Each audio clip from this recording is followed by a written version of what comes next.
Alrighty, hello everyone, how we doing? Welcome to the WardiTV Spring Championship. We're just waiting a moment for some of our players. We are here, we're just getting ready to go properly. And we'll be kicking off in hopefully just a few moments time then. Get into some more action and get this ready to rumble. It's just a few moments and get this underway. We'll get everything kicked off. Thank you for a little bit of patience just ahead of time. Excited to get this all started up and kick off into some games. Of SC2, how's everyone doing?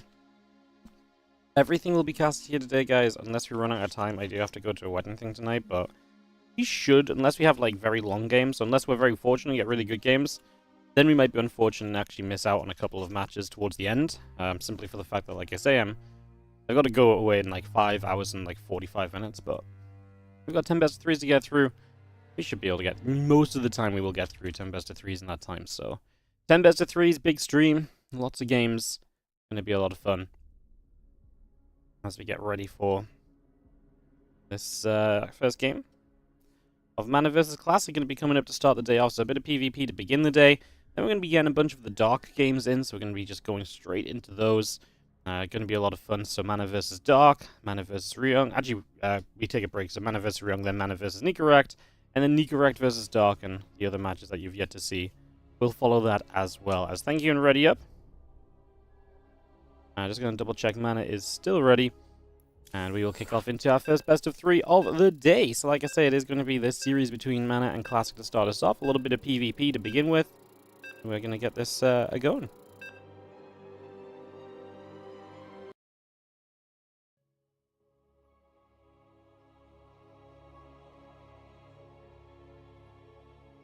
Alright, so we come through here on ley lines and get this set up. And we will have, like I say, just a moment or so. Get this underway, and let's get into game. Alright, let's head into it. To the finals from a past 10, get rescheduled. Yeah, so Lambo has told me that he can't play the Boomer Bash finals until he's back from Korea. So that's now not going to be for at least another week and a bit, unfortunately. So yeah, I can't really I can't really do much else about this. Like, it's just one of those unfortunate times where it turns out that the reschedule of the reschedule is just not realistic or so. But that's okay, it happens. As we get ourselves up and running. So, in the bottom left-hand side, we're going to start the day off with Classic, our red Protoss player, obviously from Korea. Excited to see him here, as we will just have in the top right our blue Protoss player Mana from Team Liquid, as we kick this off and get this underway.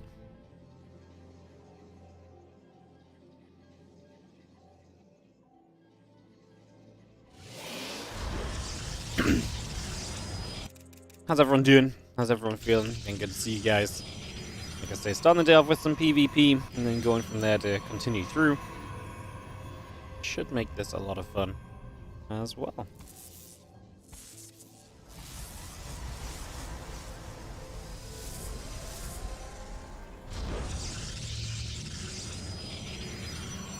All units just going to be all probes, just going to be moving around, so again getting settled in, moving about for a little bit. And the gateway and the cybercore continue to come online as well to bring that through.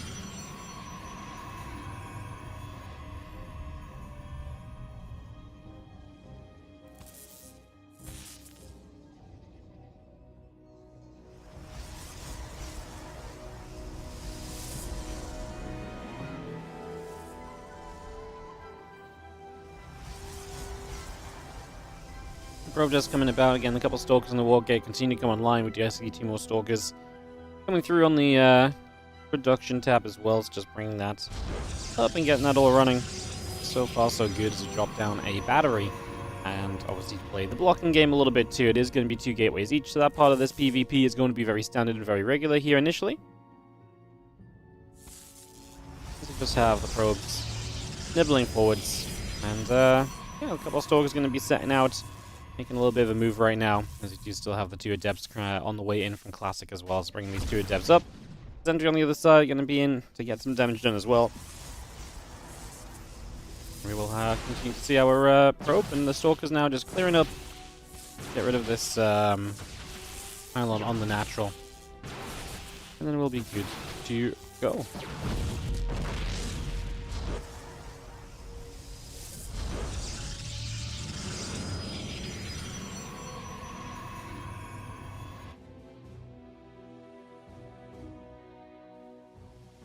I think Deb's going to shade across. And again, the sentry's coming over. Hope it's coming through.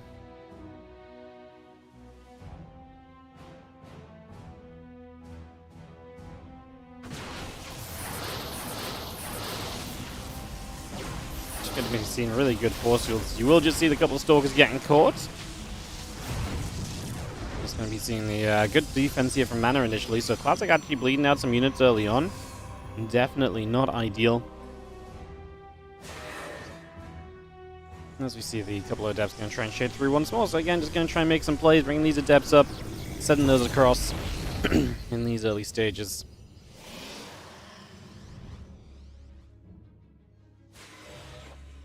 Adepts going to try and make their way up this ramp once again. Just going to actually go through for a second, although the force field comes down. The fact they commit to their shade means they're going to go down as well. So not exactly ideal for Classic. He was definitely going to end up in some trouble. Classic had a bit of a blunder in the Boomer Bash as well, right? When he lost the first match of the day to the was that 2 Mana as well? In the Mana, it was, wasn't it? Yeah, Mana and Classic was our opening match of the WardiTV Boomer Bash Group D, and Classic lost that one, and in the end it turned out to be a big tiebreaker. That's why Lambo actually advanced from that group anyways at 1 and 2. And so that's actually kind of interesting, as Classic definitely having a couple of issues here so far, not having a great time just yet.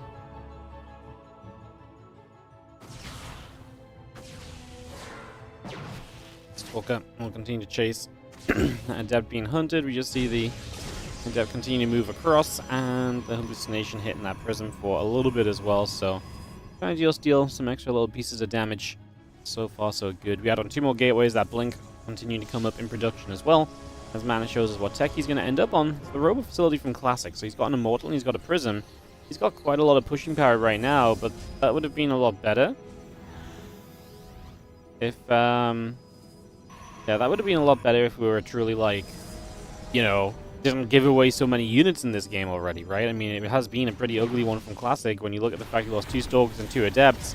He will get the force field in the main. This is funny because I feel like this is the kind of move that Mana likes to make a lot of the time, and right now we're just going to go after the pylons. Mana's actually going to attack at the front, but I actually think Classic has the numbers there to withstand as well. Force field will let a couple of the Stalkers in. A little bit of a mistake, obviously. That's not intentional. We do lose the sentry that had energy left, as we were initially aiming to try and get the other pylon here, but everything's getting choked up. Now we lose the prism. It's absolutely chaotic here as we try to figure out what the hell's going on. Mana is going to lose out on the low ground for the moment, but having Blink means he should be okay overall. Classic has to try and recall.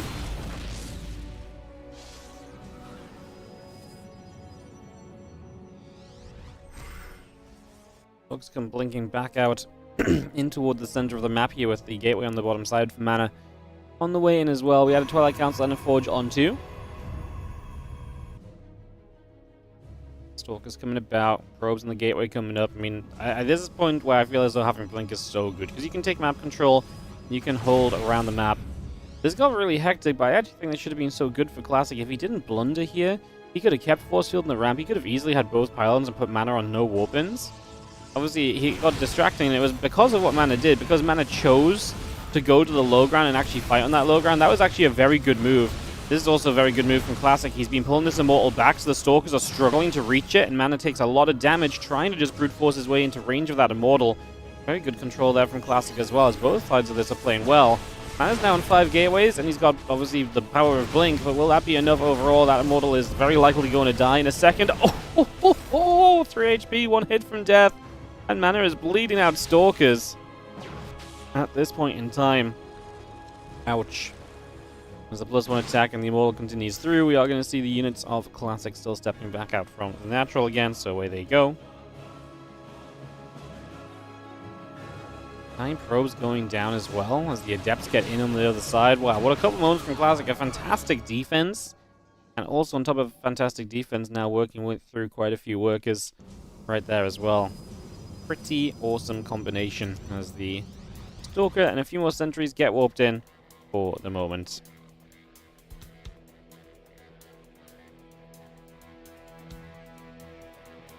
+1 and Resonating Glaives coming online. Again, out on the Immortal and the gateways.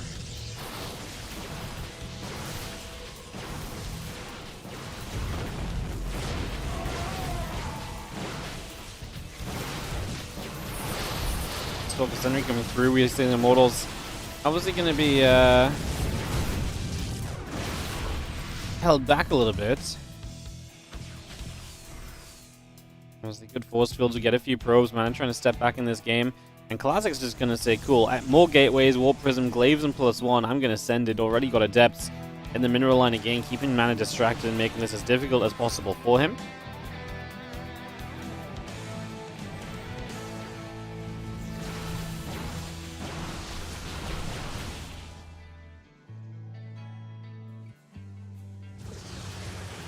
Stalkers and Sentries continue around. Resonating Glaives will be finishing soon, so it will be time for Classic to go in these next few moments. Again, the +1 and the Glaives coming up. The extra Adept's going to finish. The Observer on the way through. Got that Nexus on as well, so continue to bring that out just for now.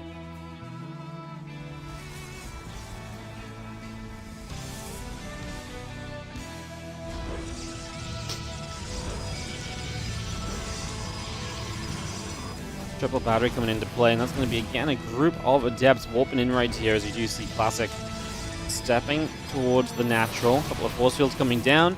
Sentries and Stalkers are going to hold out. A few Immortals are going to be there to kind of swing at those Stalkers as well. Continue to try and push forward. Another force field. The Mortal forced to lift back up, and again that Prism Micro being put to use as the Adepts will threaten their shade.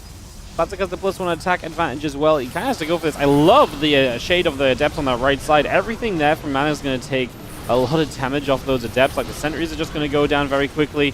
And then you're only going to be left with the Stalkers on the left side. Well, Sentries aren't weak to light anymore, right? So they don't die as quickly, but still easy targets when they're on their own. The Adepts and the Stalkers still pushing through. The battery's going to start getting chunked down. I love the target fire of the battery that had the most energy left. As Classic, I mean, it's just hard to argue. 4 Immortals are going to be very powerful. You can Blink Micro, but you've got to do so much chewing through the Adepts as well, and that's the issue. Those Adepts will continue to absorb so much damage.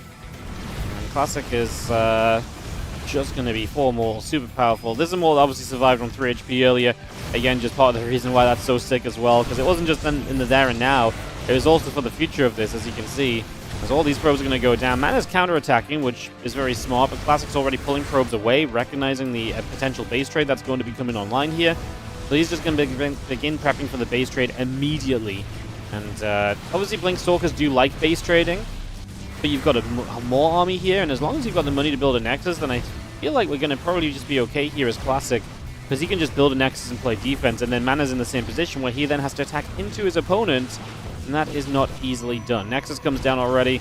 Does Classic see those? I mean, he will go find these probes in the corner because of the pylon. Mana has no Nexus to recall them to, so he should be able to spot that those probes are there in a few moments. The Adepts, oh, they don't go for that pylon yet, so the probes will get to live. Like I say, there's a couple of structures around the map. Mana building a side before here. Okay, he does have probes here.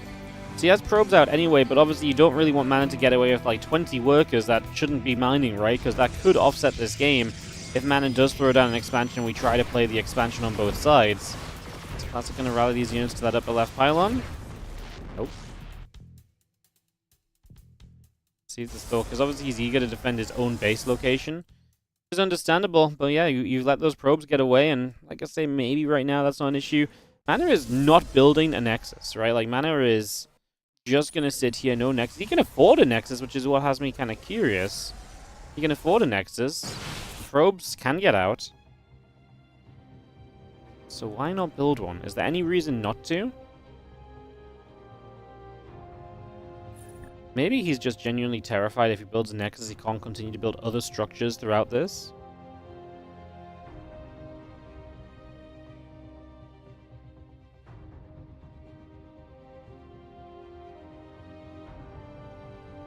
Very curious little situation as obviously Classic just sits here and gets set up.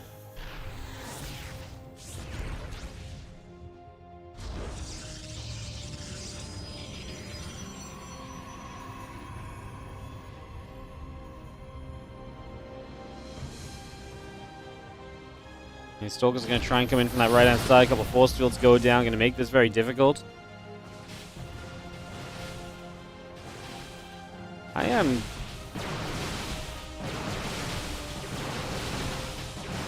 Yeah, I don't know. I just don't understand why Mana wouldn't have made, like, why not May as well starting. I guess he's just terrified, like I say, of his structures being cancelled, and he feels like he needs even more money available.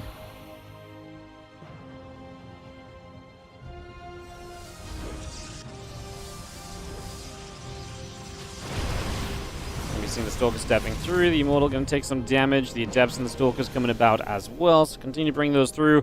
I mean, you just sit here and defend. I mean, as far as Classic cares, he is mining. He will slowly build up. He's going to build a better and better position. His opponent just continues to lose out on units.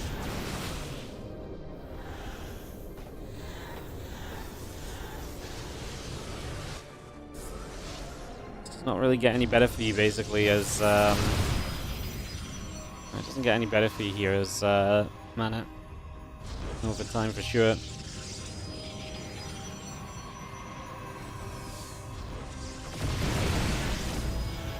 Curious situation, like I say. I mean, Mana's basically got to be the one to attack in. Classic can't do that. GG gets called, and it is going to be Classic to game number 1. So, yeah, Mana in the end taps out.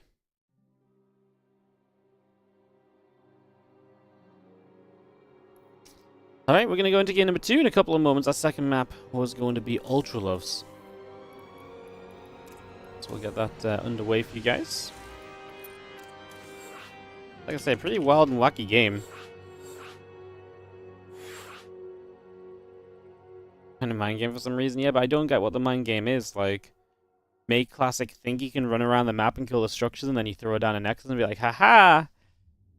And, like, basically just baiting Classic to not play defense, but then Classic knows that he just has to sit on a base. Like, you're mining versus no mining. It's...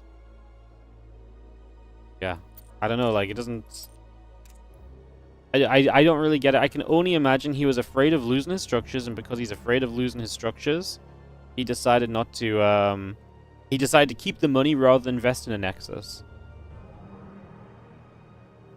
But if you invest in a Nexus, you put the pressure on your opponent. You actually saved so many probes in the main base as well. Like, you actually put the pressure on your opponent to do something, and then you can make take advantage of the Blink Stalkers too. I think expanding is the correct call in every scenario there for Mana. But maybe there's something I'm not thinking of. Maybe there's something I'm just missing a little bit.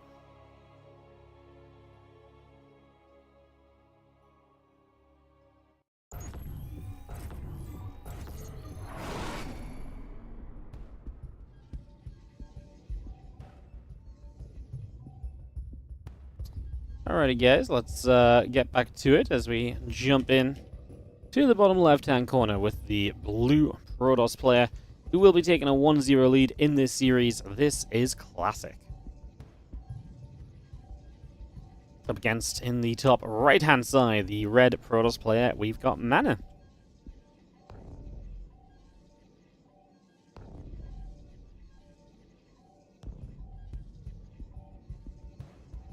Game 2 of our best of 3.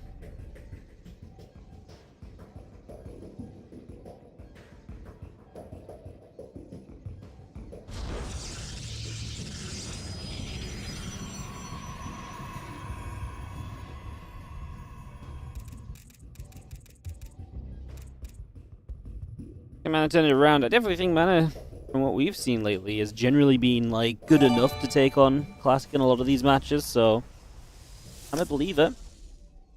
And just see how it goes down. What's up, Nick TV? Thank you so much for the Prime sub. The sub of the day. Appreciate it. Thank you so much. Thank you for supporting.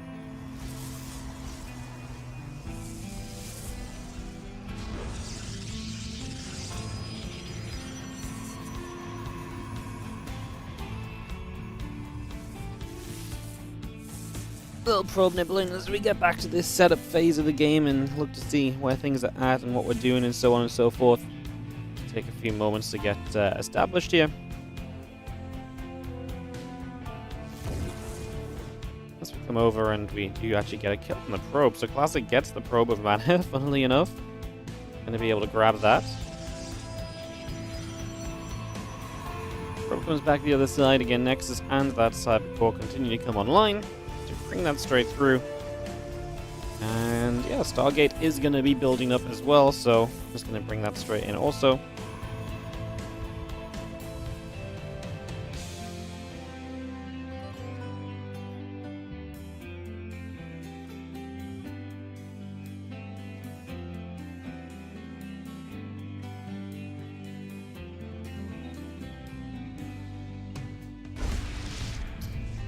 Well, both players will get their expansion down, and we will work from there. Stargate comes in quickly from Classic, so he gets that Stargate rolling. Give us an idea of what he would like to go into in the early stages. Obviously, Mana definitely, I feel like, got into a pretty good spot in that last game. Like, the defense against what Classic did was good. It was just Mana's own offense then kind of blundered the opportunity. And so his lead was definitely gone from what it initially was, which was a little bit of a shame. You see that Adept just cruising out across to the upper side of the map. So Adept coming up to the top. We have ourselves a Twilight Council going into the main base as well. Twilight Council on both sides in the end, actually, because we do have the Stargate, but I'm just going to build one Oracle and go directly into Twilight. Obviously, Mana has spent some of his gas early in this game on sentries instead, so essentially both players have built something that will help them to scout. The Oracle versus the sentries. The Oracle has a little bit more of a scare factor to it because it can, of course, come in and actually shoot down a bunch of probes and actually get a bunch of damage done. So that's nice. And you've got stasis wards throughout the game as well. And with this one Adept right now, we actually are slowly getting some probe kills. So a couple of workers go down, and it is going to be Classic to draw some early worker damage in his favor and put him into a nice little position. East Nation continues to move across. See those couple of Stalkers setting up as well.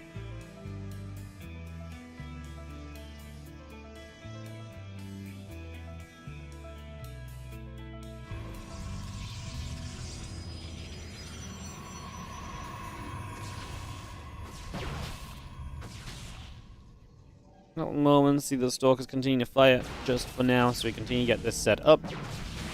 And we will have ourselves the Lord Gateway from Classic as he looks to see what he can maybe get up to here through these early stages as well. So again, a little bit of setup, a little bit of seeing what we can do right now.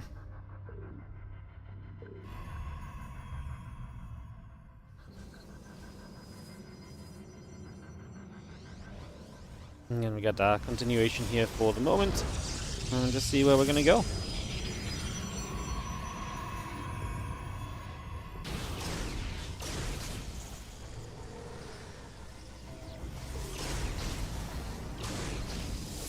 This nation is going to go hitting the Oracle and take some more damage as well. You see a couple of Stalkers continue to come up, and we have the Blink coming in on both sides of the map. So again, Nexus coming online.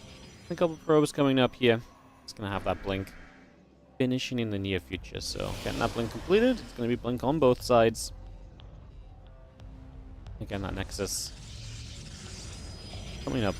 Classic as well. A couple of Stalkers continue to come through. And it's going to be having a couple of probes coming over as well. Two sentries looking to try and come down that ramp. The stasis ward setting up. Obviously with third bases on both sides of this. And Blink versus Blink. We will just see Classic trying to fight in to try and take something of an advantage or an edge, but not sure if he's really going to be able to get too much of an edge at all going from this right now. Stalkers warping again here. It's just going to get a few of those going. So you have the Nexus and the battery coming up as well.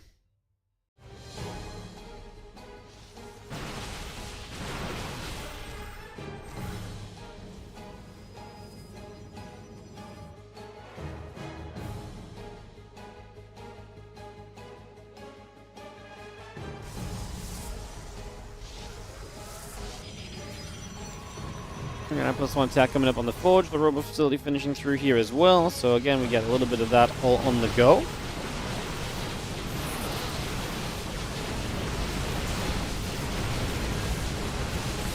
Stalkers continue to fight, continue to trade. Just see again, a lot of these Stalkers doing a good job of applying pressure, putting some work in there. Certainly going down, the Stalkers still being chased a little bit. +1 attack coming through on that Forge as well for Classic, so eventually we'll have that upgrade lead As right now, both players actually floating quite a bit of money while during this pressure. So both players making a couple of mistakes, you could say there, for the moment. Again, we got that +1 charge, and the gates continuing through. The probes are coming up on both sides. Now Forge is coming online from Mana as well, so just getting all of that coming online for the moment.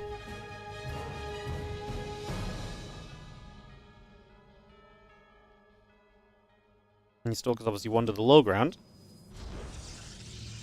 Kazakh still has a serious army supply advantage. I wouldn't say there's that much defender's advantage from Mana either, right? There's a battery up there. The warping pylon in the top left is not far away from Classic. But he's just going to try and extend his advantage here by going into the expansion on the 4th base. They're going to take a 4th base, get charged. Obviously he has the +1 lead already as his extra gates settle in. Maybe he just feels as though he's done enough to just play into the next stage of this game from a big enough advantage that he's going to be completely happy and content from that. So away we go.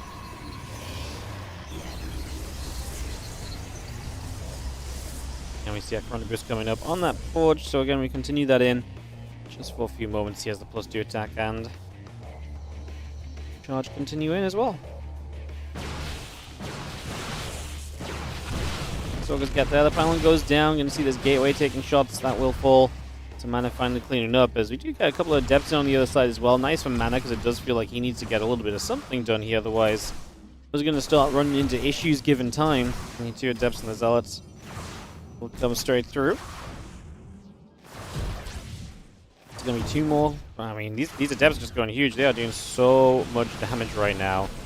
Putting some serious work in as the 8 probes fall. I mean, Mana's going to take a serious work lead on the back of this. Classic looking to do something across the map, but is not really going to have too much of an opportunity either, it seems, so that's not going to go very well. And yeah, I think it's fair to say that we are very much so seeing a game number 2 here from Classic. That was definitely very good for him, is definitely slipping away from his control a little bit right now. So yeah, definitely ending up in a little bit more trouble than he originally seemed to have. Stalkers all set up together.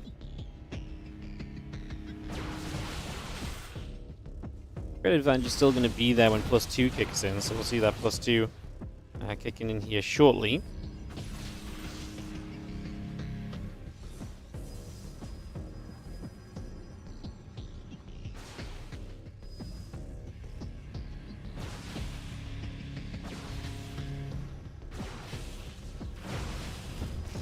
So going to see Rock's going to get knocked down. It's just going to see that moving over. A little bit of action there, as we just have these Stalkers going to try and push up on the other side. So again, try and see something in these early stages. So we'll have the Zealot Stalker Archon coming down the ramp. I mean, Classic just sitting here, forcing Mana to fight into him is obviously pretty darn nice. So that part is very reasonable. Continue to take these trades for the moment as we just have the extra Zealots warping in as well. So a bunch of Zealots warping in. And just does not have enough to hang on in there. So that is going to be GG's, and that is going to be Classic taking game 2 of this best of 3. Classic getting the Korean victory on the board early today. And we'll be taking out Mana there. Alright, we're going to be going into Mana versus Dark next. When we get that set up in a few moments.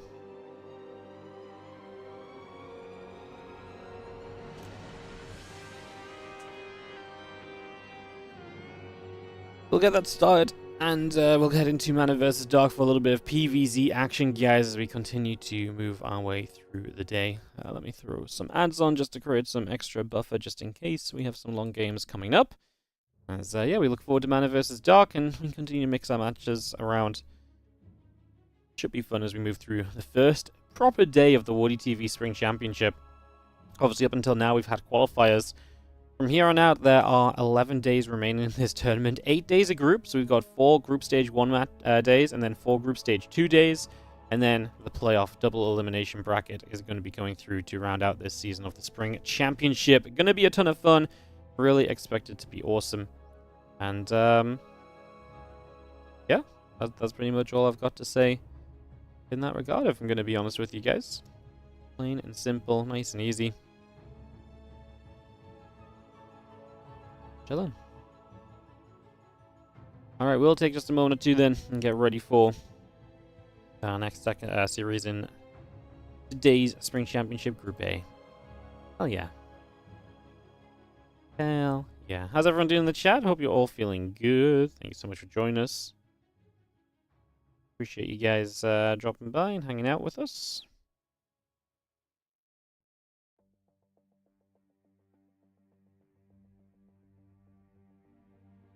Do, do, do, do, do.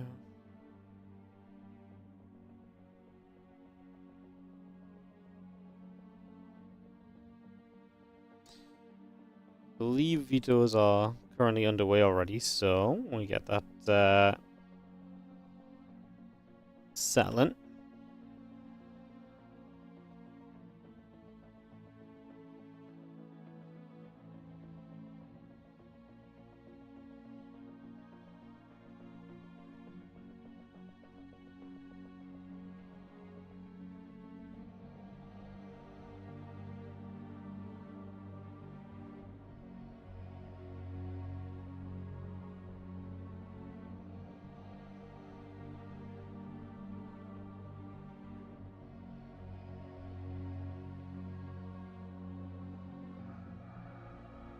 Alright, gonna be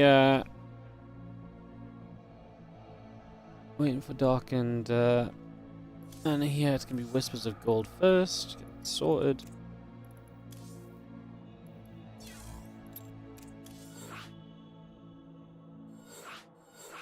Who's my favorite to win? Today or the whole tournament? Today, I really think Doc's gonna show up a little bit. I think Doc's gonna pop off and show us that he's still a freaking god, basically. Ready, go, GLHF. I'm just gonna double check everyone here.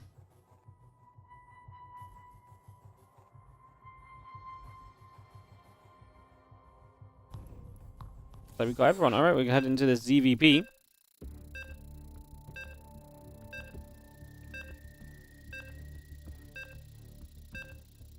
Yeah, I think Doc wins today. I think overall, hard not to pick like a Clem or a Hero, right? They're not in Group Stage 1, they'll be joining us in Group Stage 2 for the tournament, but hard not to pick those guys. They've been dominant lately.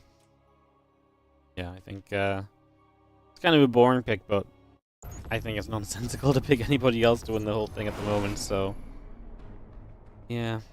Alright, with that in mind, guys, we are going to head into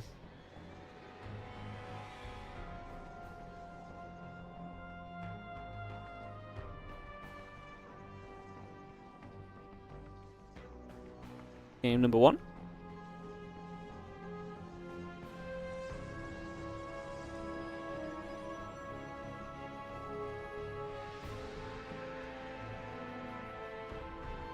Game 1 of our second series. In the top left side, our red Protoss player here is Mana from Liquid, and in the bottom right, our blue Zerg is Dark.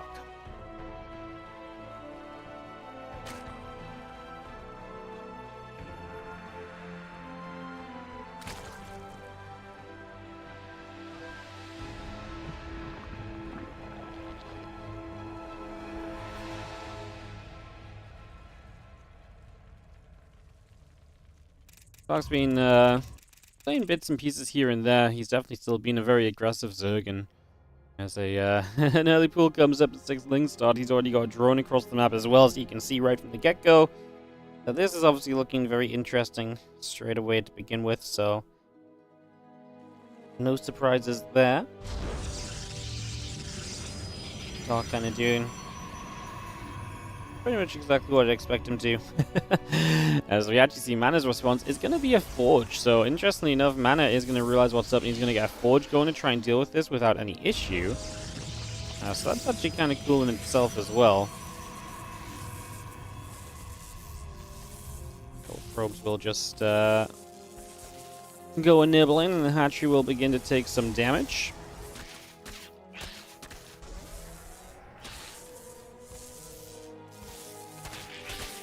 Ling's going to show up. They're just going to start on the gateway. Obviously, as soon as that,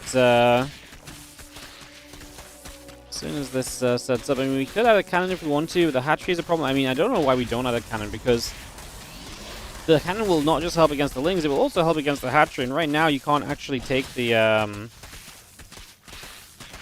you can't really take these lings through and kind of, or the Zolds over to kind of deal with the harassment, because you're keeping them in position to deal with the Zerglings. So I actually really think this is a situation where the Forge could actually be very useful, but just not currently using it, unfortunately. Well, Zerglings still kind of trying to come in, as we do have the couple of swings coming through. We're just going to be seeing the Adept continue to come out as well. And we do protect the gateway, so that's very important for mana. Get that gateway up, keep that online. It does seem very, very important, as the couple of Zards are going to go swinging onto the hatchery, so can put some pressure in there straight away as well.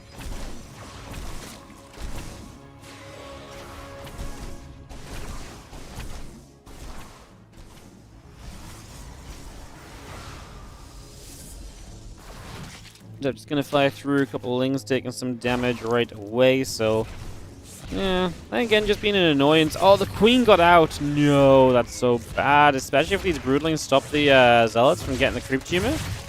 I'm gonna... Oh my god, no, he's actually gonna get the creep tumor down. That might just be game. The Adept does deny it. It's so bad if the creep tumor goes down, because then you have no... Well, I guess... No, I mean, I guess the cannon's not in reach to actually detect, right? So, yeah, you probably would have ended up in quite a bit of trouble. A couple of Adepts will come through and they will finish up some more of those units there. So, a little bit more pressure applied. The Adepts pull away. Again, Adept and the Oracle in production for the moment. Continue to settle back down. Smoke crawlers coming through as we get going.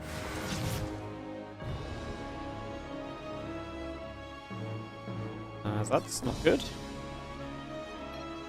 Fortunately, Pony is gonna DC.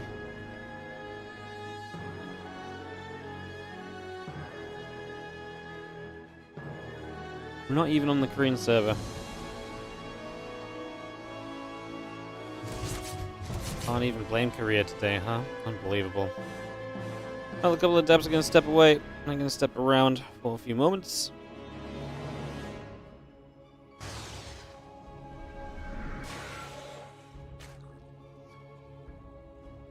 A couple of Adepts step back again. The Nexus is coming online as well, so we continue to bring those through. Just going to see the few Adepts continue to gather in.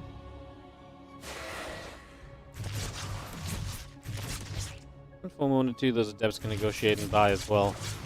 Try to see a little bit of what else we can maybe get done. Gonna push straight through. The Adepts gonna actually start going after some drones. The Queen's low. I wouldn't have minded just targeting the Queen down, but I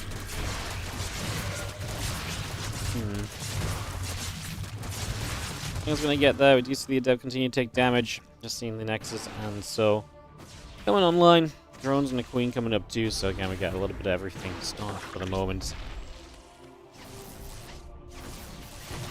Oracle will be activating.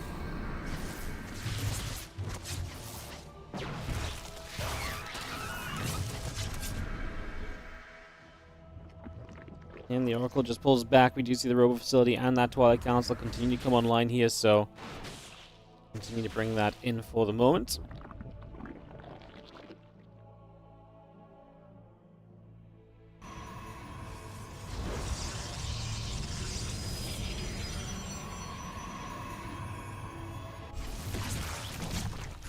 Queen is going to be there again. The Oracle gets turned the other direction. A little bit of a pushback. For now.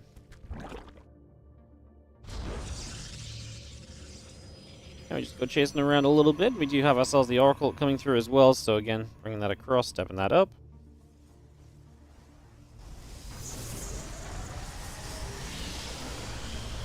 Couple of gates continue to come through. That Oracle is coming across the map as well, so I have ourselves a little bit of a move about for the moment.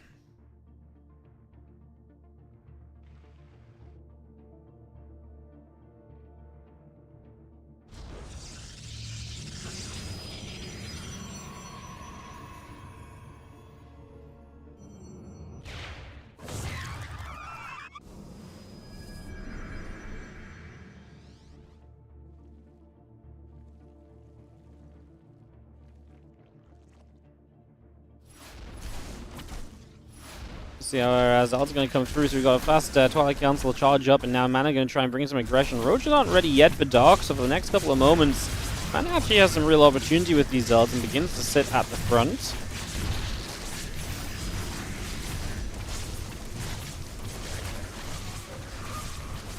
So we continue to come straight on forward, and we are going to have ourselves the chance to do as much as we can. 12 drones going down. Whole positioning now as the roaches start to pop out. This should become a lot easier.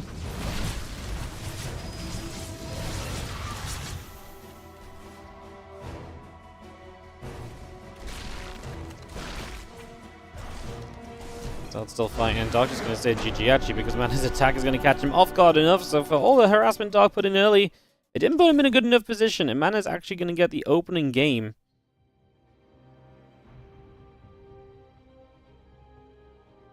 GG's. Alright, so Mana gets the opening map here, and Dark going to be down a map as Mana looking to bounce back from his loss to Classic. Starting off this series. Let's host up into Killer's Mile, and we get ready for game number 2. With Dark's server preference for the second game, but I don't know if that would have really saved him in that last game. Either way, as we get this hosted up, and like I say, into game 2 here in just a couple of moments.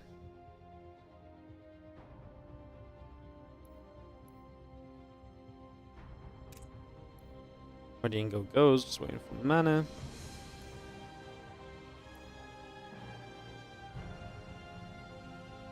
Perfect, ready GLHF. Let's kick into this.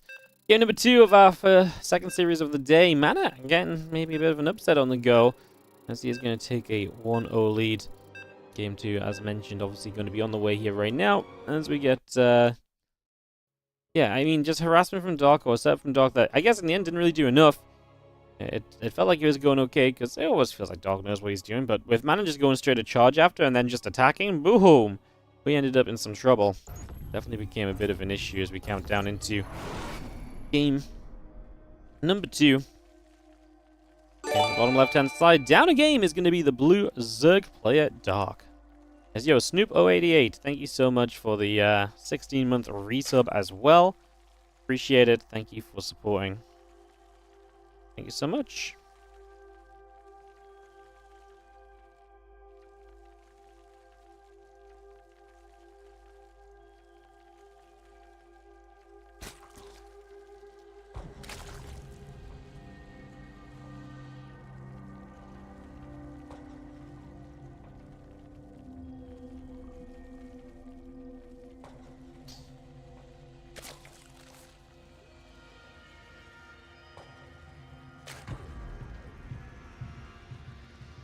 Alright, so away we go.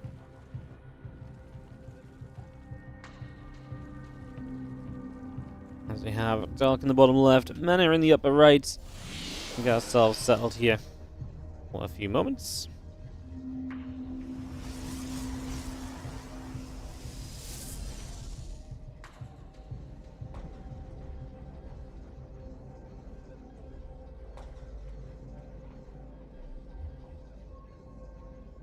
Let's see what we can do. Get this underway. Get this started off. So yeah, we get, like I say, rolling here. Early moments, Mana versus Dark. No hatchery across the map or anything this time, so we're going to get off to a much more standard opening this time. It's obviously nice. And something just a little bit more regular coming through for us. Definitely nice to see. Spawn cool coming online with that hatchery. Again, hatch guys in pool in total. Continue to come up for the moment.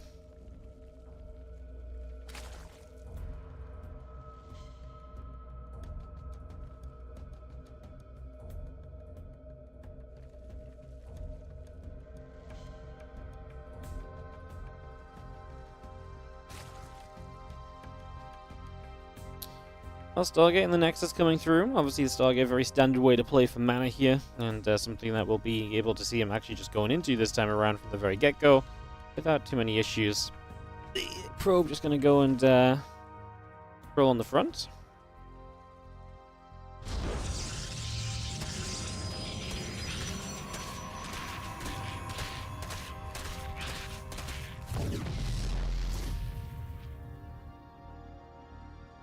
These are taking some damage. The other Ling's coming through. Again, Stargate building, a couple of probes in that warp gate. Coming up as we speak right here, so we get that up and rolling.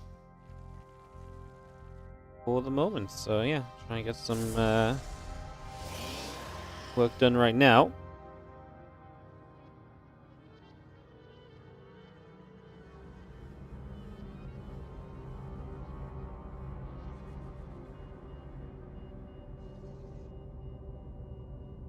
And Stalker stepping across, we just have ourselves the whole gate, the Oracle.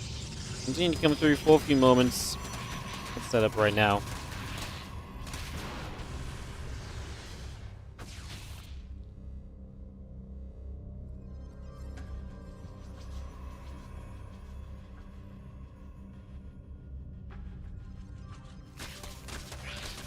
Ling's gonna get that Ling speed, they're just gonna come straight across, jump onto this Nexus as well. It's just gonna get there. And away we go. As we step on through, we actually have ourselves the Lings do not get the Nexus, so Dark just unable to get the kill that he's looking for on that one.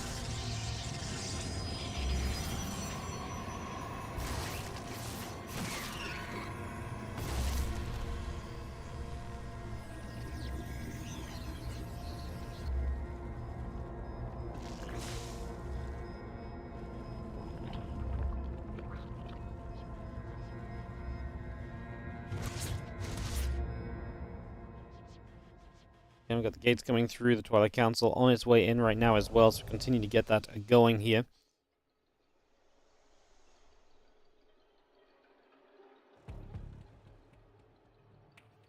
The Ling is going to continue across.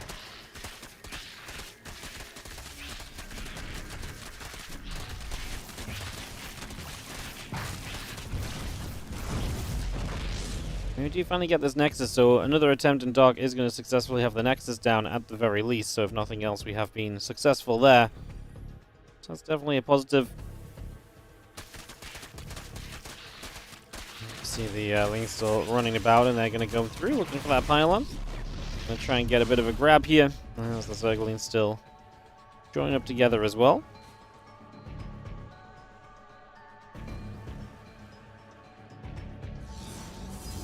Some warps in, a few of those High Templar coming about right now. So we'll continue to get that set up. The Zergling's still moving, the Archon is on the way, add on the charge, add on the Immortal. We continue to get that going and looking good throughout right now as we just have the Zerglings gathering on that right side. Hydrogen, Rotron, both building in at the moment, so we get that on the go.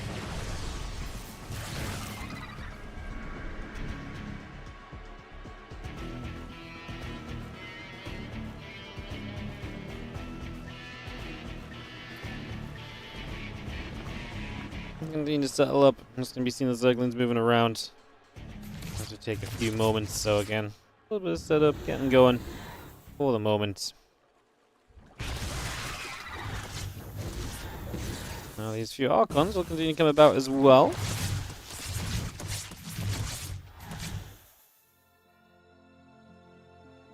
Got the High Templars and the charge coming through. Again with Roach Hydra on the way up right now.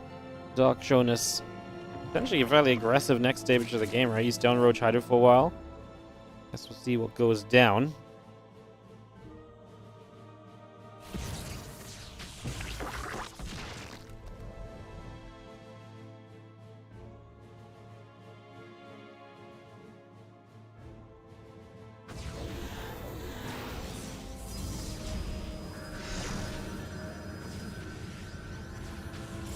Going to be seeing the couple of shots coming about here, so again, getting going for a couple of moments.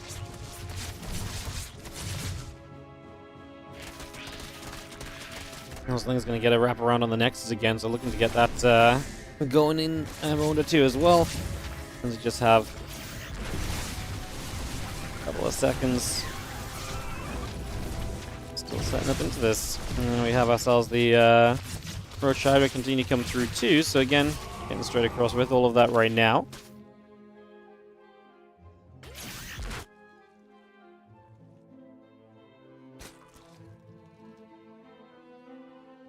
As long as the Archons making their way across, so again, a little bit of movement for the moment, getting set up here. Just currently.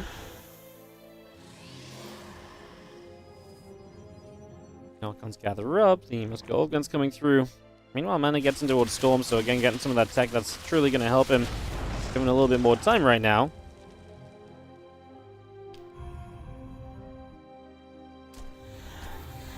And with a few Zealots off that Prism, so they're going to come straight on over.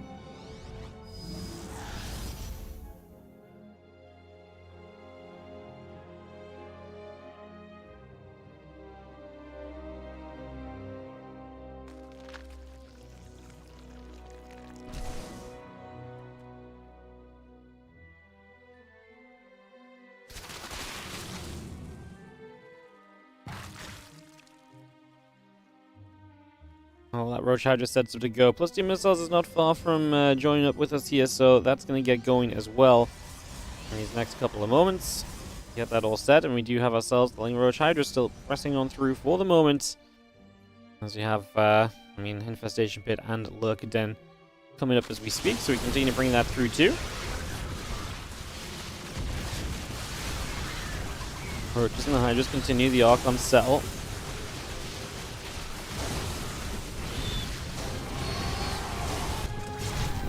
Goes down across the map as Mana obviously having troubles on the third base. That's going, I think, fair to say, pretty much as badly as it could be over there right now, so not exactly ideal. As we do see the Zealots continue to go chasing after the Zealots going to go chasing after some of the drones and so as well, so might continue to get set up. I think overall it's fair to say that this is looking pretty good right now for our Zerg player. He really has just dealt with Mana's aggression. Mana has one army left coming over. So the Archon just going to hit that hatch in that bottom right-hand side. It's just going to come straight through with this. And the hatchery will go down. The Ravagers and so coming up as well currently. But we are going to get those Zealots and Archons pushed over into the corner, and as they get pushed into the corner, they're going to go down too. That really does feel like the remnants of Mana's army is gone. He's trying to re-expand to a third base, but I think that's a very hopeful idea at this current point in time. Again, Roach Hydra Ravager moves back up into the center, continues to get settled to the top. As a couple Corrosive Piles are going to fade some units away. The Ravager's getting caught in a storm initially, so some damage being dealt there as well.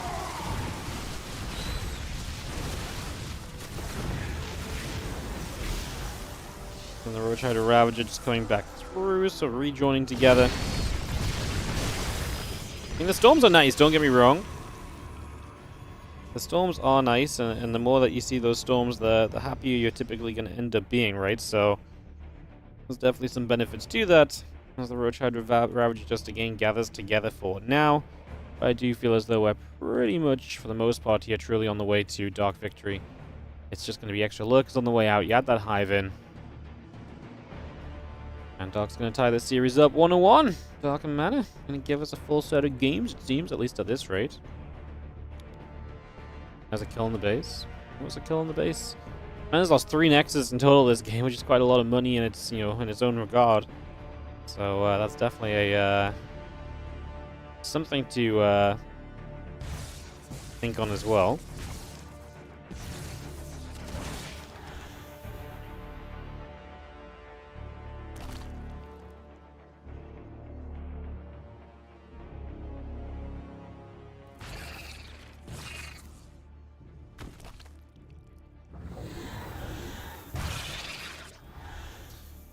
Change engines go down, the Prism's still overhead.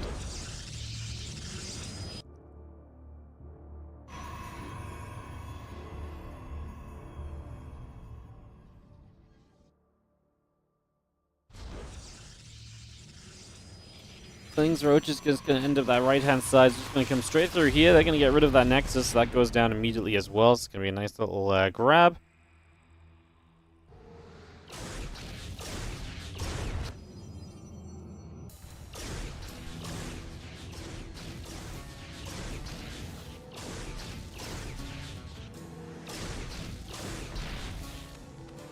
Continue to move through, just going to be seeing the Hydras, and so continue to come up. So, yeah, we continue to get this underway right now.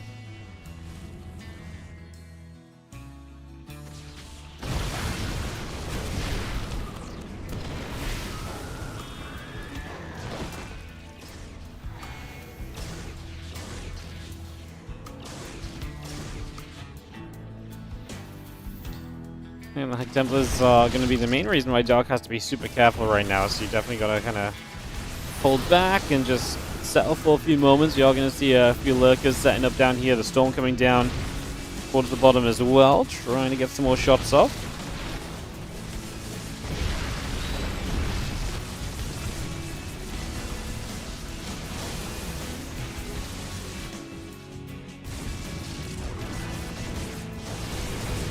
And a few more shots just coming around, and we are going to see this group of lurkers continue to fire. I mean, the High Templars go down on the high ground as well, so it looks as though we are having success here, if nothing else. So a little bit of a success coming through. So you're seeing those few Hydras going to get stormed once again and continue to deal some damage right now. Zell's going to get down to the bottom right side. Hatchery will begin to take some damage, so again we hit some shots, we take some hits. Continue to come through as the Hydras will get rid of another couple of Zelds right here as well. Gonna get a grab on that one for the moment.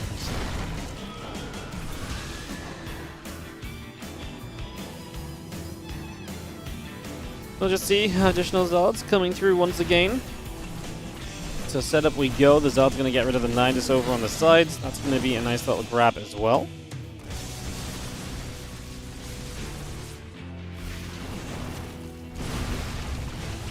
Storm still coming down, taking some positions, getting set up.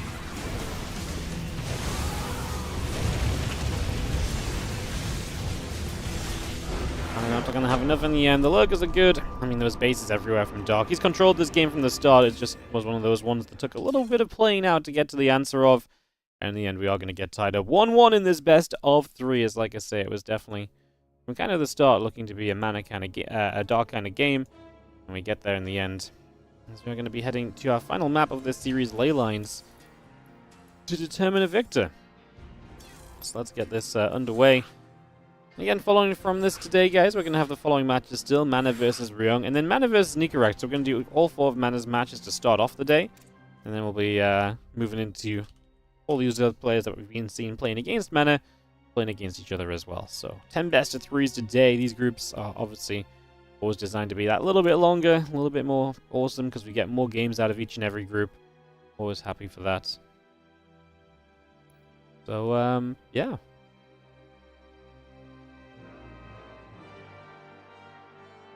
Ryung the Terran? Yes, Ryung the Terran. Ryung's been around a lot. Been playing stuff for ages.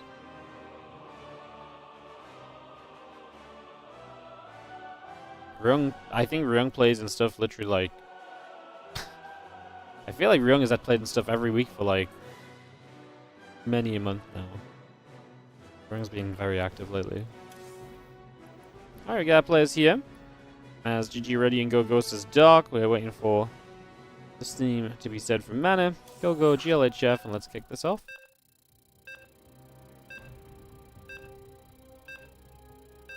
Get this underway.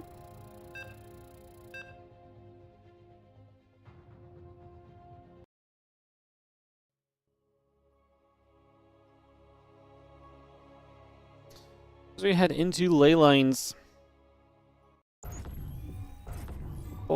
Map number 3, deciding game. As in the bottom left-hand side, we're going to start off with the blue Zerg player, Dark.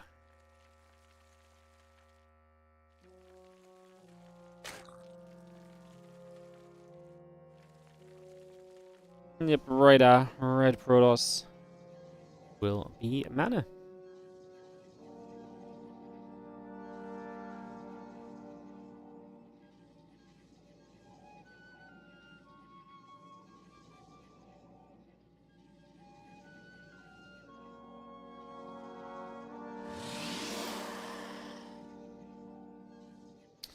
Alright, let's see what we get as we kick this off.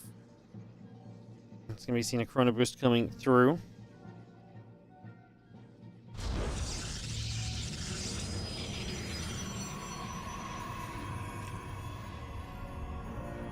Again, getting the assembly coming up, the hatchery coming through.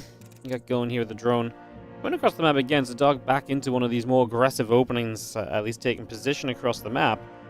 As we get started off here, it's just going to come through, take position.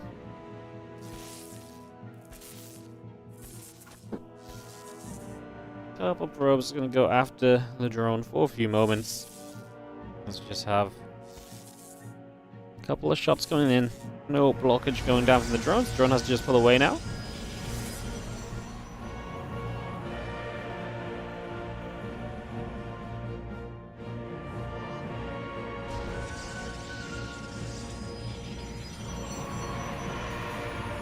Drone comes back, heads through the natural, heads toward the main base, so we'll just be looking for a little bit of an opportunity here as to what we can maybe do.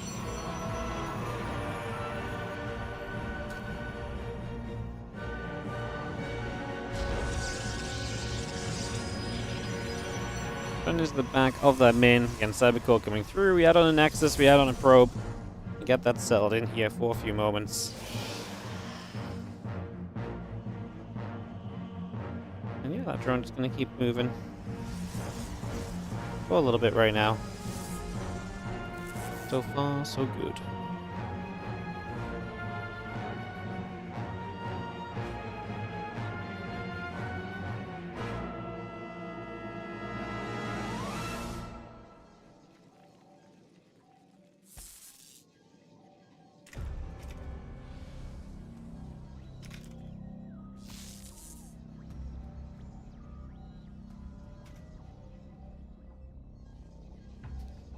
Well, a little bit of movement continue around. Obviously, this drone just going to go and keep an eye on things. Seems to be the plan of action at the moment.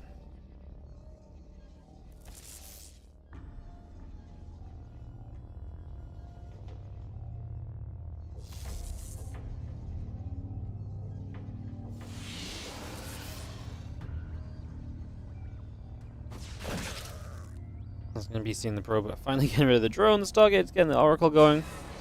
And we see the Adept coming by as well. So Adept is coming through, link speed coming up. We get settled here as the Oracle continues to be added in. Trying to get ourselves settled for the moment.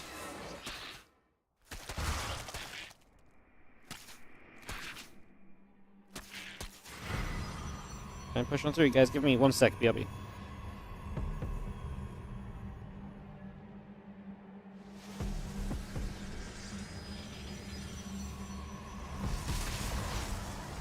Never mind.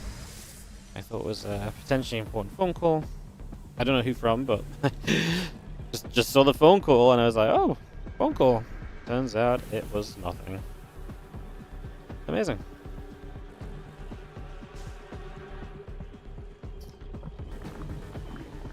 Alright, we're just going to be seeing a couple queens continue to move through. The Zerglings stepping up as well. You see those lings moving around.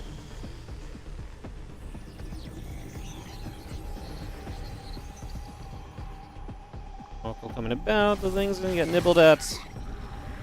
You'll just be seeing the Robo Facility, Twilight Council, those extra gates all coming through for the moment. Let's get that on the go. One is gonna wrap, and that is gonna be a Oracle activating back onto the Zerglings as well. It's just gonna come straight back through with that as well.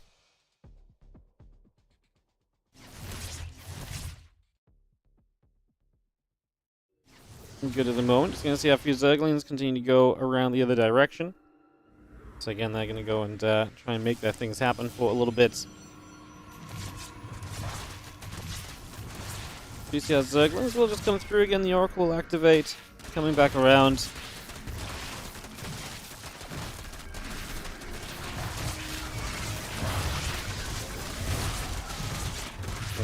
Crane Walker's actually just going to get rid of the third. Now, Mana doesn't give up much in terms of this third base, like, defensively. He does not do much at all. He just steps back away from it pretty much straight away.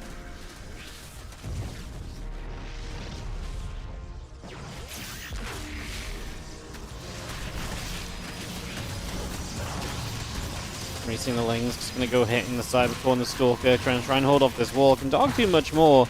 He's on 44 drones behind this, losing some workers to the harassment across the map, so a little bit more damage being done.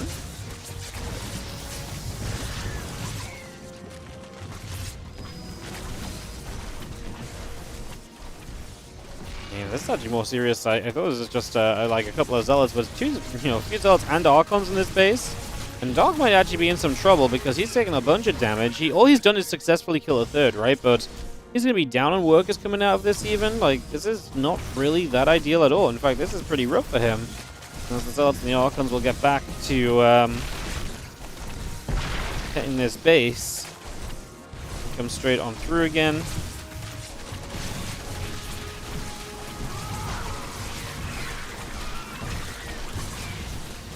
Right now, Dark actually just needs to get rid of these units. The Queens really want to get rid of the Prism. The Prism is low. That could strand these units, which would be great. Get rid of the micro potential on them.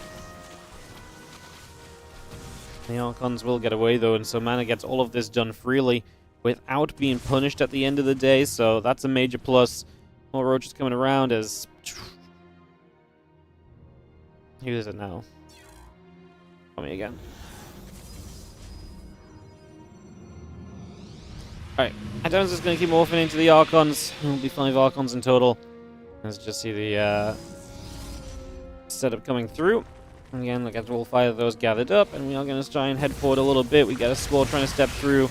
The Roaches and the Queens will be here. We micro a little bit. We actually nearly lose 1 Archon, but we just about get away, as Dark definitely in a little bit of the danger zone right now. Needs to figure out how to get the heck away from this little bit of a scenario. It's definitely a an interesting place to be in. Those Archons keep moving through.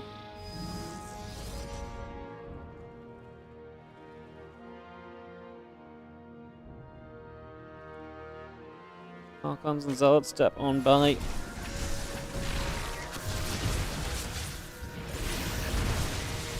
These Archons come straight forward. We are just going to be seeing the Roaches and the Queens going to be there as well. It's going to be GG's. Archons are just a bit too good for what Dark has right here. That aggression does not go his way. And Mana will defeat Dark to take an impressive little situation then in this group, because now he's going to be 1-1, so he's got to be liking that. We are going to get ready for Mana versus Ryung up next. So yeah, let me get Mana Ryung sorted out.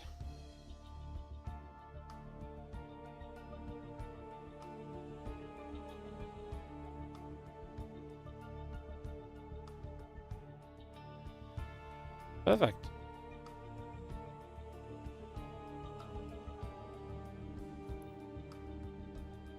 Perfect.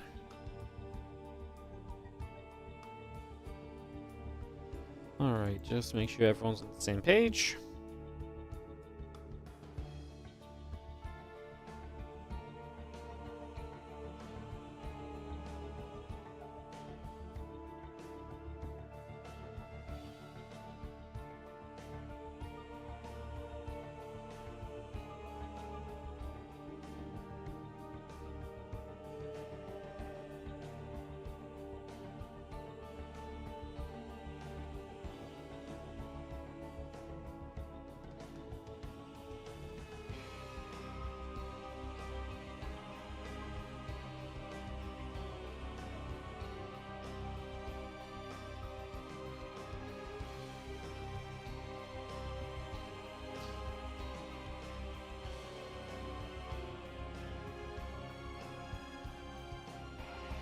Cool. Alright, got that sorted out, guys, and we should be good to resume here shortly.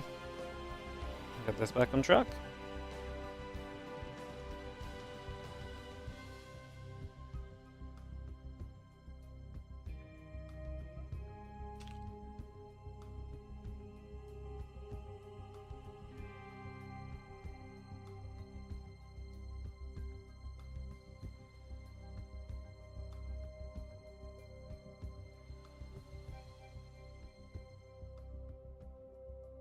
Yeah, sorry, give me one moment just as we get settled.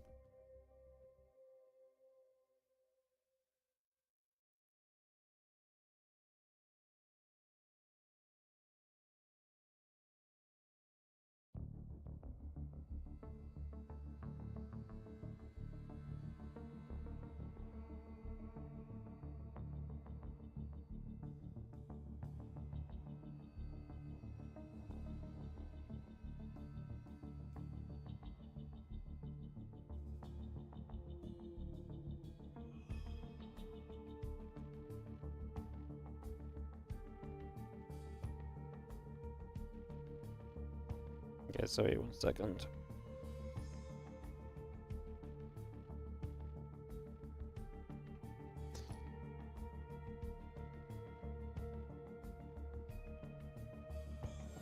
Alright, and get hosted in toward this. Oh, I see what's happening actually.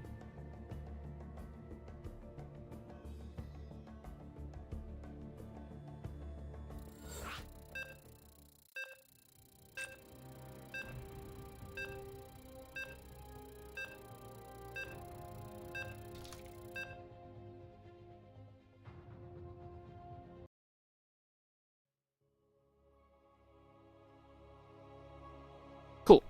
Sorted out. We got sorted out. Alright, let's get into this. How many games today? 10 best of 3s, and this is best of 3 number 3. So we've got loads of games coming up for you guys as the TLDR.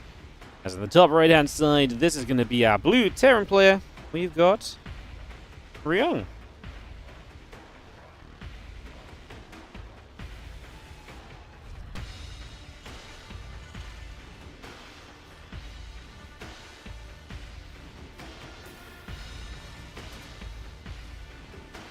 Taking on in the bottom left, our red Protoss player is Mana.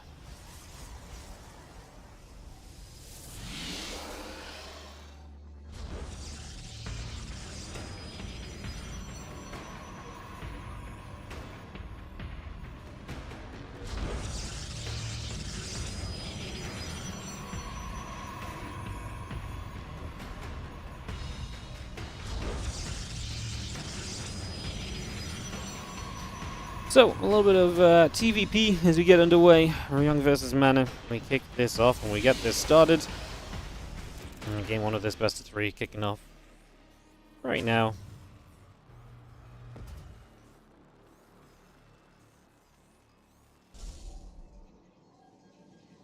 Actually, getting curious how Ryung Mana goes. Ryung Mana, to me, pretty well-matched players in the current meta, in the current day and age of StarCraft 2, and with what we've seen from them lately, so very excited to see what we get up into, see what the plan is, and to see what goes down.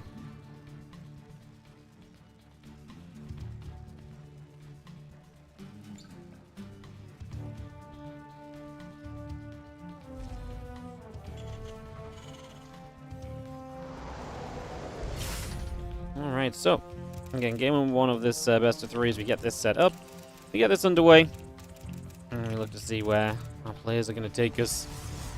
WardiTV Spring Championship Group A.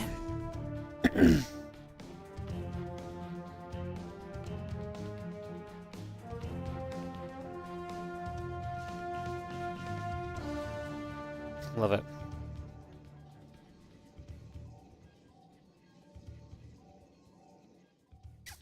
Well, we have ourselves the Stargate coming up as well.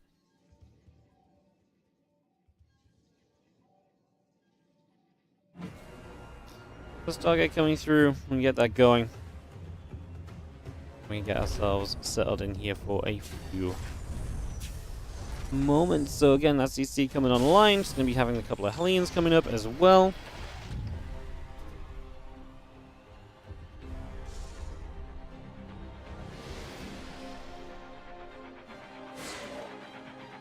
Adept continue to move on through again. The Adept and the Oracle coming online.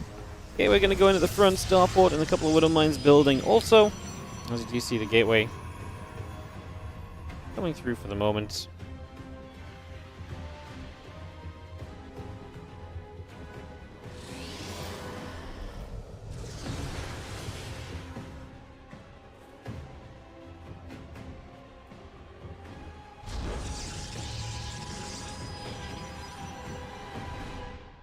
Oracle gets back to the top side, so again, just going to be moving across with that pretty much straight away right now.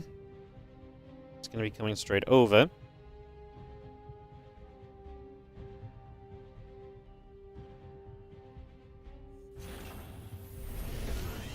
Oracle flies through, again, the Phoenix and the Warp Gate continuing up as well, so we continue to get that all rolling here. Let's just have the Oracle going to activate, going through for the moment.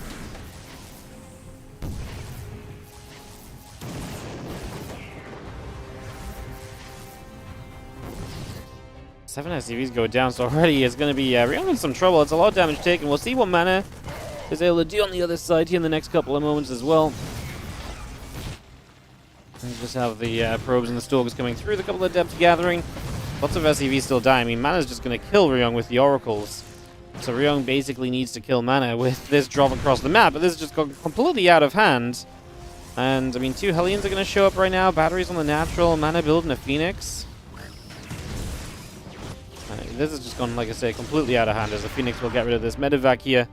That will be about it for the moment.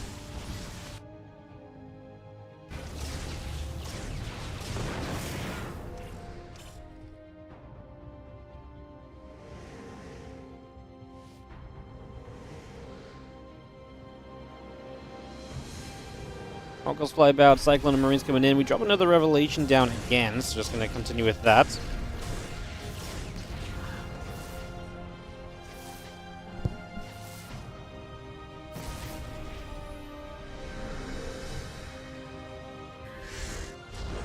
Just continue to come through. Setting up for the moment.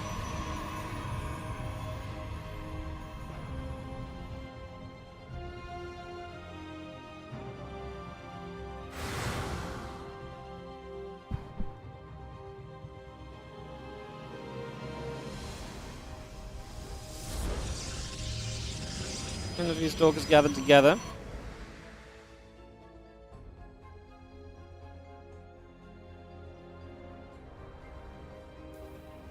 So we've seen the Phoenix and the Oracle showing up. I mean, Ryung took an absolute beating in this game. Somehow is not going to be quite dead yet.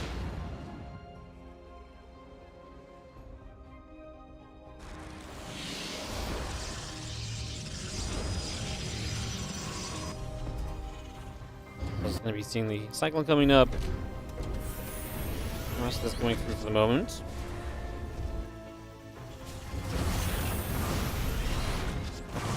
We've seen the Adepts coming back, a couple of SCVs going down. So Mana going to find even more damage at this point in the game, so even more damage to be done.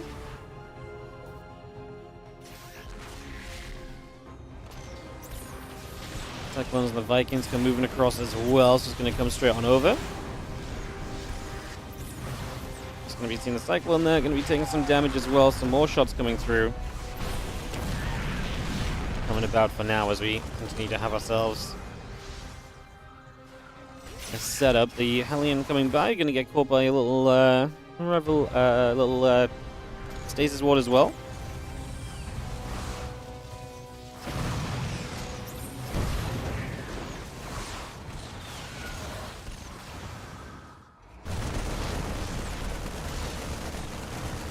Marine's going to fight the Cyclone coming through as well. Just going to continue to see that coming around then, as we have got the other units coming back the other direction. Marines are going to get chased. The Cyclone going to get chased. It's going to be too much. Mana is going to take the first game off of Ryung. And Mana showing up a little bit today already as he gets that 1-0 lead over our Terran player here. Yeah, pretty nasty start for Ryung, who just loses so many workers to that Oracle play. Kind of crazy to be that caught off and to let that much come out of it. I was going to get game 2 going in a second. Our second map here will be Ley Lines. Alright, so Ley Lines for map 2. We're going to host this up onto West as well. I get this started as kick off into, like I said, our second game. What's up, Hummy? Thank you so much for the 27-month resub. As we get this all started for now. Ryung hosted, but I hosted too. Moves.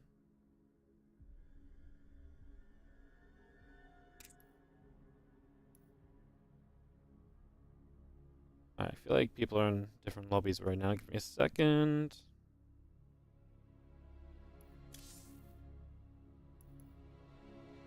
I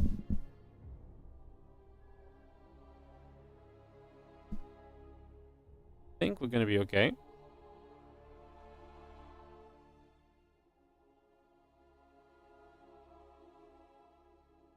Alright, let's kick off into Mana Ryung. Next game, guys, coming straight through. Let's get this up and, like I say, start this one. Countdown finishes. Let's get this underway. we're going to be heading into ley lines.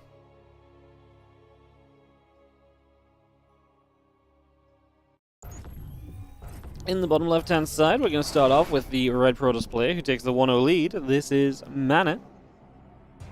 Taking on in the top right, our blue Terran player, Ryung.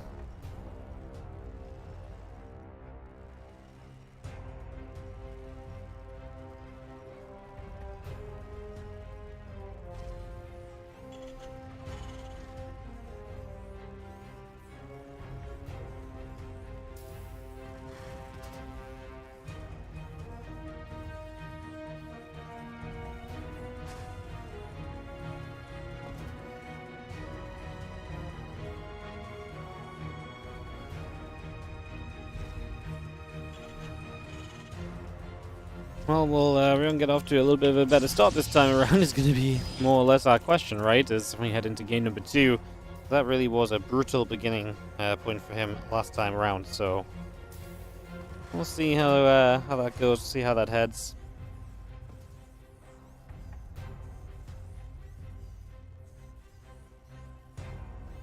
We take ourselves a moment or so to get set up.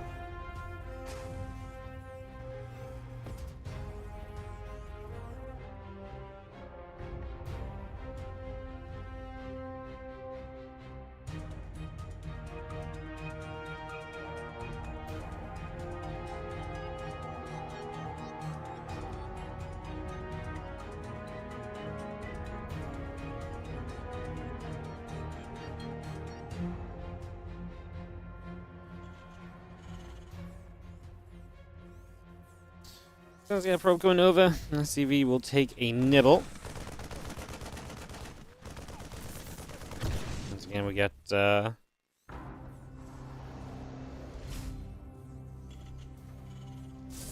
settled down early game. See what we might be able to do.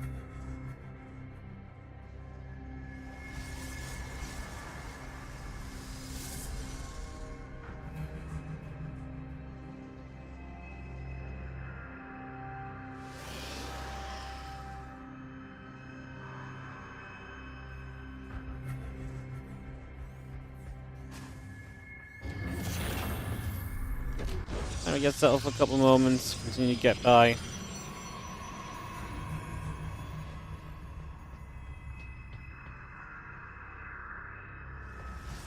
Having ourselves the couple of Marines coming about as well, so again, just trying to get this set up.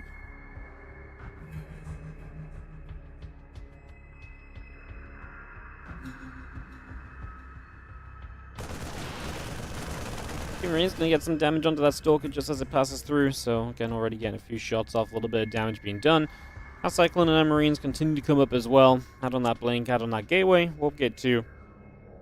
And the Marine's going to actually pull back toward the natural expansion during this as, yeah, Warp Gates and the Blink coming by, the Cyclone and the Orbital coming up. Had an SCV on in there as well. And we will just have ourselves the battery and the Gateway continue to come into play. Get all of that rolling here for now. And again, just get this settled at the moment. Looking reasonable.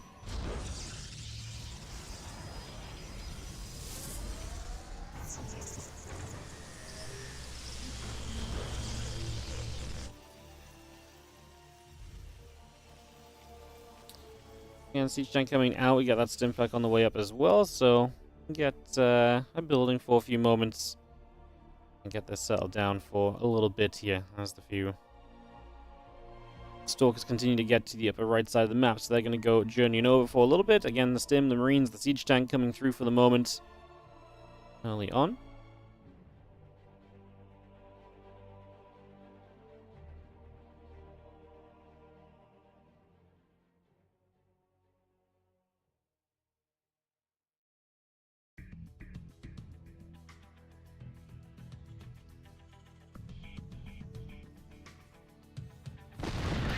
Stalker's just going to step straight forward. I mean, there is a tanking reach there, so we're going to see that starting to come through. As we settle down, and again, just going to have, again, Medevac, Stim, continue to come through the charges on the way around as well. And we will just continue to get that going as the Medevac and tank build up. The stim on the way. Extra gates coming through. We had that Immortal and Sentry and the charge on as well.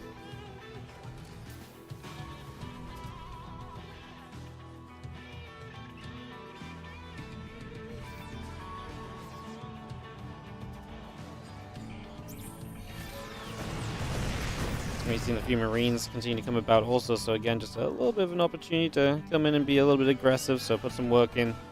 Nothing too crazy just yet as the Marine tank Cyclone continues to gather up.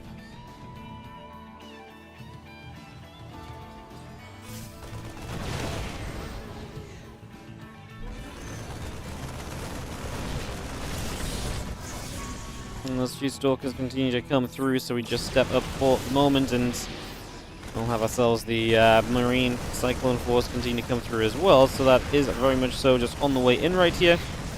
As we see the tank gonna unsiege, just gonna move back a little bit for the moment as well. And we are gonna be having the Immortal there very nearly going down.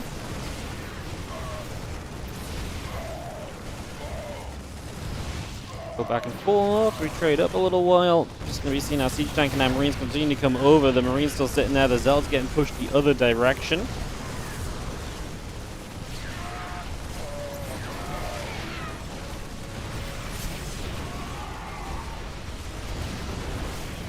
Now we're gonna just have a full-on push from Ryung, just gonna get shut down. His mana clearly has enough right here, so is gonna be able to hold out for now. It's going to be having that Nexus again, low HP. +1 in combat shield, both still coming through as well, so we get that on the go. Keep that coming. And those few Stalkers still gathering up, as well as we have the, again, Robo Bay and the Forge and the Gateways coming through. Add some Stalkers on as well. Keep that coming up for the moment.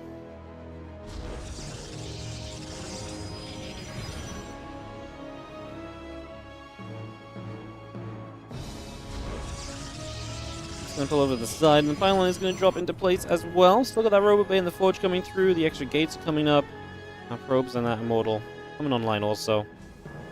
As the Prism gets to the top side.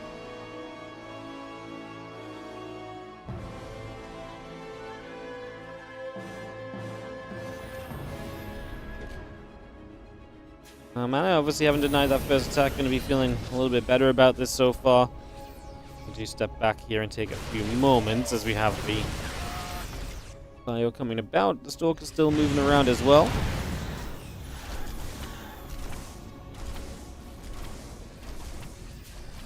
It's going to be seeing a few Zealots unloading.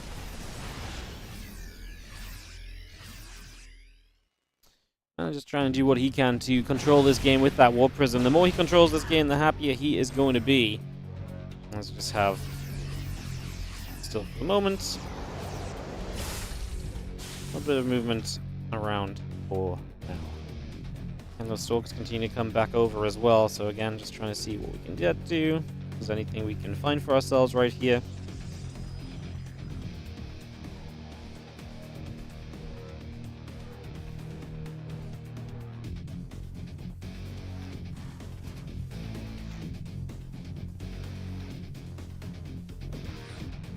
I'll still gather up, and again, +1 thermal lance coming through as well.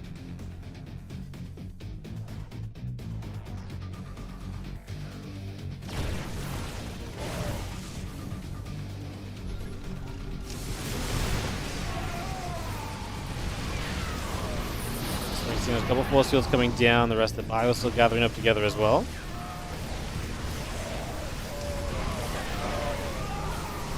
It's going to be, I mean, mana just getting through, the siege tanks going down, SCVs and bio units still pushing forward. And this army of Ryung is definitely going for the chase on this force, but the two Immortals are going to be very powerful. It's very Marauder heavy right now for Ryung. The Colossus deals with the Marines. If the Marauders can deal with, or the Immortals can deal with the Marauders, we're going to be okay. A few Zealots kind of moved for commanding there. Didn't feel like they were attacking as much as they maybe should have been, but they might have just been looking weird because they were slowed by concussive shells. We have lost the tech units as mana, and now it's just going to be an all-out brawl.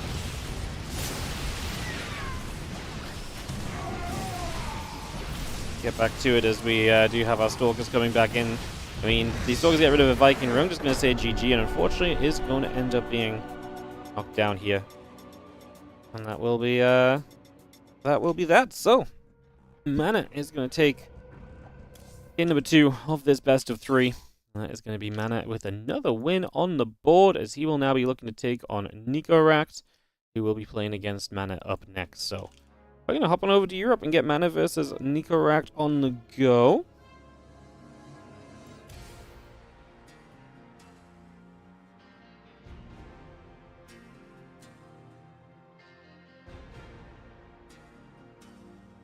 Awesome. Alright, let's hop on over to Europe and get Mana versus NICORACT ready to go. Guys, you are watching the WardiTV Spring Championship Group A. If you're enjoying the stream so far, do consider hitting the follow button. If you're on YouTube, you can like and subscribe. All of that helps support for free. And if you're really enjoying and you want to support further, do consider supporting the channel by using your Prime subs.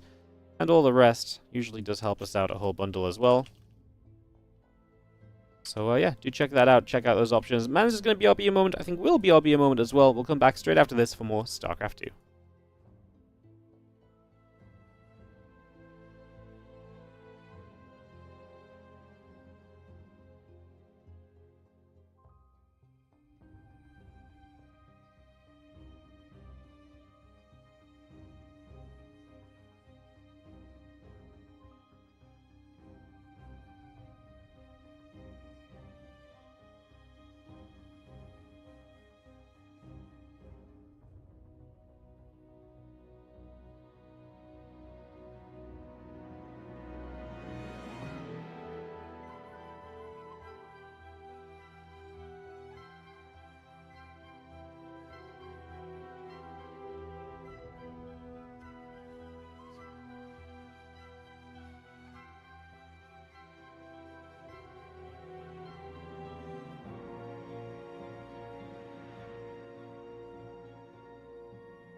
NICORACT and Mana videos have come through as we get ready to go into Whispers of Gold. Why are here and Clem not in? They are. They are in the group stage 2. They will be seated there because of the way that they qualified. So they get to skip group stage 1, which I like because it just takes away some of the players from group stage 1 that you kind of just expect to kind of stomp through their groups anyway, and you know, it makes group stage 1 hopefully a little bit more competitive overall with these matches. Everyone joining us currently.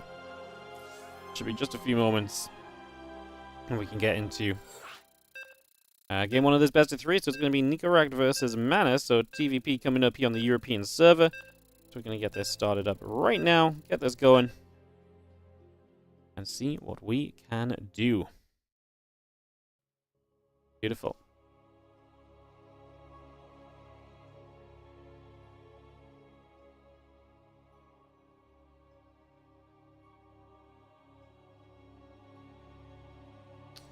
Alright, let's hop on in. Let's start this off.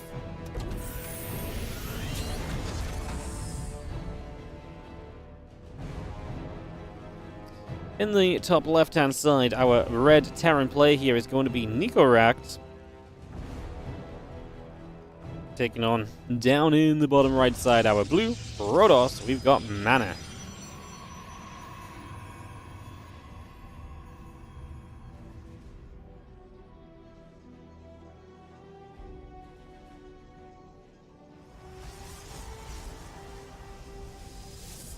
Kick this off, we get this underway. Game number 1 of this best of 3 is upon us.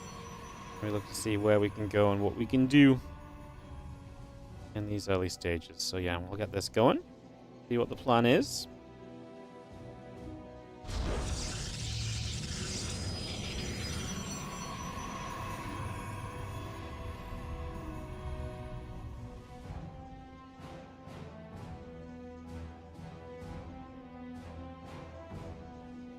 Again, game number 1 of this best of 3, and becomes a pretty important best of 3 for Mana. He's 2-1 in this group right now. Wins over Dark and Ryung is a very good place to move through this group from. Like, he is in prime position to advance from this group right now. So Mana, with a win over NICORACT, pretty much guarantees that he will advance. So, super excited to see what we get from here. As you obviously already see him being aggressive. That second gateway proxied onto the map, so that's going to be a starting point already.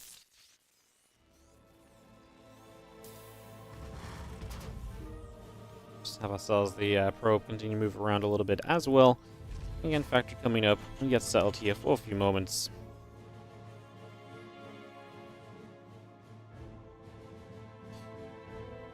Probe heading down to the bottom right hand side is just going to be coming across for the moment.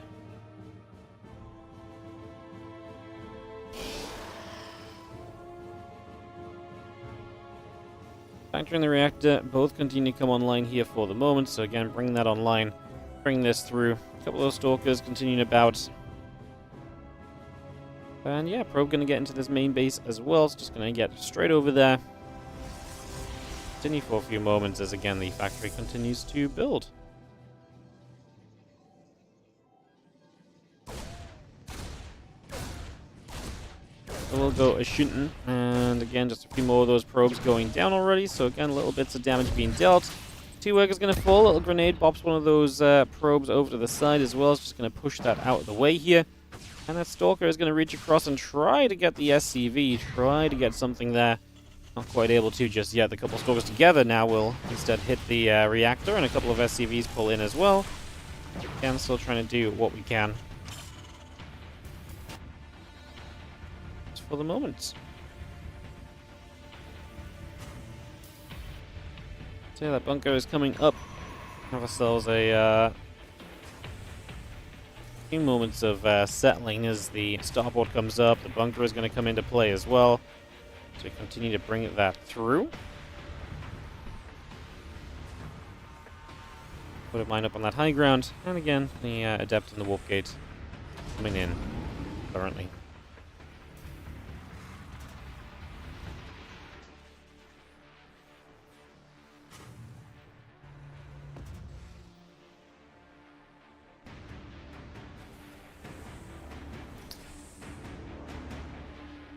Probe just going to be a chillin'. Again, the bunker going to be there. A few shots coming around. We have the Cyclone and the Marine coming over as well, so we continue to get that set up currently.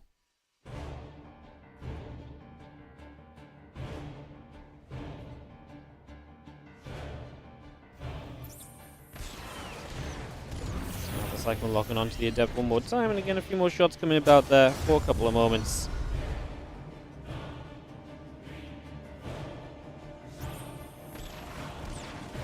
That's the Cyclone locking on to get rid of the Adepts. Just going to take that straight out. And again, the Stalker's trying to step on through. Just going to be having the Cyclone going back and forth. The Stalker's pulling away.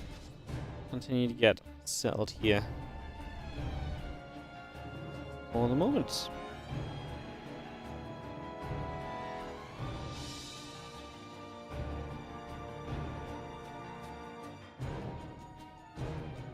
The Storks continue to cruise over, and we are going to be having the siege tank and the cloaking continuing up as well, so bringing all of that through for now. Again, a little bit of setup. It's very nicely on the way right here.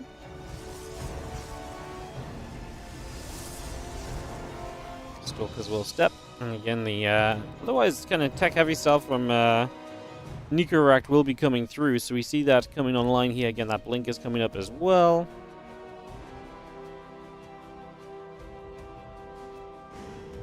Blink building, Raven on the way up. Bring all of that through for the moment as well. Just having ourselves the early stages of this PvT. About to kick off into action though, right? We're 5.5 minutes in, and we're going to be seeing very shortly the Banshee harassment. Oh, that's beautiful. We actually had this tracked in by the Observer. So tracking that through with the Observer is obviously not exactly ideal. That's unfortunate, as the couple of wrecks will come through here. The engineering bay finishing up in a few moments as well. Just getting that completed over these next few moments. Prison coming up, and charges on the way. Nexus coming out as well.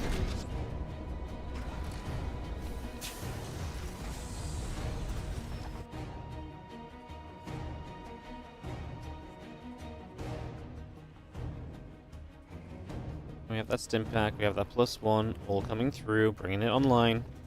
Combat shield, a part of that as well at the moment.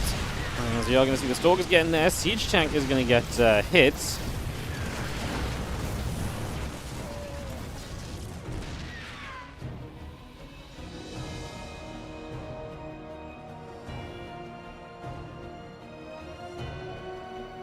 A couple of Marines is going to come straight over. Set up with that as well. Continue to move through.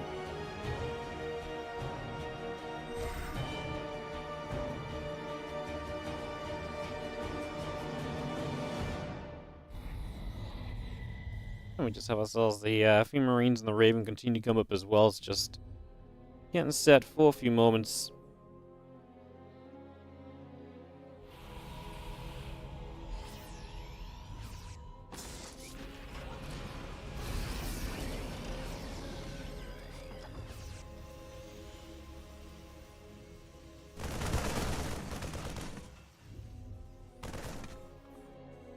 And here's NICORACT on a larger push, and this is the kind of push that can be very scary to deal with right now as Mana, so right away, potentially some issues you're going to be facing. They come right across the map, and we're going to have ourselves the, I mean, Zell counterattack is amazing. Straight away gets in there, a bunch of SCVs start to take damage, so if nothing else, that is going to be a major plus in these early minutes. The SCVs pull around, the bunker is already going to be taking some damage as well.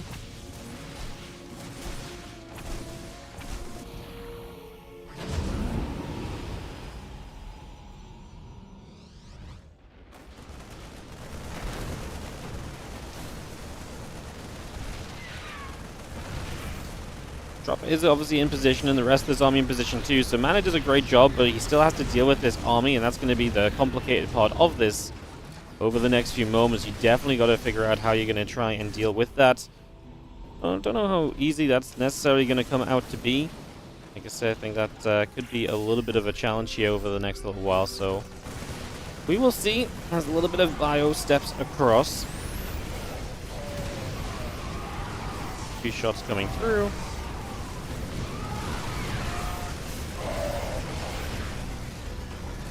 A little bit of bio still, and again we get a few more shots off there just for the moment. So again, a few more hits coming about. Zell's going to get chased away. Bio, of course, continues to come about as well.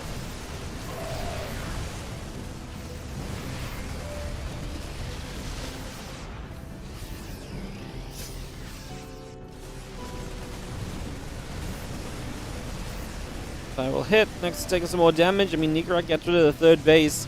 He's down by 12 workers. Mana's okay on 2 bases for now. It's still not ideal. He's on his way to a Colossus and things that might, in general, be able to help him, given a little bit more time.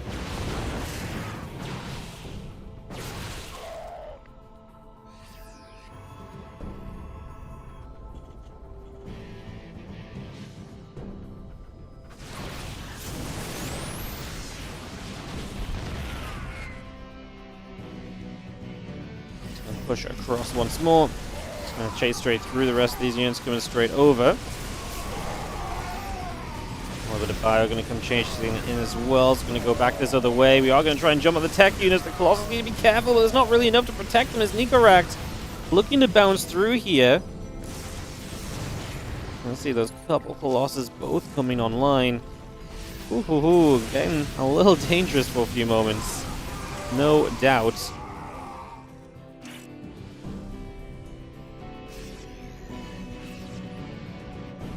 That's this bio gonna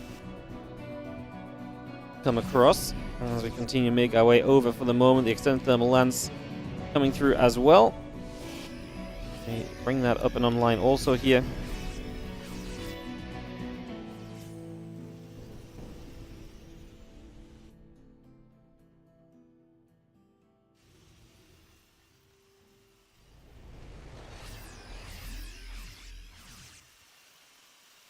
And it's just going to be the observer coming back around, so again a little bit of a move to see what's going on.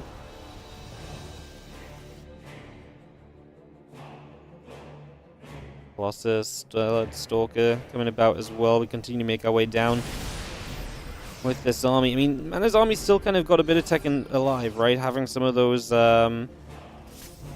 keeping a couple of these going has been pretty important. The Colossus, keeping those tech units alive is very important. I mean, at the end of the day,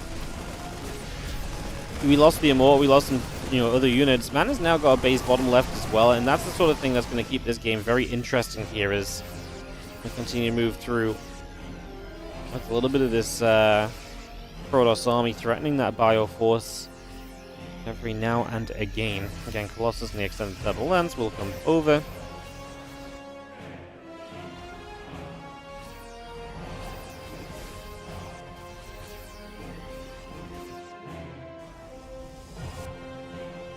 It's interesting because Mana's getting the regular third base location up. Because he's got that bottom left side, he's really mining a lot more than NICORACT probably expects as well, which makes it difficult for NICORACT to make a good judgment call here on what he should be doing or how he should be maybe handling this as well. It definitely puts you into a little bit of a strange position in these next few moments as the armory coming up, a couple of Vikings are coming through, add-on Marauders and a Marine as well. Gates and the Nexus continue to come online for the moment.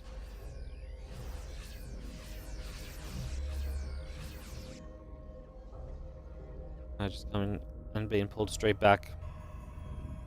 Get everything going. The +2 attack starting up. The few Vikings are on the way, so we've got a bunch of those Vikings coming out right now as the bio army of NICORACT begins to head straight down into position.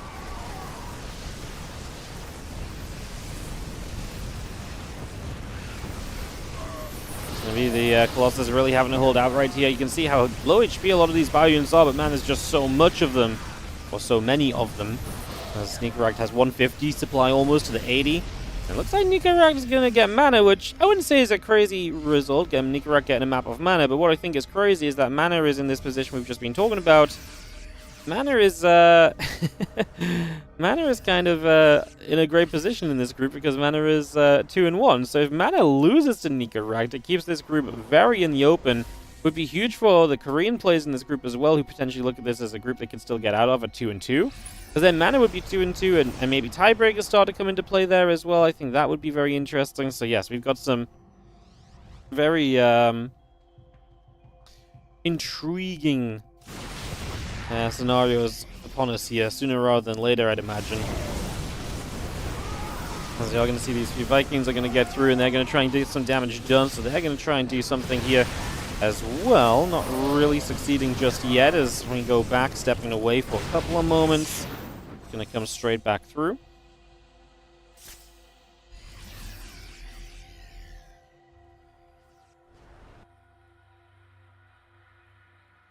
A bit of a scan coming down, and Marauder hits the Nexus in the bottom left-hand side as well. It's just going to come straight on in with that one.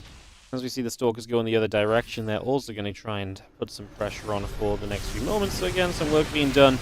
As we do have our Stalkers will get chased away. The Colossus is actually going to be in trouble too. I mean, again, this is a Protoss army that will never be the size it needs to be to truly fight here. And I think that's what this will, at the end of the day, come down to. GG's, and NICORACT will take game number 1 off of mana And like I say, this group maybe just got a whole lot more interesting with that result. To me, that definitely spices up into a position right now where it's like, okay then, like, now we're kind of talking, like, some upsets are on the verge of happening here.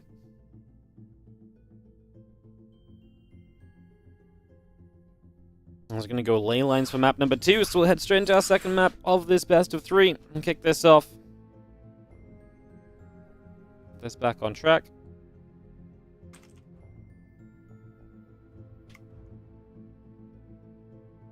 And yeah, back into it.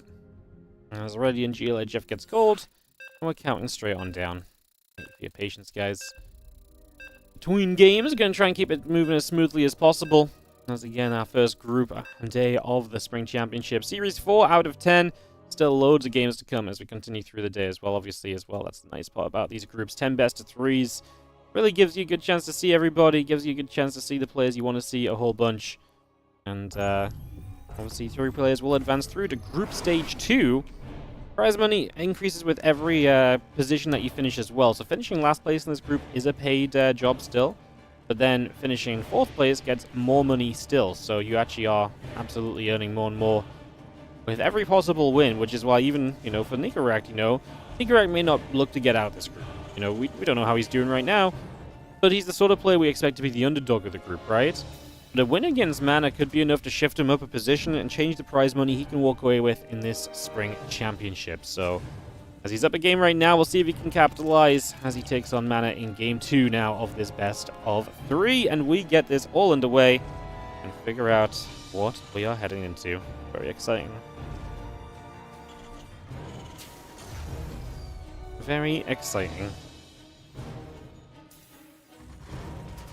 Alright, well, Rex and the gas come through. We get that settled in just for a few moments as well, as mentioned.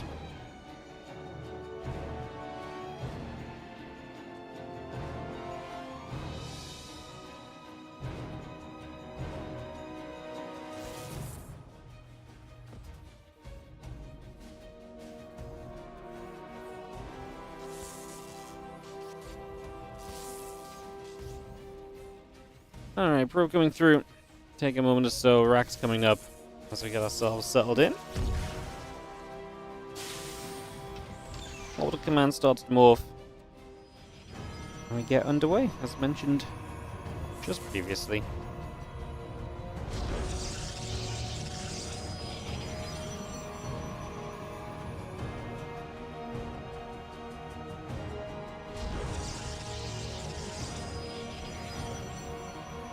So yeah, Reaper coming about, the orbital command coming through as well. We'll just get that on the go currently.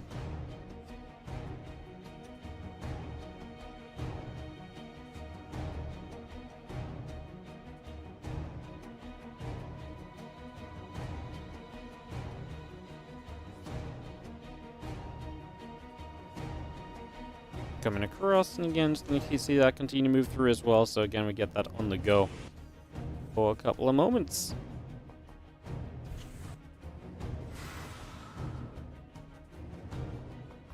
It continues to move around. Factory in the bunker coming up as well. The Cybercore going to be there. The Adept going to be Chrono boosting for the moment as we take a few to get ready for this one. The Nexus still coming online. Adept is going to commit, and we are going to get another shot off onto the Reaper there. So that's nice. And now the SCV trying to build up that bunker is also going to be in just a little bit of trouble. Adept goes up to the high ground. Also another attempt to see what's up. The Reaper's still moving through. Adept is going to start getting rid of some of these SCVs though, so a couple of workers will begin to drop. Some good damage being dealt here initially. We've got a Marine that goes down.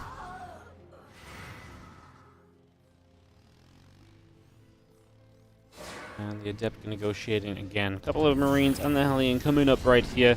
Starport coming through. Add on the Orbital. The Blink and the Warp Gate continuing to get built. And again, the Marine's just going to jump into the bunker for a few moments. So, get that on the go. Move that around. And again, that Blink very much so being added on currently as we speak. Now we have ourselves the Reaper and the Marine's going to step forward. The Adept going to get chased back a little bit.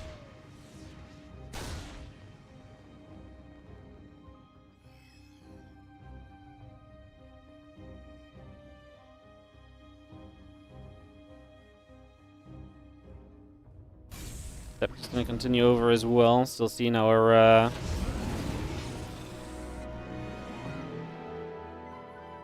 movement here as the couple of Hellions gather together. The Prism and the Blink continue to come on through. Let's just see the, again, Reaper and the Hellions very much so gathered for the moment.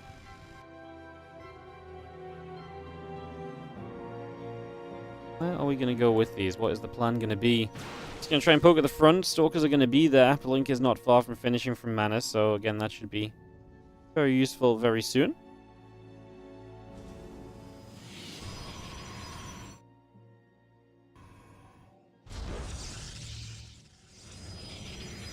That Blink finishing on the Twilight. And we bring this into play for the moment. The Observer going to come moving about as well.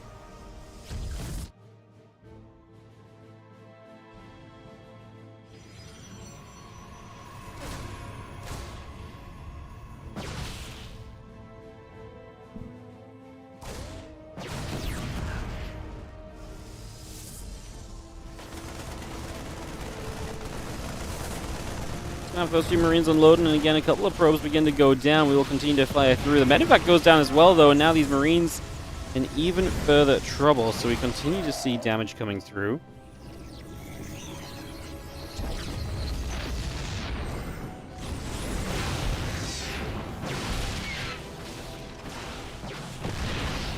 Stalker's in the back, just going to come about once again. The few SCV is going to get back to mining over on this mineral line. The Stalker's still gathering together, and they're going to still try and make their way forward.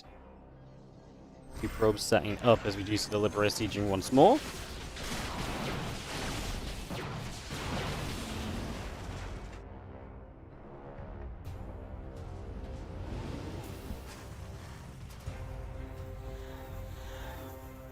Just stepping back there again, a few more Stalkers on the way in. We get a Zealot warped in along with this, so again, we see that coming straight on in for now.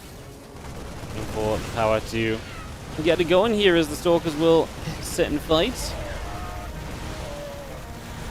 It's going to be seeing the Bioforce will continue to push forward. The Viking going to be there to chase the Prism away as well. Still got that charge coming up also. A couple of barracks building for mana.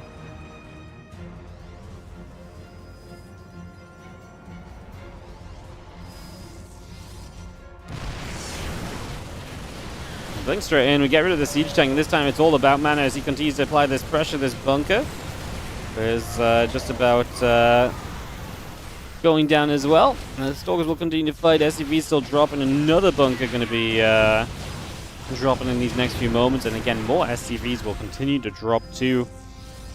Damage continues to be done here. Sword of Command has to lift off, and it's going to have to go pulling away, so it's going to peel on out of there.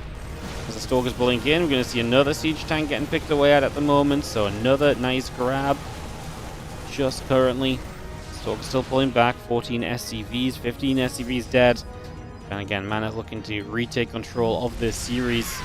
Or at least built up to 1-1. But that's good for him, because obviously he definitely needs a little bit.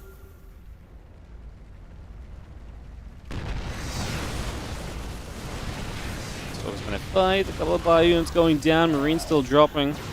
Combat shield, cluster shells coming in as well. Stalkers will keep on trading, and GG does get called.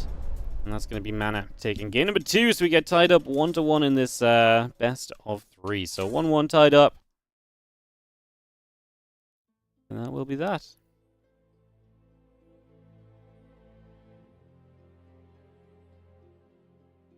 Alright, we get to go to game 3, guys. Mana and NICORACT going back and forth.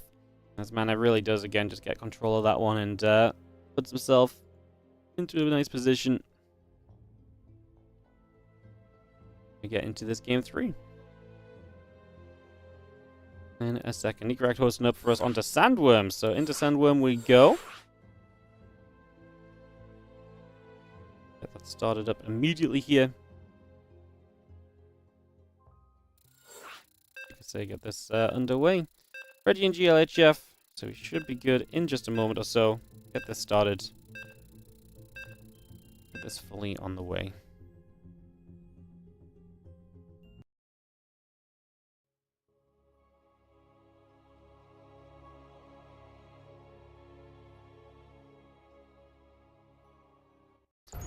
Alright, let's dive into this game 3.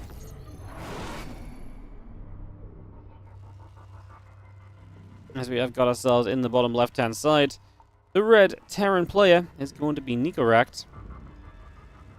And he takes on the blue Protoss. In the top right-hand corner, we have ourselves Mana.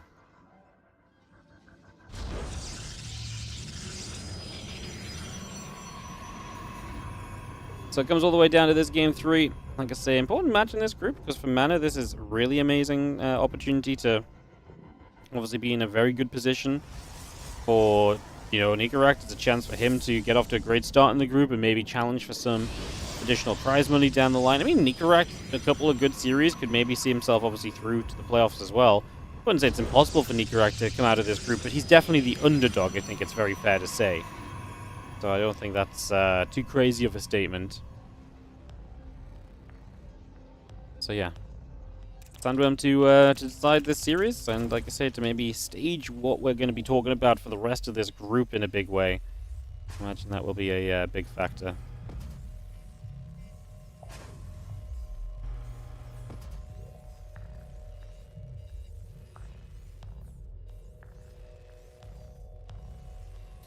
SCV coming on up. So we bring that into play as well, get that going.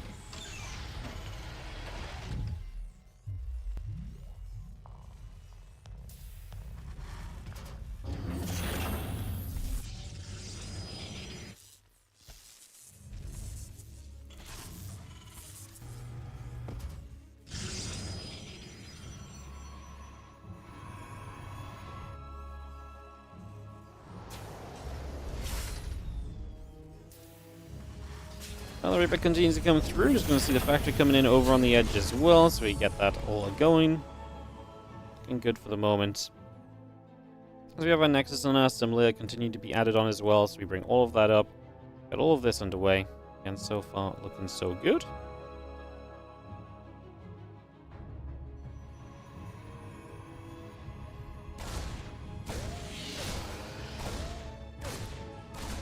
It's just going to be coming through as you step forward, hit that pylon a little bit, deal some damage. I mean, it's a Nexus and a Command Center on the way up, so no surprises just yet in terms of how the opening is going. We'll just have this probe coming back through. We'll gather in and nibble at the SCV for a couple of seconds. A couple of Reapers coming up as well.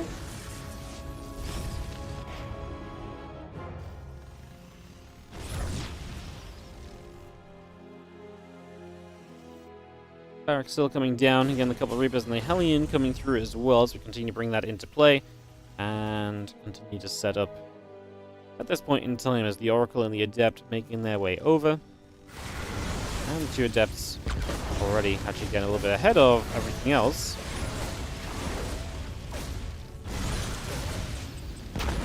Now I'm going to be seeing the little grenade going down again, bopping a few units around here and there, so again, nice job done for a couple seconds.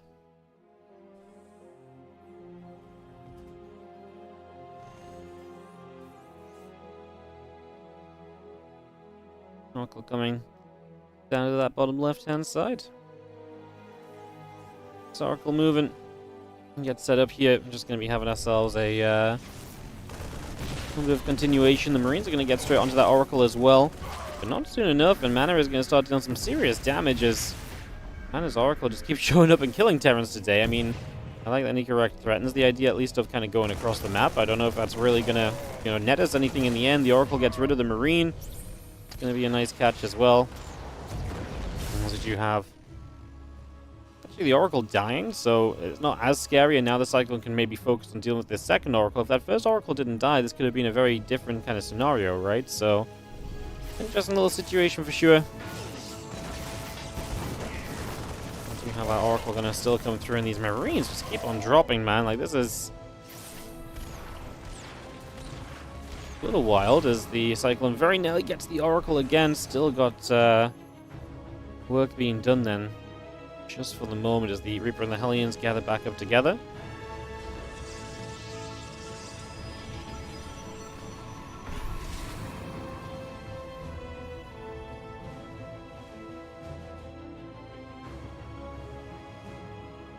Hellion just chilling on the far right side too. Just going to be waiting for its opportunity to maybe come back into play.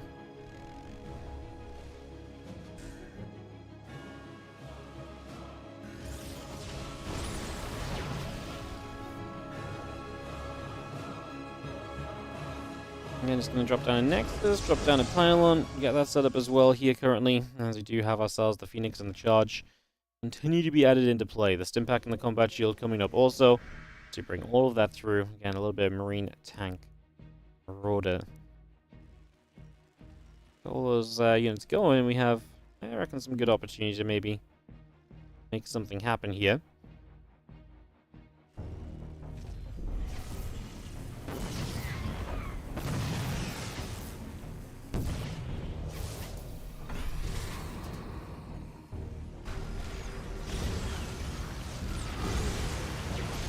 Cyclone the Hellion's going to come through.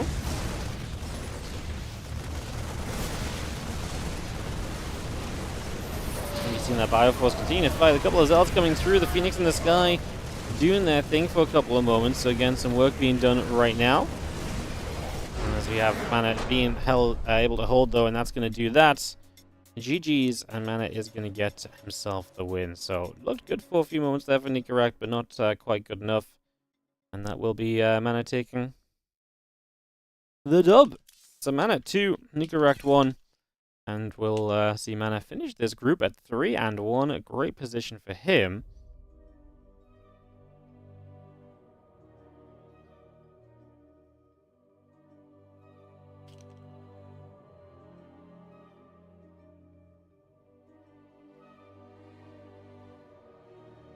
Alright. We're going to be going into Dark versus NICORACT next, so we'll get that ready to go. Get that set up. And we'll probably just take a quick little break here, guys, so...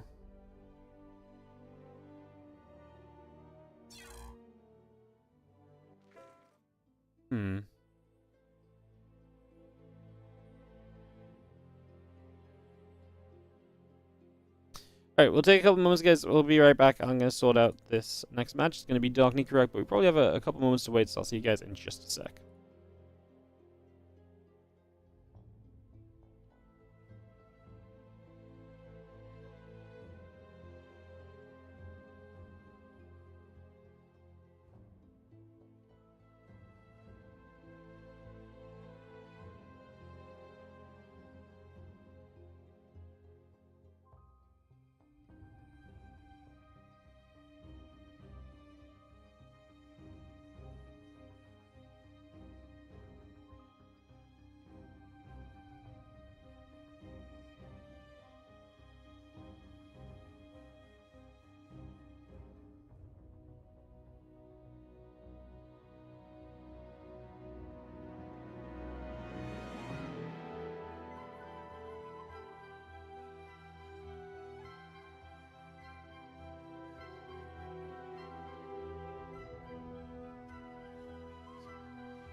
Alright guys, I just had to swap the player's schedule around a little bit. It's not going to affect our order of things right now, at least.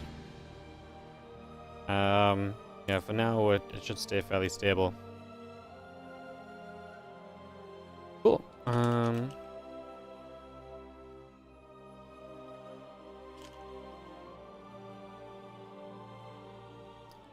Cool. So we'll get this going. Dark versus NICORACT up next for us as we enter Series 5 of the day. What we will have, guys, is usually we have a 5-and-5 split of like 5 matches live, 5 matches from replays. Today we're actually going to have 6 matches live and 4 matches from replays. The matches we're casting live have actually moved along quite quickly, even though we've had a couple of Game 3s. And so one of the series at some point on the ones that are meant to be replays hasn't had time to play. It just makes sense for us to swap things around. So that will wait to be played at the end. It means we get more plays finished sooner and less of a delay, basically. So, I mean, for us, it means more live matches as well. So it just works out that way today. It works out like this. We can get this started. Beautiful. Love it.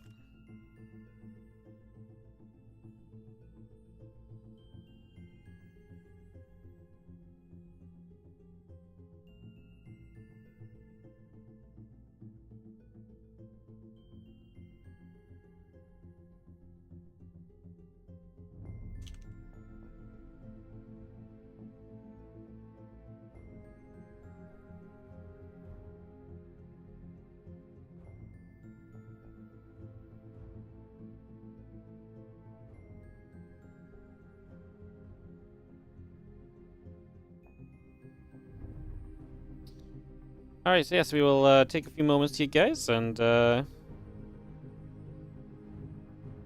hope to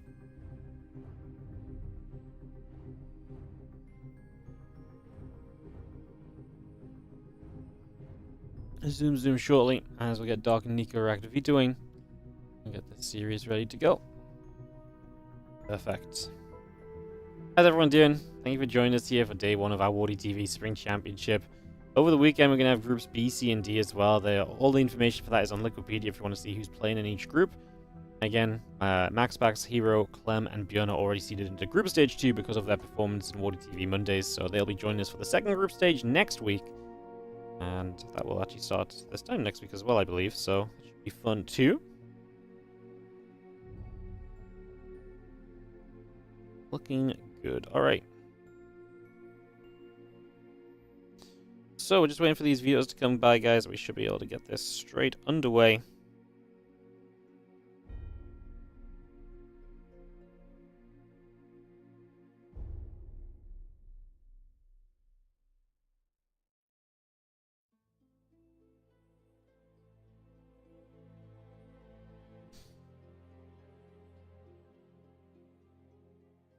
Perfect. So we're just waiting for this. Shouldn't be too long, hopefully. Nice and quick. Get this underway. Get this started off.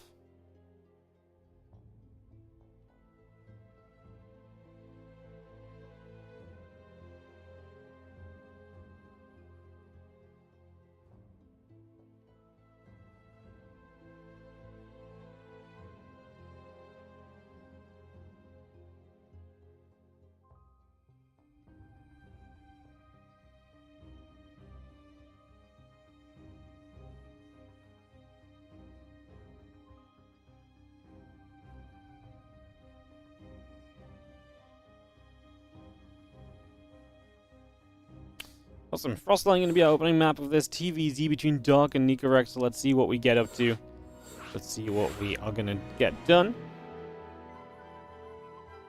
And we will kick this off into our next best of 3 in just a second. So this will take us to halfway through the group as well, which is also the cool part about this, is that we just get to, yeah, cool part about this is that we get to kind of enjoy this, yeah, so many matches in this group, basically.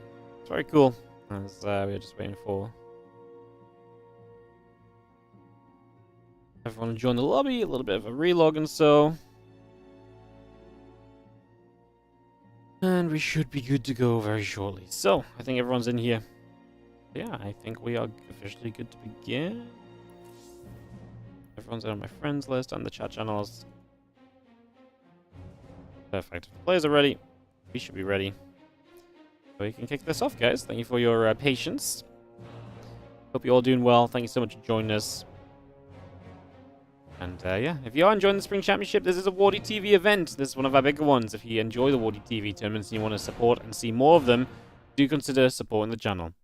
Whether that's a Prime sub, a gifted sub, a regular sub, whether you check out the Patreon page at patreon.com/WardiTV and help us to fund these events, whatever it is, these events do not happen without your guys' support, especially not the big ones. I mean, this is $5,000 over the next couple of weeks, so if you guys enjoy what you're seeing, if you guys enjoy the players, if you guys enjoy watching these games, like I say, do consider supporting. It goes a long way, it helps us out a whole bunch, allows us to do a lot more in the future ourselves, so we obviously love that, as right now we really are just waiting for, I'm not sure who, I presume one of the players is BRB or so, but they haven't told us, they've just told each other. We'll be waiting here a couple of moments to maybe get this back on track. Do do do do do do.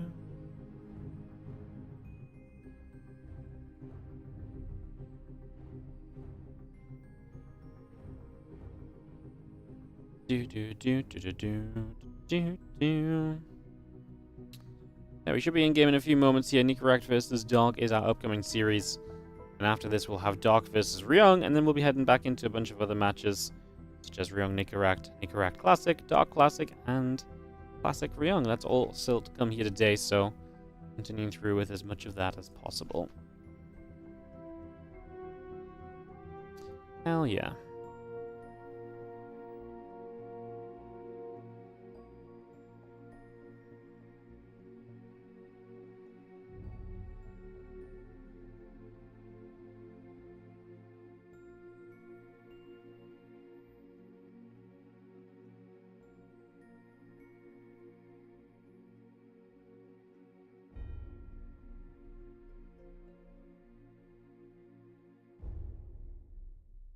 Yeah, we're still just waiting for the players. I just presume they're both AFK or taking a moment, so yeah, I thought we were ready to go, but apparently not. I thought we were ready to go, but not the case. Not the case. Ay, ay, ay. Alright, no worries.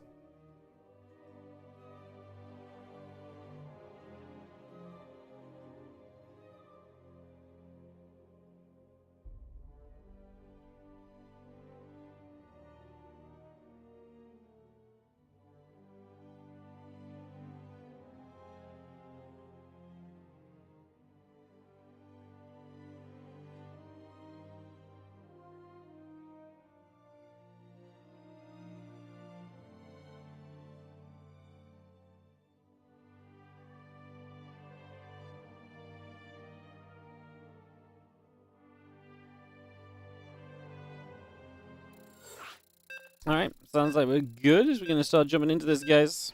I guess the readies were being done in private because I had no idea.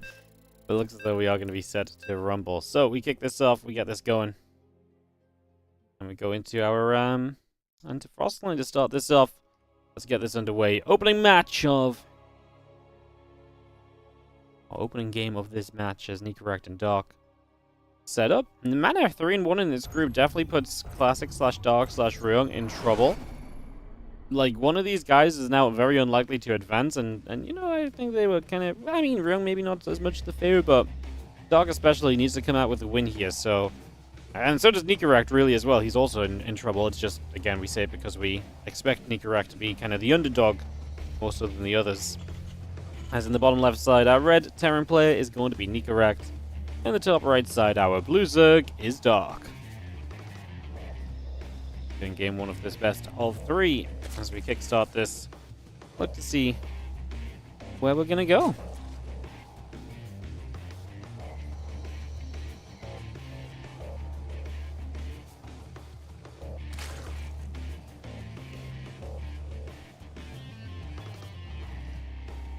Alright, so you settle down and you get this started up. See what our plan will be.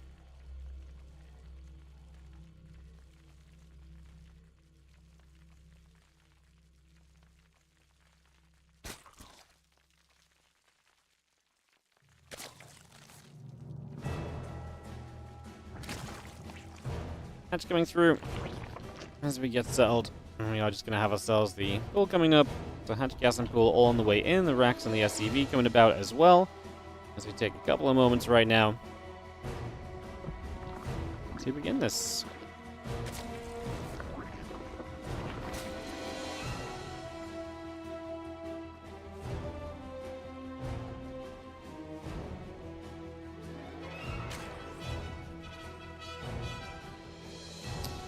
Again, hatch and the pool coming up, the orbital and the Reaper coming through, and get this underway.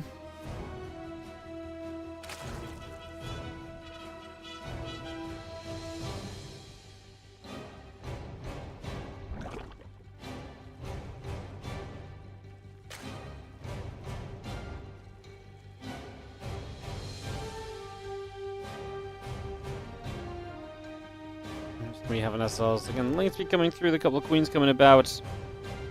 Do take a few moments here to see what our plan will be overall.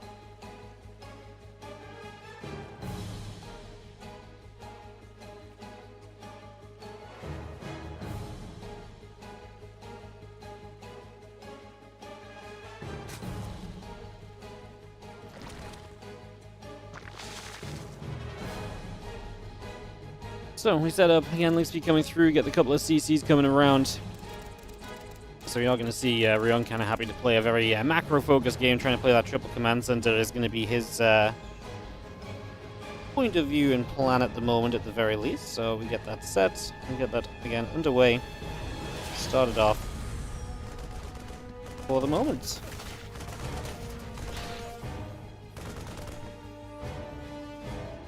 Queen's going to be there, and the couple of Lings start to take some damage. We continue to pull back. The SCV is going to pull through as well. Those Lings have to continue to come on over. Just for now, also. Again, looking reasonable as we get set here.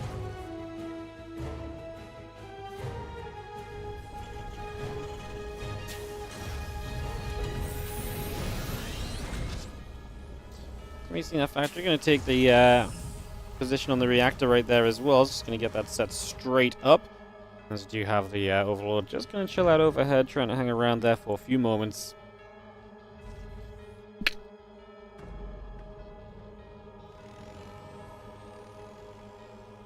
So excuse me for a moment.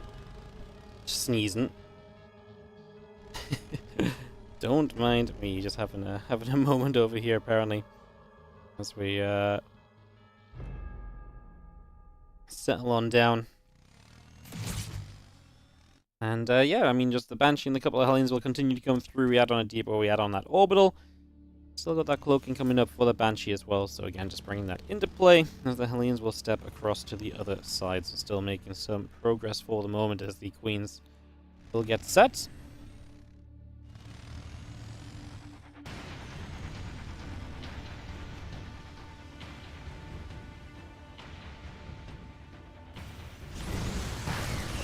Hellions will just pull back. The Female Marines are going to gather together as well. And we just have ourselves the Lair and the Baneling Nest coming through. Add on those Evolution Chambers. Add on the drones. Add on a Queen.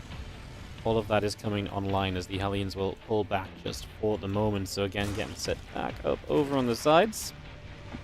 Another hatchery will just come through as well. Just got that straight into play.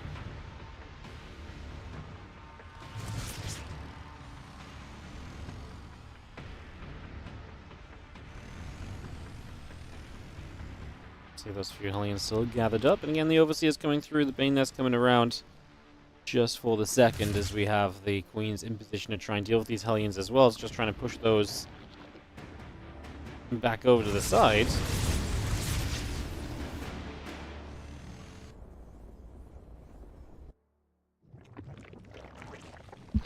Those Hellions obviously will try and find some ways in. We'll try and find some ways to set up 1-1 upgrades and so continue through with this.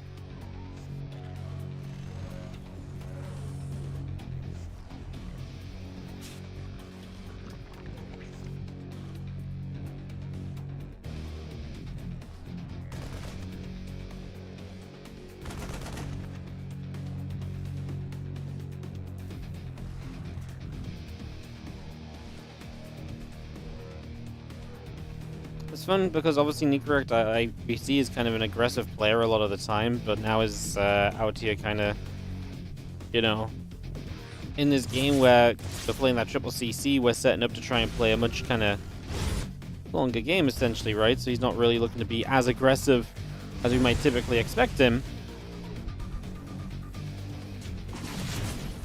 We do have our Green Hellions coming over. There's a change in right there that's going to get grabbed a little bit as well, so going to be able to move through that as the Hellions come on back over to that right-hand side. So they're going to step straight through. Again, 1-1 upgrades, Infestation Pit coming online as well.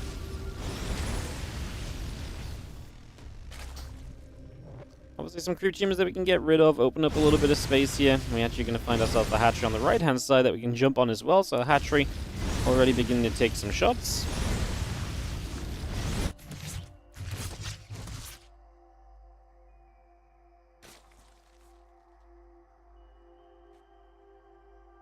Both those Banshees just making their way all the way through the top. A little bit of cleanup on the Hellions, though, so Dark is going to be able to stop that from doing too much else at the moment as well, which is nice. So definitely a benefit there, if nothing else to be said at the moment.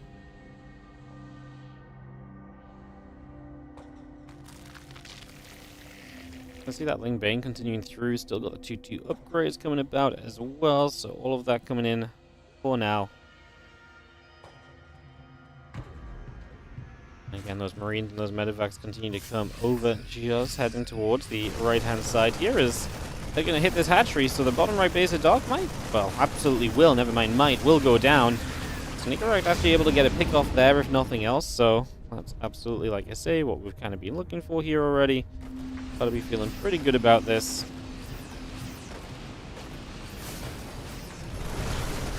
Gonna be seeing the Banes and the Lings going to continue to run forward. The Marines gonna be in a little bit of trouble as the rest of the Zerglings come across as well. And we'll just have ourselves the Banes still very much so coming over. And yeah, I mean, these Marines continue to come across at the moment. So again, we continue to just push up as NICORACT. I mean, his supply is holding out pretty nicely here, I would say, for the most part. So that part seems nice, but I think unfortunately for the rest of this, we are going to see just a little bit too much in favor of Dark. I kind of believed in NICORACT for a little bit though. I was like, his supply's okay, but he's being very aggressive. He obviously needs to get a lot done in that moment, and he's not able to. That's not going to be ideal, and hence here we are. As we will jump into Ultra Love then for our next game. So NICORACT Dark Game 2 coming up in just a sec. We get this straight up.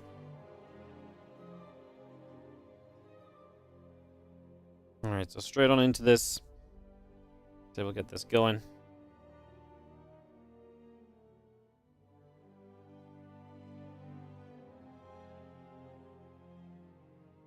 The players are ready. We can go ourselves. We are very ready to kick this off, so we can get started as necessary.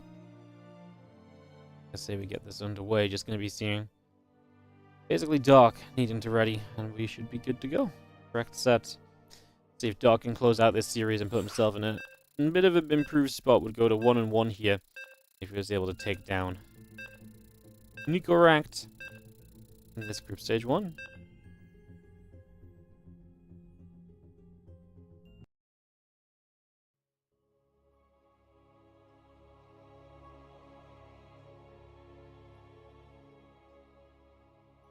Alright, Ultra Love coming through. And let's get into Dark versus NICORACT, our second game, as NICORACT attack falls and falters in that opening round. He will be down a map at Red Terran in the bottom left corner of the map now. On the upper right-hand side, we are going to have ourselves the blue Zerg player. It's going to be Dark.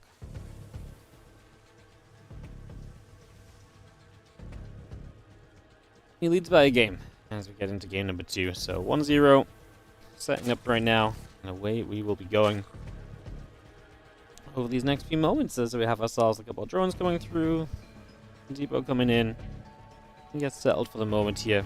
And the drone will just continue to come across, just peeling away to the sides. Put the hatchery down, and away we are going.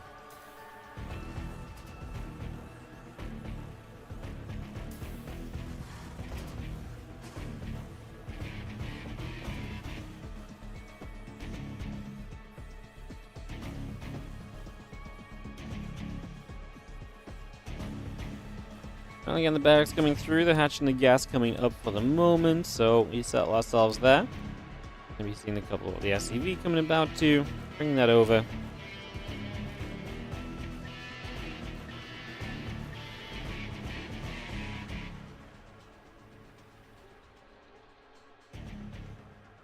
So just have the SCV will take a step up. Again, they pull the hatch, the drone.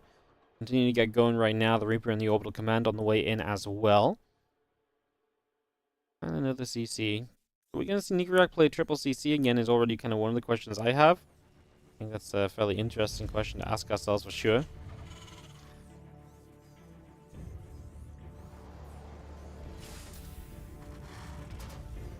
And that depot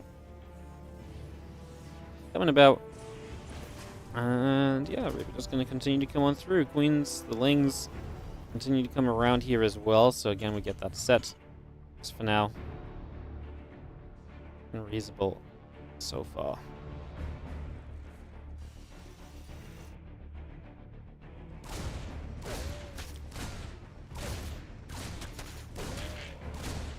We're just going to find a couple of those Lings so I'll get pushed back the other direction. So we have ourselves some success there. The Lings and the Reaper are going to go back and forth for a little bit too, so we'll continue to come around also here. Let's just have ourselves the Reaper setting up once more.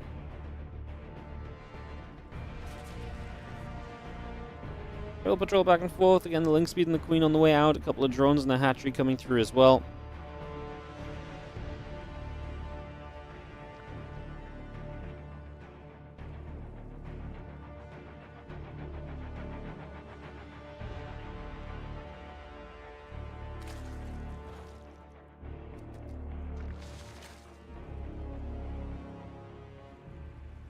Have ourselves that Reaper coming through, and again the Queen and the Link Speed continue to set up also. We bring that right around. Let's have ourselves the Link Speed kicking in. Will give Dark some of the control of this game back to his own favor for the next few moments. Get this set up.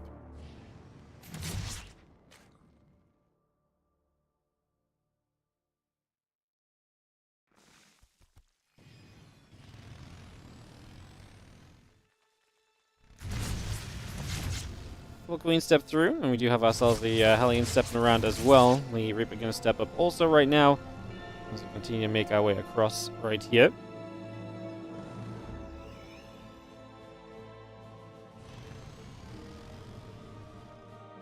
And two Reapers and the Hellion gathering together. The couple of Queens are going to move through as well. So again, we get ourselves set up just for the moment.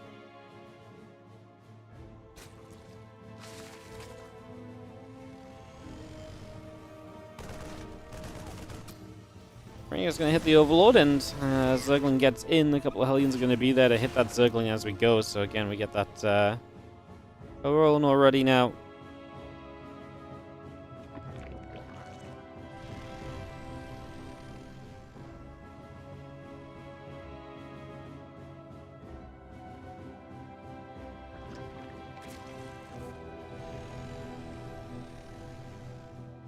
Hellions move back to the center. The Queens are going to gather up. We are going to be having ourselves again the Bailey Nest with that lag coming online as well, so bringing all of that through already. The Banshee cloaks and a couple of drones will begin to get knocked away at by said Banshee just for the moment. So a few drones going down. Hellions continue back down to the bottom side and peeling our way through this.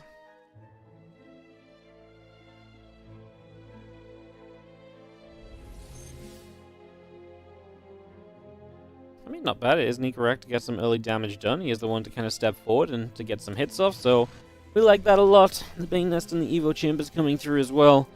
As the Overseer, the drone, also getting into production right now as the... Again, a few Hellions and the Zergling will also step their way forward. Chasing around. NICORACT still trying to fight for some of this control of the game at the moment as the Banshee's already set up and hit the Queens.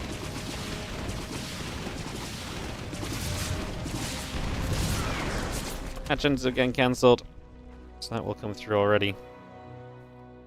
And yeah, the Reaper and the Hellions coming about as well, as we do see some more of this creep spread being cleaned up at the moment, so again, not a bad start in that regard.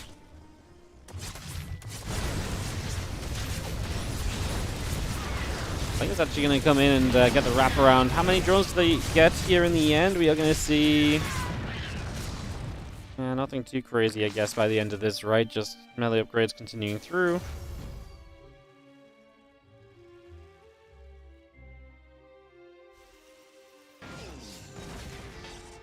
One upgrades, Bane lane speed coming about. Just gonna have ourselves the combat shield and the 1-1 coming in on the side of NICORACT. Couple of Benevacs in the tank coming over as well. And we do have our Bioforce gathering from the natural. Dark sends units across, but I don't think he's gonna have enough to really do too much of anything at the moment, so don't expect anything too well to be happening from that as step forward once more.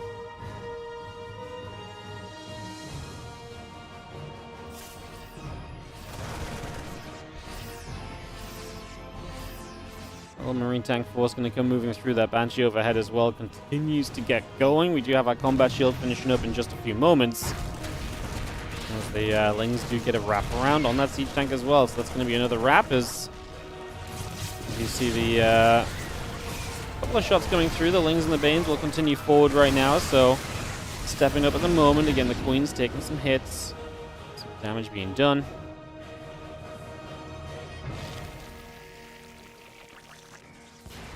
Still got those melee upgrades coming through here, so we'll get that underway. The Ling Bane continuing about as well. And this Marine Force going to get back onto the creep spreads. We've knocked down a few of these creep tumors. A couple of changelings go down also.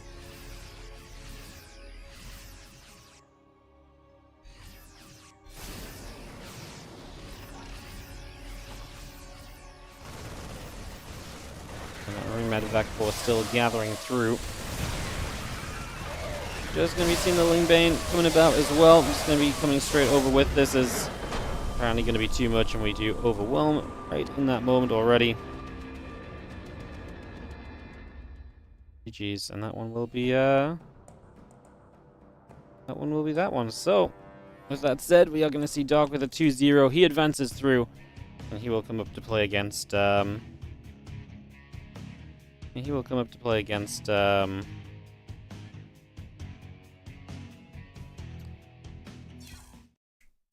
Ryung in a little bit. So we're going to be heading into Dark Ryung next as Dark gets the 2-0 here over NICORACT.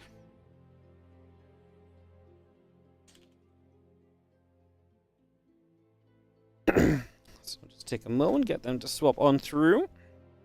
And just a moment or so, and we can get that sorted. I think we might need to take a minute or two before another match to finish, though, guys. So give me a sec. I'll throw us over to the break screen, and I'll double check on that, and I'll come back with you to you guys for info very soon.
Alrighty guys, just a little update. We are just waiting for a game to finish, and when that game finishes, we can officially go into the next match, which will be Dark versus Ryung. So we're just waiting for an off-stream game to finish. When that is done, we'll be right back with you, but until then, we're just going to wait a couple more minutes, and then come back and talk to you guys properly when we are a little bit closer to truly and actually getting this back underway, I think. Is probably the approach we're going for.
Alrighty, everyone. Like I said, we're just waiting for a game to finish. When that game finishes, we can get into the next series pretty much straight away. It's just a little bit caught up waiting for that other one to finish. Just the way the scheduling has worked today, it's not quite been in our favor as we might like it to be typically.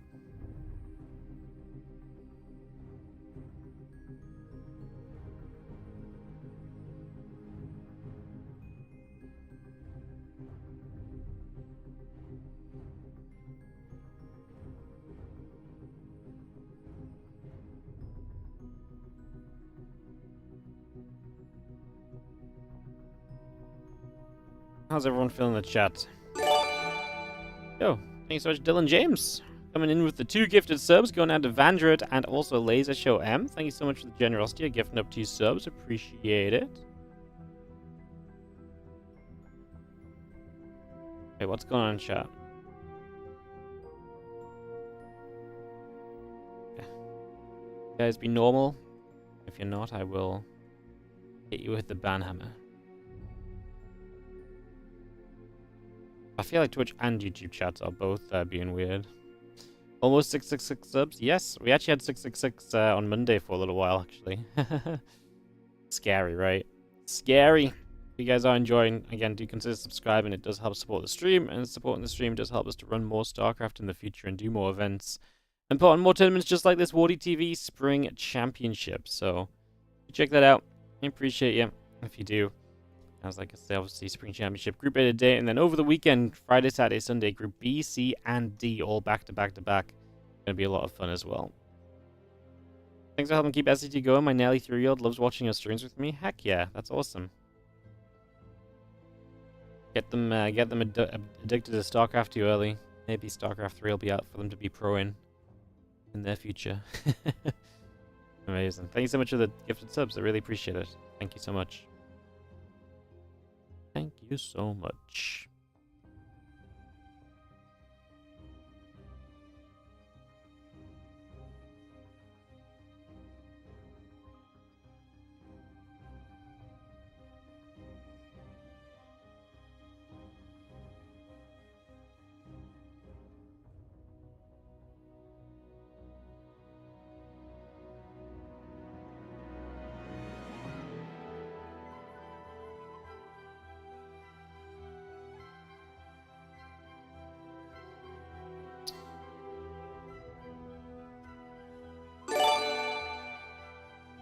Yeah, thank you so much, Ats33, coming in with the 5-month resub on the Prime as well. Appreciate it. Thank you so much. So, kind of a good thing. So basically what's happened is that, again, like I say, the matches have got a bit out of sync. That's kind of because we've gone faster on the matches so far than the other games that are happening. So as we hit this halfway point, in theory, the rest of the matches that we have coming up are going to take a little bit longer, a little bit more back and forth maybe, a little bit lengthier games. So generally that speaks volumes to, you know, maybe seeing some good matches. So that's kind of exciting. And that's something that will be, like I say, coming through in the near future. So that'll be coming up, getting going shortly. And yeah. In fact, we'll be ready to start up in just a few moments. So, I will be getting this Dark Ryung series underway as soon as Ryung is ready. I'll kick this one off. So, give us a moment or so, guys. We'll get this going. So, yeah, Dark vs. Ryung.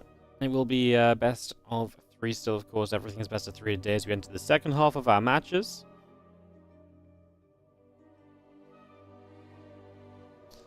Perfecto. Alright, videos will start up here. We get this Dark Ryung series ready to go. After this, we'll do probably, I mean, what we're going to be at. NICORACT is 0-2, Ryung is 0-1. We'll probably do, so after this, we'll do Ryung versus NICORACT, and then we'll do NICORACT versus Classic. I think we'll just stick to that. Then the last 2 matches of the day will be Dark Classic and Classic Ryung. We'll probably do those based on what we think is, which order may be the most exciting, basically, so I think that's our current plan of things and where we are at. So, yeah, that's where we stand. That's where we sit for now. You're watching the WardiTV Spring Championship, and I appreciate you guys being here.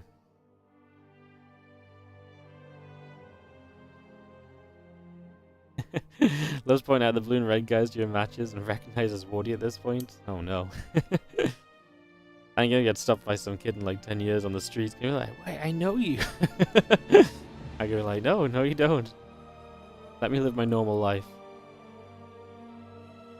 Slowly becoming famous one day at a time, apparently.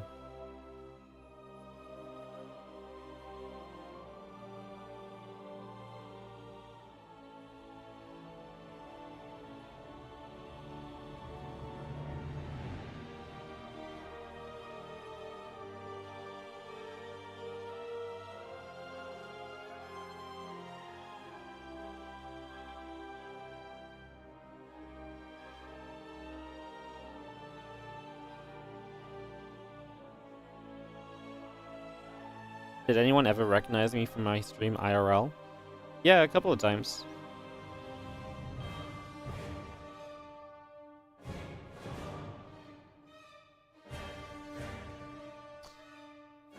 A couple of times.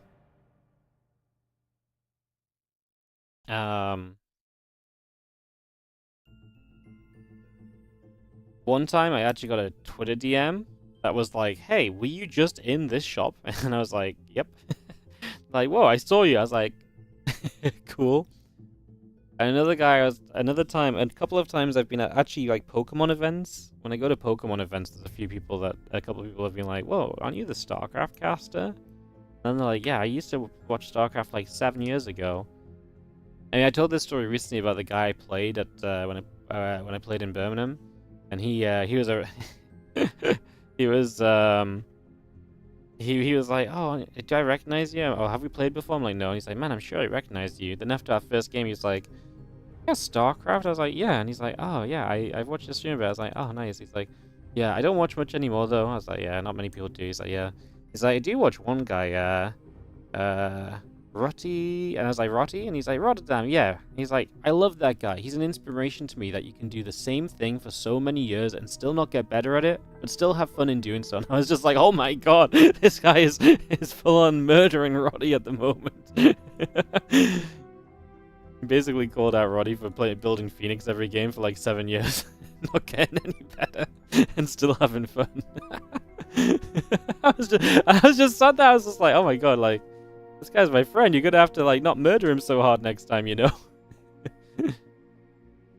Yeah, Roddy told this story on his stream too because I mentioned it to him.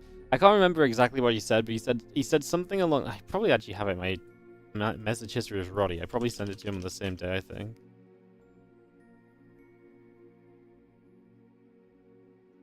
Oh, I know where it is. It's in a joint chat with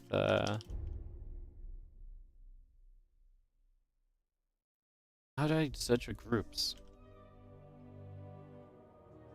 I know exactly what chat it's in. I just don't know how to find said chat.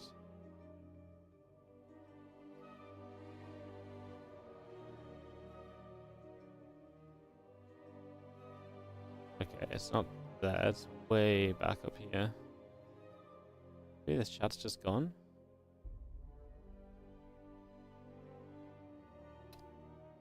Ew, boring. Yeah. I can't remember exactly what he said, but he basically said Roddy's been building Phoenix for 7 years, and he either said he said something like it's wholesome to see someone can can do something for so long, or can do the same thing for so long and still win with it. But also it kind of came across as though he was just like, how is this guy only it's still building Phoenix in 2025? Yeah, that was funny.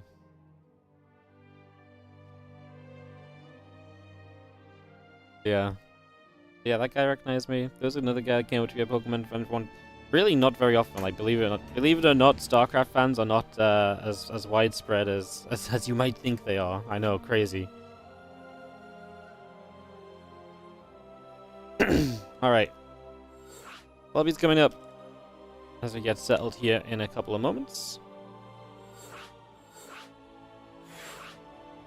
And we'll be into Dark versus Ryung in a few to get this next series underway. So this is going to be Series 6 for us today, guys. After this one, we will be heading into the replay matches. So the last 4 matches today will all be from replays. So just a little heads up that that's going to be the case. So get ready to go.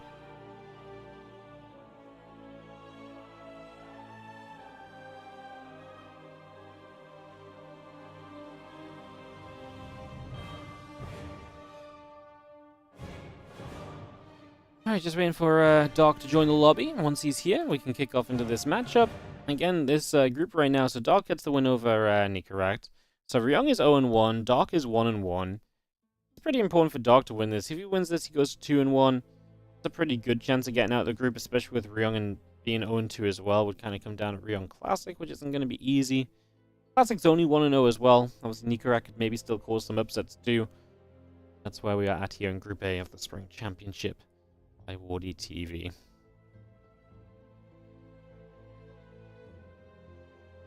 No surprise there's more crossover between VGC and SE2 viewers or players. Yeah, because I guess it's kind of strategy, but I mean it's just I think it's not just that, it's just like the chance of me especially being noticed. Like, I know I have a fair few viewers on Twitch, but it's not like, you know, a lot of my viewers also are just like people who just sit there and lurk. They don't even really care about me. They just want to watch some StarCraft. So, like, the likelihood of me being noticed anywhere goes down and down. It's nice. Oh, what, he was a Blizzard employee? Ay.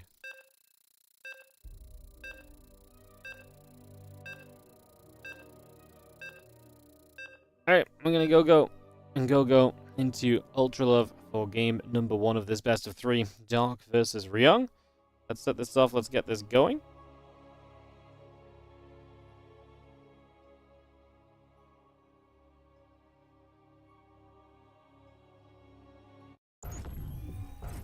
What we have down in the bottom left-hand corner, the red Terran player is going to be Ryung. As we enter the Series 6 on the day. In the upper right-hand side, we have ourselves the blue Zerg player, Dark.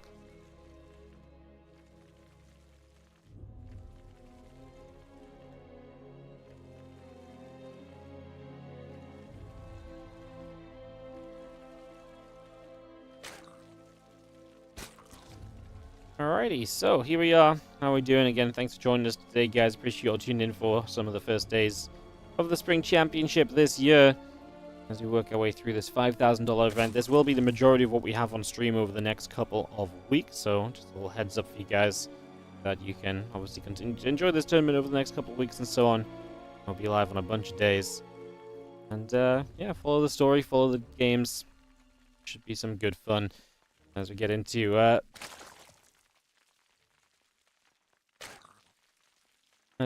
our opening game of this best of 3. Let's see what we get up to. Let's see what the players are going to show us. As I'm intrigued by Ryung and whether Ryung can kind of come in here and get something done. Ryung played his heart out across multiple qualifiers to participate in this. Finally qualified on his final attempt after playing in all 4.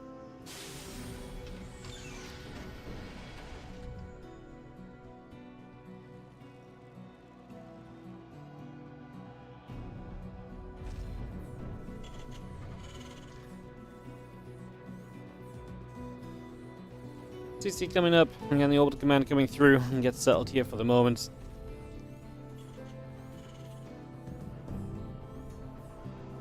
Hatch gas and pool will begin to build.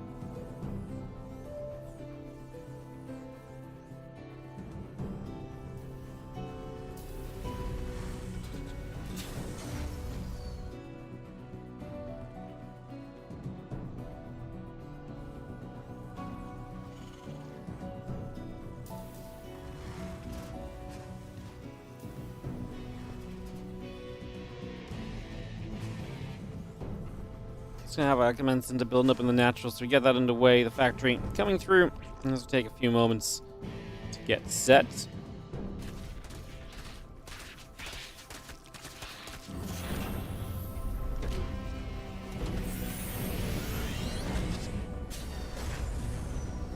The Hellions coming through, so the reactor is just going to be dropping in, and we'll see our first Hellions coming on out. It's just going to get that started. First to begin with here, no real surprises yet. This single Zergling trying to find some info. Plus the reactor factory. It's double gas from Ryung, so not a third CC. A little bit more aggressive from him as he'll go into the starport a little sooner here in this game. Maybe some Cloak Banshee play? I mean, he's building a Marine. Does he build another Marine? Ooh, Hellbats? I actually think it's Hellbats, no? You build multiple Marines, you get a medevac, you start an armory. Yeah. It's very niche, but it's one of the few times you would continue to build Marines just singly out of the barracks, and the armory goes down. Look at that for a bit of a warty prediction. How about that? Look at me identifying builds in 2025. They say he couldn't do it anymore. Yeah, here I am. I know what's going on. A couple queens will step up as the Hellions will try and trade with those queens.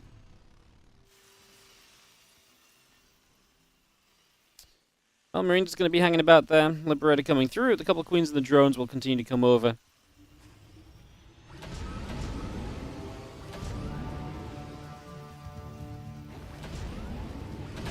Medevac will load up a group of Marines, and they will just go boosting to the top side. So there is Ryung coming across. The armory going to be done in the next couple of moments. And yeah, the Liberator coming through as a follow-up to that. Let's see how prepared Dark will be. It's just going to be Ling Queen. He's building Lings right now. The Hellions ready to morph into Hellbats. This is obviously a very fast Hellbat attack. Spinecrawler starting from Dark as he splits the Queens up and will start trying to get some damage done. Targeting the Medevac, you remove that heal and you remove a lot of the longevity of this attack as well. It's obviously difficult for the Zerglings because they've got to figure out how they're going to fight. The SCVs repairing each other are doing a good job of this. Hellbats start to hit that mineral line, and Dark will begin to eat some damage here as the Zerglings continue to try and move through. The Hellbats putting their work in as well. The Zerglings will continue to drop. We will have these Hellbats continue to chase over, taking out Queens, punching through for the moment. Doing a good job of this as more Zerglings come over as well. We are going to be having ourselves the Queens continuing to fight and trade. And apparently that's going to be good enough as Ryung doesn't get enough done. And this is very committed because it's off 2 bases, not 3 bases. So the fact he hasn't done anywhere near enough here, plus he pulled some SCVs, he just says GG. And Dark is going to take a quick, speedy opening game as he does defend this Hellbat attack just like that. Will we be casting Dark versus Classic? Yes, we will cast all of the matches from today. The only reason we would not is there is a world where I run out of time. If some of the matches are really long, I do actually have to go to a thing tonight, but that's in like 2.5 hours. 4 best of 3s after this, 2.5 hours. We should be pretty fine to get through that for the most part. So, yes, we should be able to cast everything on stream today.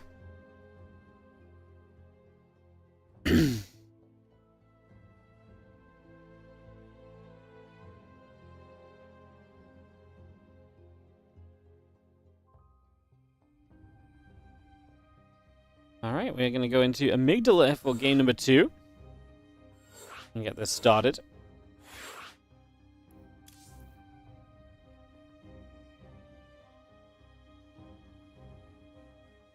Let's second map here. Ryung, I like the switch up of trying to do something very aggressive and much more committed.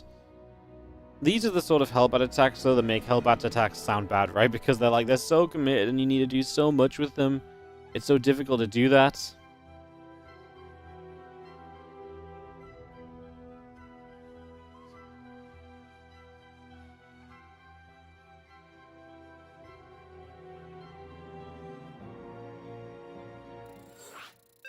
Countdown is good, and we will get into game number 2.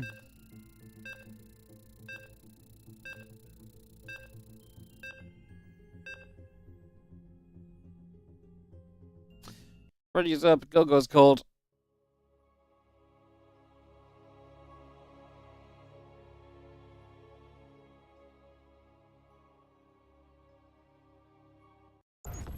Alright, let's party. In the bottom left-hand side, we will have our red Terran player repping Vitality. And down a game in this best of 3 right now, it is going to be Ryung. Can he bounce back? I expect a very different style of play from him in this game. Would not expect him to try the same thing twice, especially after he got shut down just as hard as it did. In the top right side, our blue Berserk is dark.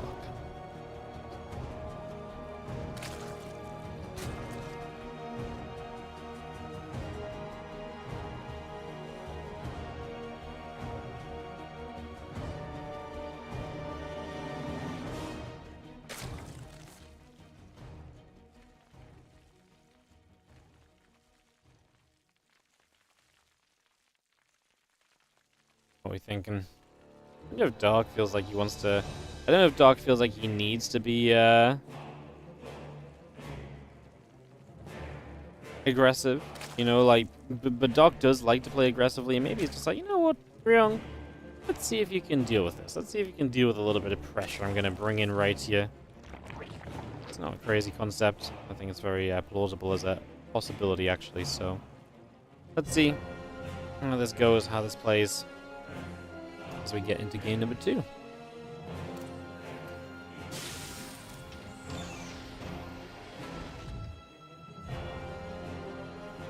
And hatch well, not hatch gas pool, but hatch pool coming up, so no gas just yet. We'll see if Dark wants to go with that shortly.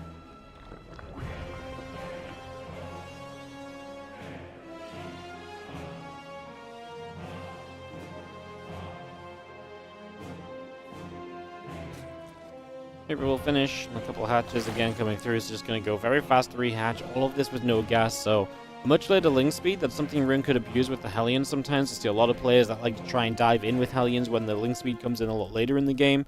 Definitely one of those things that you can try and take advantage of, so something to look at there maybe.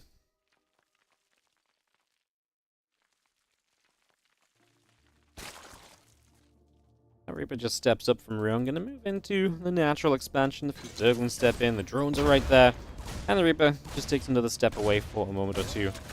As the Zerglings will try and fight the Reaper, so Reaper will take a couple of shots.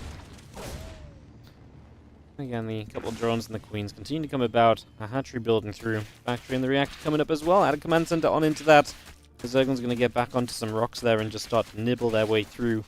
Force some damage, open up some space, and just make that something that we can work with.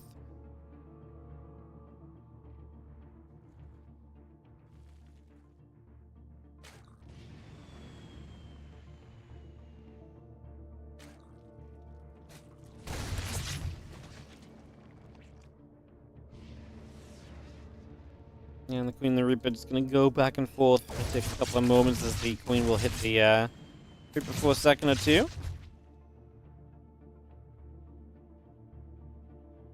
And we get that starport coming up. We have the tech lab on. We have ourselves the couple of extractors coming up as Dark finally starts to take his gas. So he's going to be super late to any sort of gas-based play right now.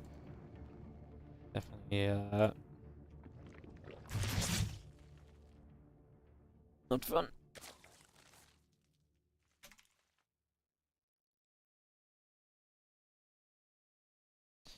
And a couple of Hellions is going to come about. The Reaper will gather up. The other Queen's going to come over as well. Gonna see that Banshee in that cloak.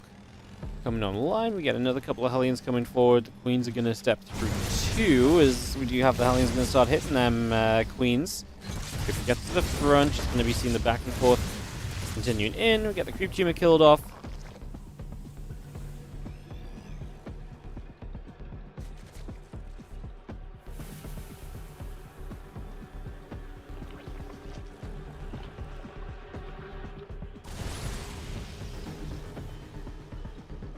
And cloaking coming up, Banshee's coming through, Stimpack building. So we do have Ryung able to obviously apply some pressure with those, with that Banshee place. That'll be coming through here. The cloaking coming online for that as well. We had a few roaches on the lair, and the evolution chambers continue to build. A little grenade going down allows us to get rid of that queen already. Now we continue to pull upwards. Hellion goes down. Queen goes down, though. Yeah, queen kill's really nice. With the roach popping out, it's going to make things a lot safer. Obviously, the lings are slow lings. There's no speed on them, so they will struggle to do much. But they help to get rid of a Hellion there, which is pretty reasonable as well.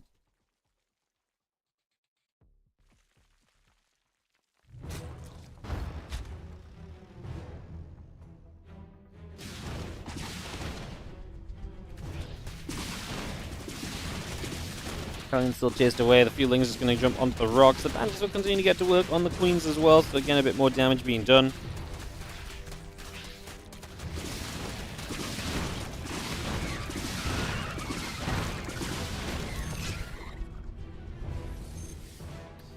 Banshees going to come away from the upper right side. Still got the 1-1 and the stim coming up as well. Got those drones building. 1-1 missiles, the roach speed, all coming about for the moment.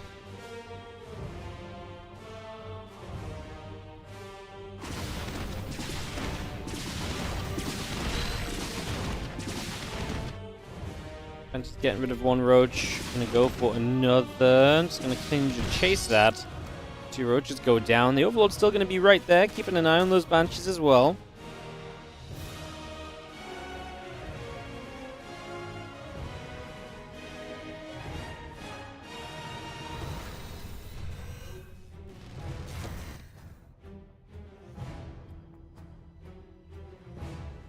Since the medevac still obviously cruising about, they will look to come into map control. To be fair, what Dog has done here, playing the missile upgrades and straight into roaches and so on, now the infestation pit for tech already.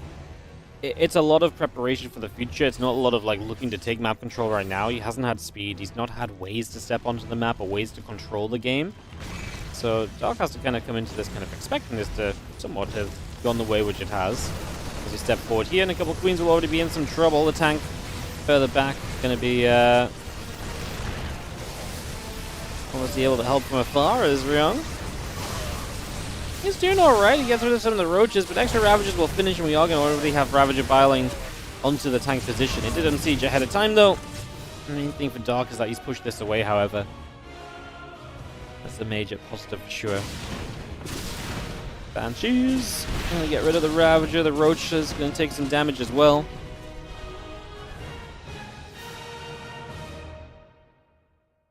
Those two missiles, the Queen, continue to come up.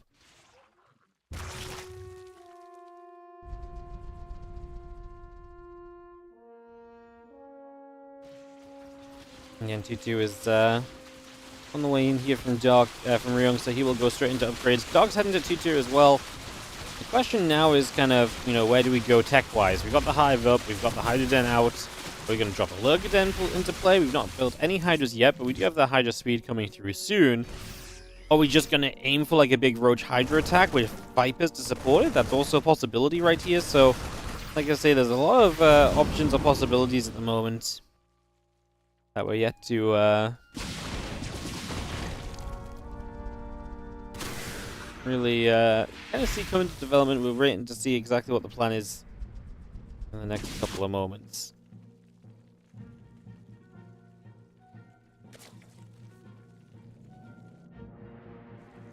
There we go, Viper starting up. So it does seem as though this might just be Roach, Ravager, Hydra, Viper on the push in the near future.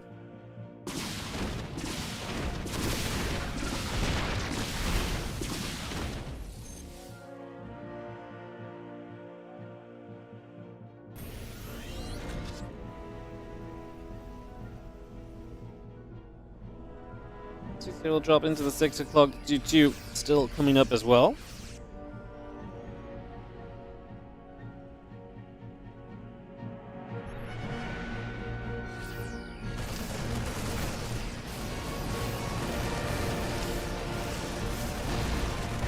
Big thing right now is that Ryung pushes forward, so Dog's not even going to have to get aggressive. He's just going to have to use those Vipers to blind cloud his way out of this trouble.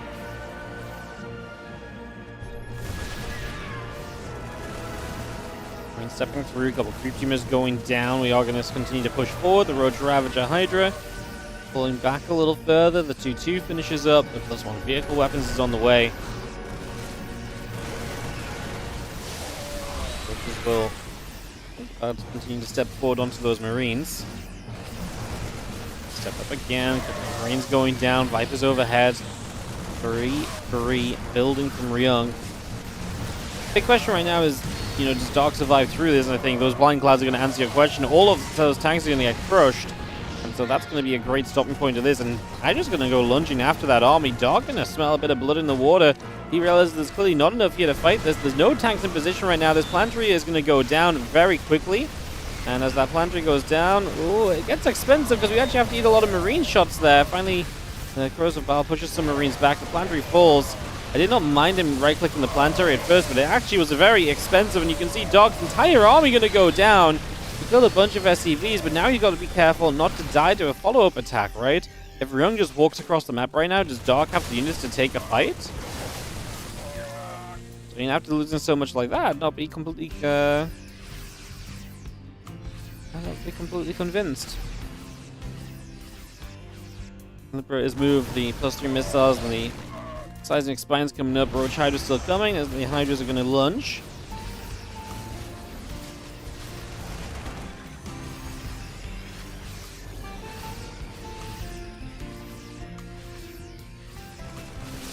Roach Hydra looking to step forward at the moment. Marine, Marauder, Medevac building as the 3-3 upgrades come through.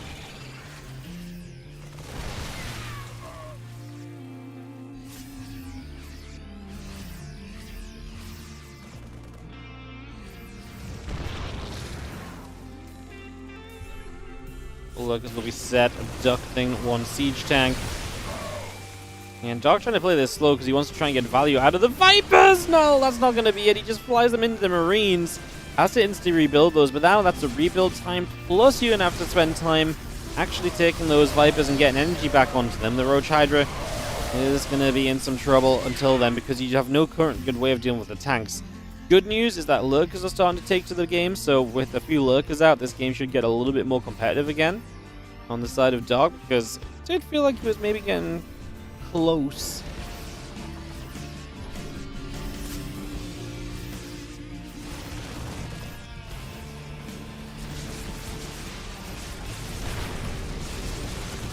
Can be seeing the Lurker going down. So the first Lurker goes down without doing much at all. We don't have many of them on the map.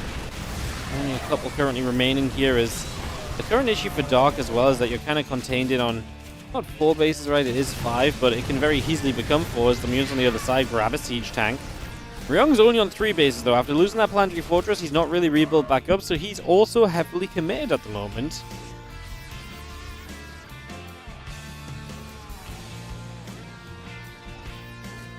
Tank will siege the hatchery, take more damage. The Viper's going to step over, and a little abductor too, and we get 2 tanks. So the new Vipers are doing their job nicely so far.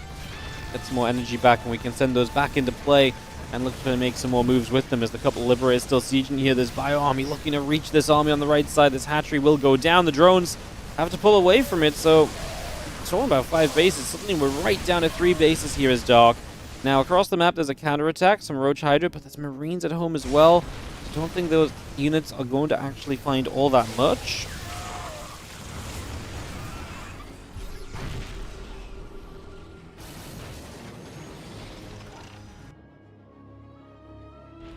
They're gathering in the upper left. A couple of abducts just going to come in. We are going to be seeing the siege tanks continuing to get picked away at. Supplies are fairly even. A few more Hydras and Lings coming up. The hatcheries are coming through. Marauder building on the side of Ryung. The Liberator is just going to unsiege, re-siege. Dark supply just is not here, I don't think, to do what he needs in this. We're going to see ourselves one of those liberators getting broken down, going to try and push the lurks in position. I mean, Ryung has now got a 4th base back online, which is huge for him. He's going to hit the top left side, which is why he's not had more units in the center. They've been moving around up over here, so that's Dark reduced down a potential hatchery again. He's setting up the gold base, but the gold is the hardest base to hold on to right now.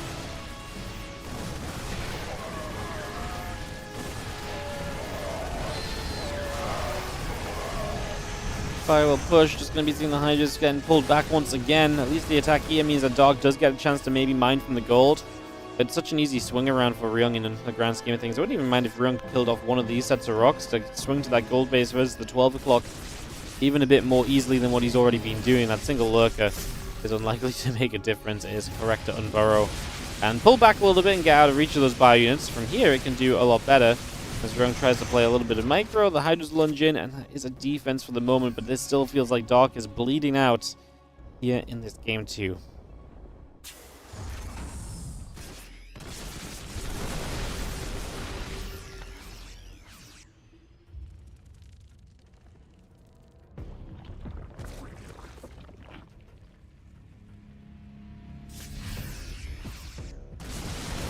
More lurkers coming up. We are just going to be seeing our Bio trying to get up this ramp. Queen spore going to be there. We get rid of one queen. Looking for another. Not quite going to get there.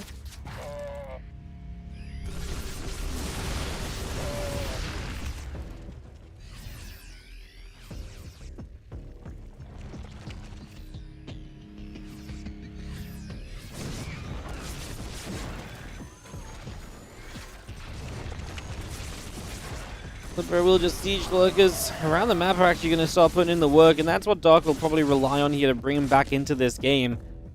As Ryung needs to just kind of stay on top of this harassment, needs to stay on top of this game in general. This is 100% a situation where I think it's fair to say that Dark kind of thrives in these scenarios because it's chaotic, it's a little bit offbeat, it's a little bit, you know, away from the norm. Dark is so good at making games work for him in these situations. He's getting a few more lurkers on the field, so he'll have some more tools to work with.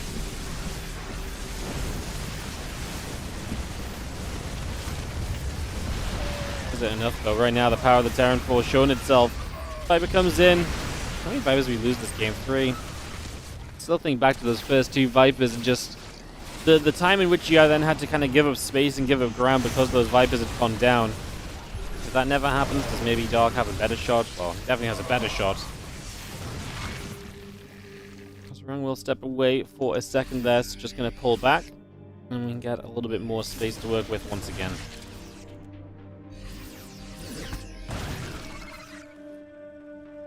But mine goes off. Still got 13 Hydras. A few lurkers being added on. The circling there is going to go down 2. And Dark really is hanging on by a thread though. And again, it's the fact that just more and more tech units keep showing up from Ryung. So he actually has really good ways to trade with these lurkers. Helps out a lot.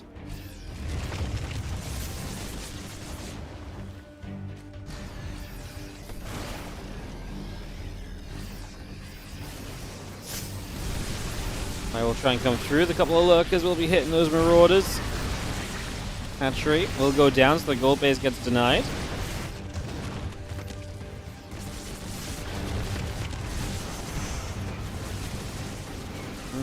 Can we deny this bottom base? I mean, Ryung is not exactly hot for money.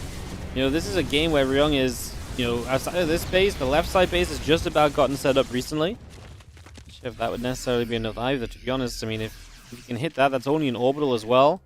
Although, easier to hit that. Easier said than done when it comes to trying to hit that, potentially.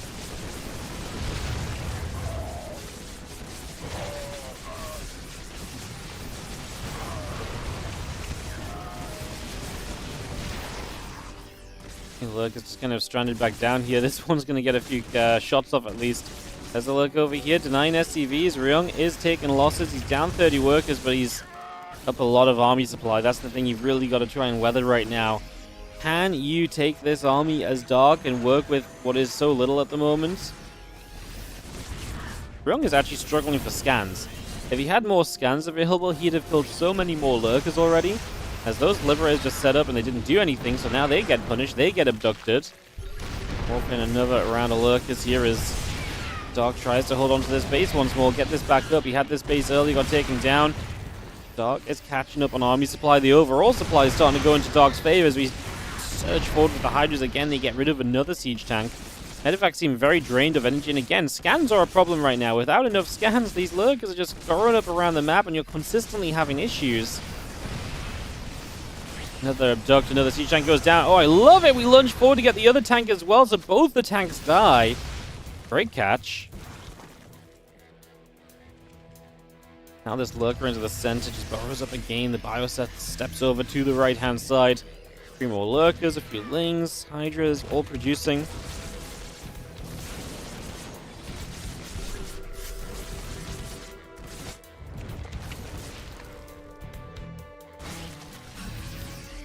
And look at Hydra Ling continues to produce through here from Dark, so he's now in a supply lead. The army supplies have evened out.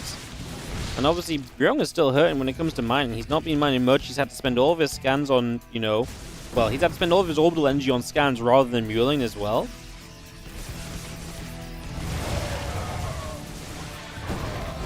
I'm just going to GG. Cannot actually fight through the lurkers.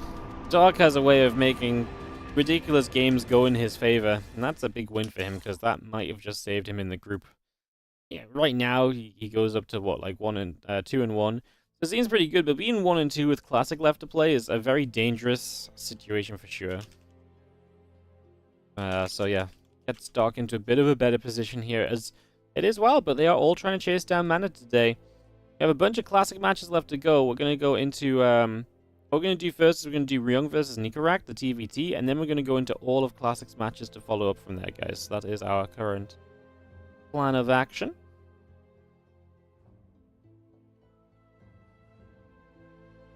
Alright, I will run some ads while we hop on over to the NA server. And we'll have 4 best of 3 still to come. Obviously from here we can keep these going nice and speedily. This is the part, guys, we're going to move into some replays. These games were played during the rest of the matches that have been played today. So that is a factor. Mana first in the group is crazy. What's sad for Mana is, out of all the times we've ever done 5-player groups, first place usually would seed you into like the round of 8 instead of round of 12. But the top 3 players all get seeded into the next group stage no matter what. Your seeding will have... We'll try our best to apply seeding, but we'll see how it goes. A little bit crazy, as we will set up for some SC2. Alright, like I said, it's going to be Ryung versus NICORACT for us up next, so we'll get that ready to rumble, kick this off, and we will begin.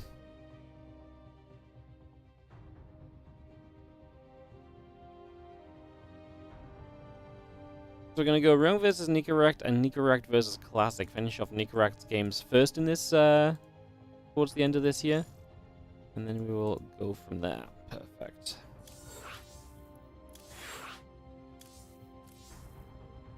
Beautiful. I mean, Mana's not guaranteed first either. It is possible for Classic to go 4-0. You know, Classic could beat everyone and go 4-0. So yeah, Mana's not guaranteed first either. Just to make that clear, if Classic wins out, he's going to be first in the group. Obviously, 3-1's a very good place for Mana to be. He did only lose to Classic. There's, like I say, a lot of potential for tiebreakers and weird situations to play out of this one as well.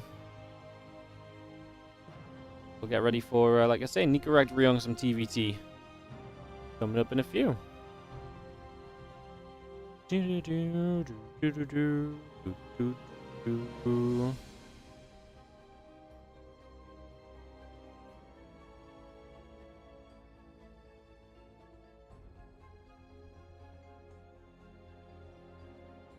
Four, 5, 6, 7, 8, 9. Am I missing anybody? I don't think so. Alright, let's go into it then, guys. Let's keep the games rolling. Appreciate you all being here and watching some Spring Championship action with us. Let's get into this Ryung NICORACT series and see what NICORACT can do. NICORACT and Ryung both 0-2 in the group, and both have obviously each other left to play and then Classic left to play.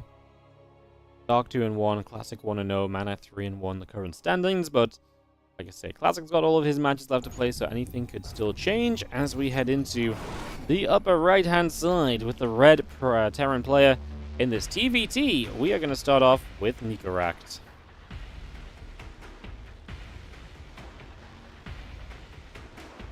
Taking on in the bottom left-hand side, the blue Terran player from Vitality, it is Ryung.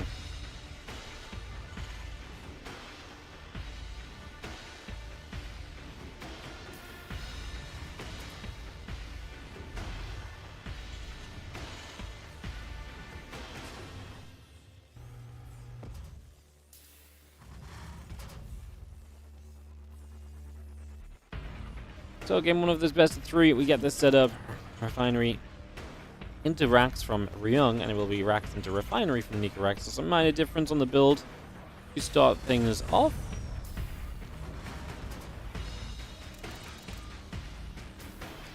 As we get into game one of this best of three. So again, let's see where we go to. Again, if you're enjoying the games, a little shout out, a little sellout. And this is the WardiTV Spring Championship. WardiTV events are possible because of you guys. So if you guys are enjoying the games today, do consider supporting, especially over on our Patreon page, patreon.com/WardiTV. 100% of pledges on Patreon go directly into WardiTV tournament prize pools. So you guys can check that out. Again, that's 100% of Patreon pledges go directly into tournament prize pools like this one and others. But again, that is patreon.com/WardiTV.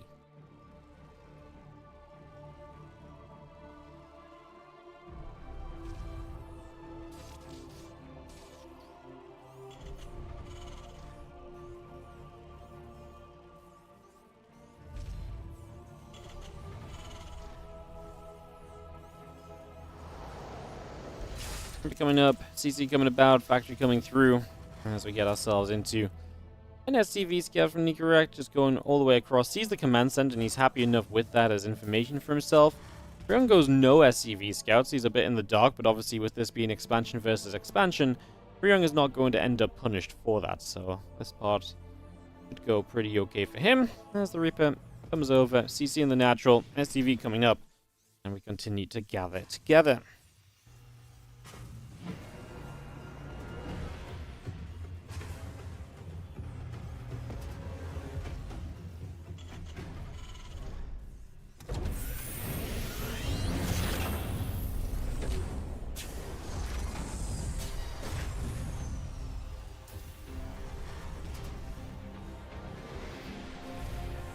Hellions going through, that starport gets added in, but Tech Lab down onto the barracks as well. Just have our CC building up in the natural, and the Reapers of NICORACT will come back over to the natural as well. It's just going to pull back over here for a couple of moments. Get set up, ready to go. Actually going to have our Reaper just trying to find something, but will not be able to.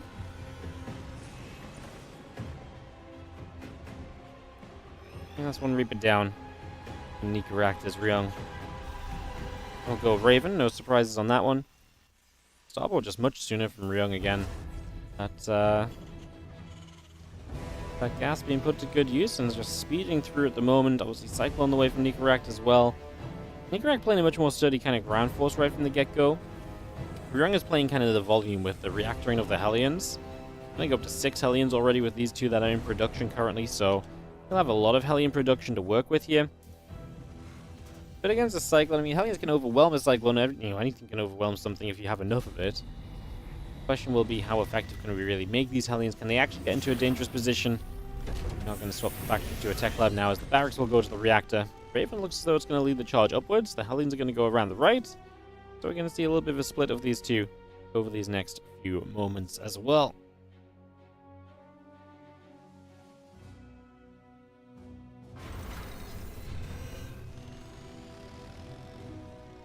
Raven and Interference Matrix coming through. The Raven going to be heading into the main base next couple of moments. And PMs will come stepping up, as we are going to get rid of a couple of these Cryptumers, so... not Cryptumers. A couple of these Marines, brain on autopilot there. Some Hellions come through to get rid of some of the Marines, and we will auto turret into the main at the same time. Ryung is going to continue to build Ravens, getting that Matrix, so he has, potential future use for these Ravens as well, which means TVT. Of course, you can have future use for them. But it probably means he's not going to stick around with that one harassing forever. It's just going to be a little bit of harass ASAP now, and then pulling back away from there and resetting instead. As the Hellions and the Reaper come back through, still got the stem coming up to continue to go.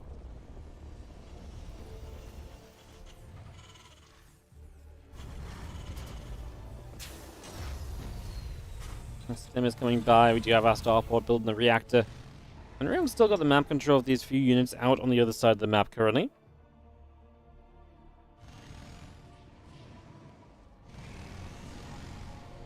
And a couple of barracks coming up. The engineering base are coming through. The siege tank. Reducing that on a marine in the stim pack as well. Now these units of Ryung going to get back out into the center.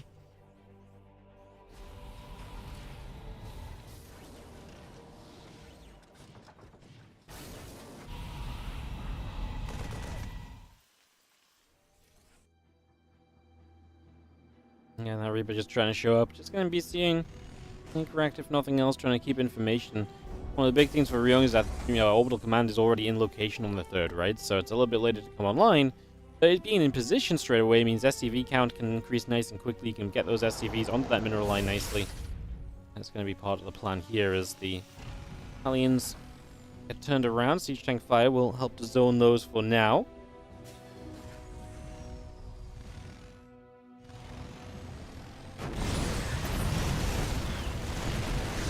Cyclone locks onto the siege tank, but doesn't go very far. I mean, Ryung maybe sticks around there where he shouldn't be.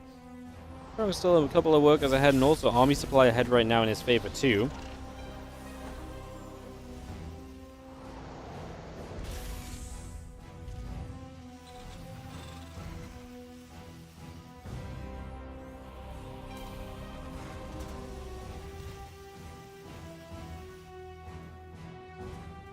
And 1-1 coming about, the stim coming online. Still got a missile turret and a sensor tower coming through as well, so we continue to get this underway. Just for now. With Ryung just having kind of a little bit of an edge everywhere. He has a bit of an edge on the upgrade time. He's got one more Raven than his opponent. His upgrades are going to finish a little bit sooner. He's got more SCVs by a little handful. His army supply is just that little bit further along. You name it, and Ryung really is just that little bit of an edge ahead. And obviously in a mirror matchup, edges can become more than just an edge very quickly. It can become a pretty big chasm because you're playing with the same tools typically, so those differences and those small advantages have much more of an impact much more quickly.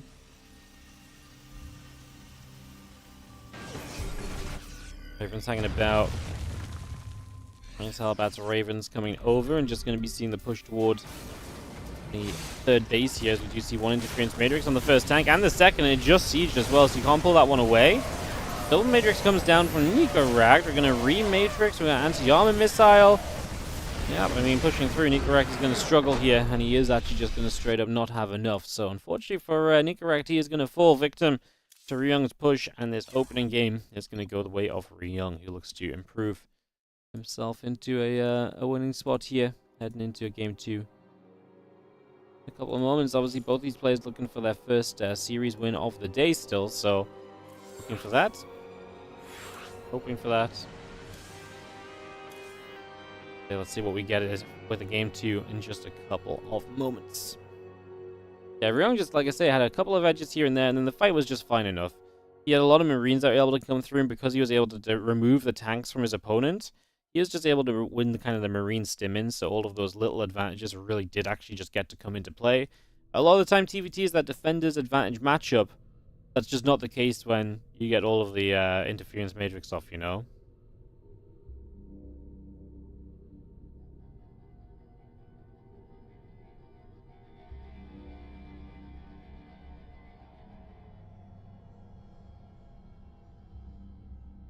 4, 5, 6, 7, 8, 9. I think we're good. Go straight into game 2, guys.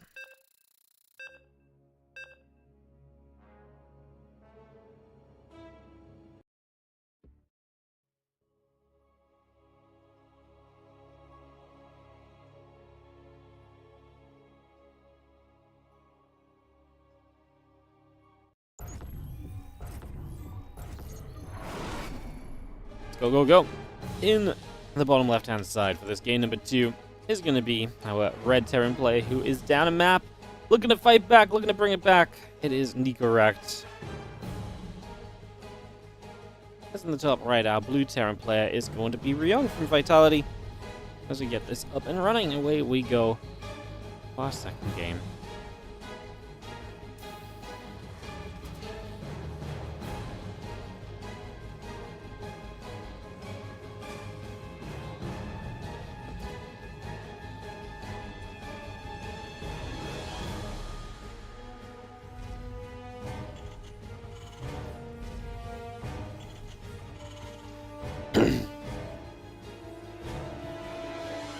Alright, so game 2. And we kick off and we'll see what happens here. Like I said, I wasn't really... The openers were obviously a bit different last time, but Ryung just ended up with, like I say, that little advantage in multiple different ways, and that really came to be costly in the end, and really the reason he couldn't compete as NICORACT in that fight.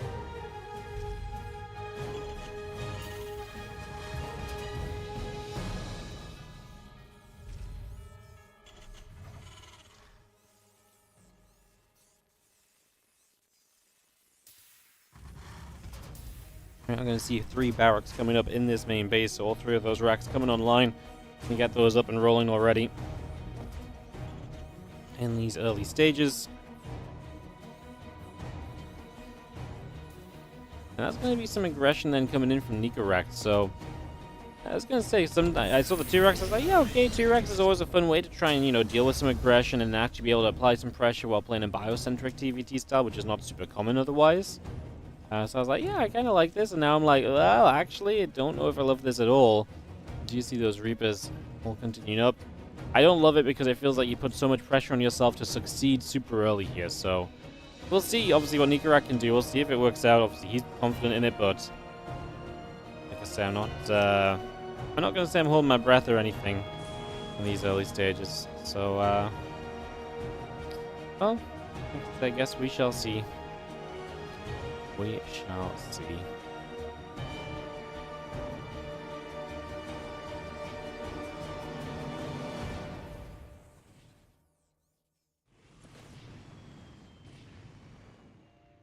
Maybe it continues about for a little bit. Continue through.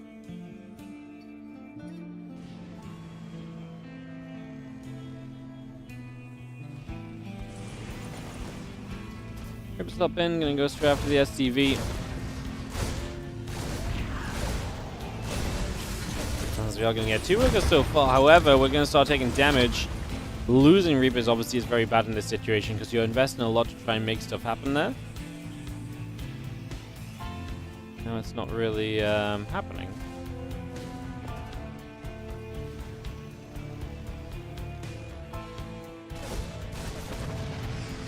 A couple of Reapers come back through, and we're going to see all of them jumping up right now. In they go. And NICORACT is going to get a little bit of an overwhelming force. This is going to come down to the rest of this. The SCVs coming over. And the SCVs have to hold this off. CC is obviously delayed on the low ground as well. We've seen the Reapers coming back the other direction. 7 SCVs going down. Cyclone locks on again. 3 more Reapers coming up.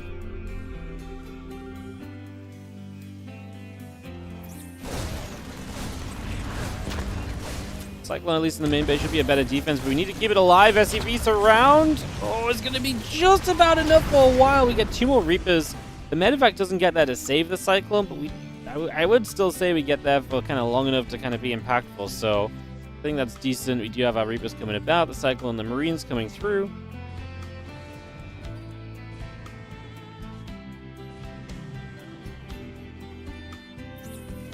Crazy is that NICORACT is still building 3 Reapers at a time, because as time passes by, I think that becomes a lot less worthwhile of an investment to keep building these Reapers.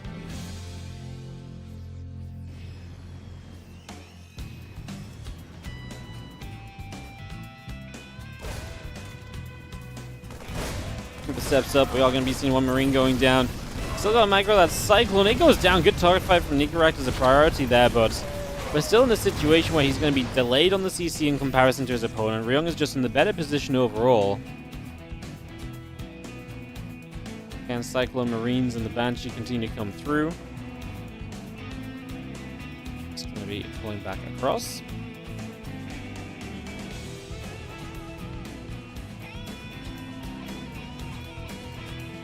When Cyclone and the Banshee come up, we're just going to be seeing a Marine coming over. Couple extra Marines coming up as well as the starport comes in. It's going to be having ourselves...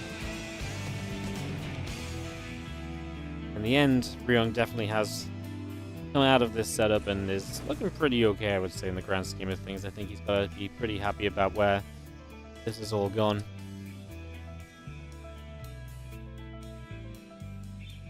Reapers will still gather together.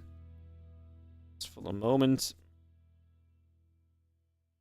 Meanwhile, an army of Ryung is going across the map, so how much do we have? can play for the moment here? It's going to be a good question, I think. So the Marines and the Cyclones set themselves up into this natural. I mean, like I said, the Reapers are across the map, so I guess we're just going to have to dive through with those as NICORACT. Orbital Command taking some damage. You're going to see the SCVs and the Mules pulling back. The Reapers get over. A few more SCVs going down. So Ryung has to deal with this. NICORACT has to deal with this. Both players will deal some damage right now as we just have the Banshee going to fire through a few more SCVs. Bunch more shots going away. 12 SCVs going down. The Cyclones, the Marine pulled back. The Marine's going to get there too.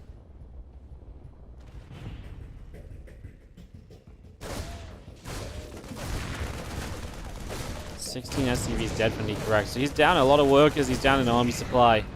Once more, it looks as though Ryung is coming out of this early stage of the game with a lead. This is a much more significant lead than last time as well. Last time really was just the little things. This really is a monstrous advantage that we are playing with currently, so it is looking good.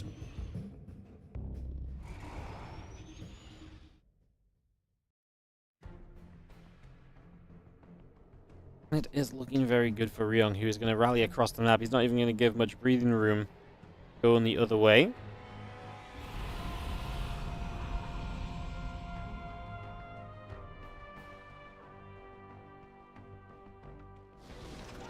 Cyclones, the Raven setting up. The Banshee going to come forward. The tank going to just siege right here. The Banshee going to step up. The Marines going to be there.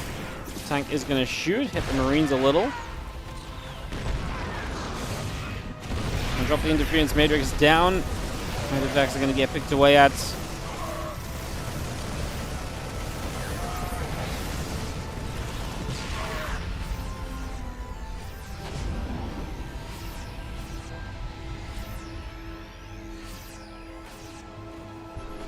And there's not really much NICORACT can do. He gets this medevac and Marines out the other side, but the benefit he does have is he's got stim. His opponent does not.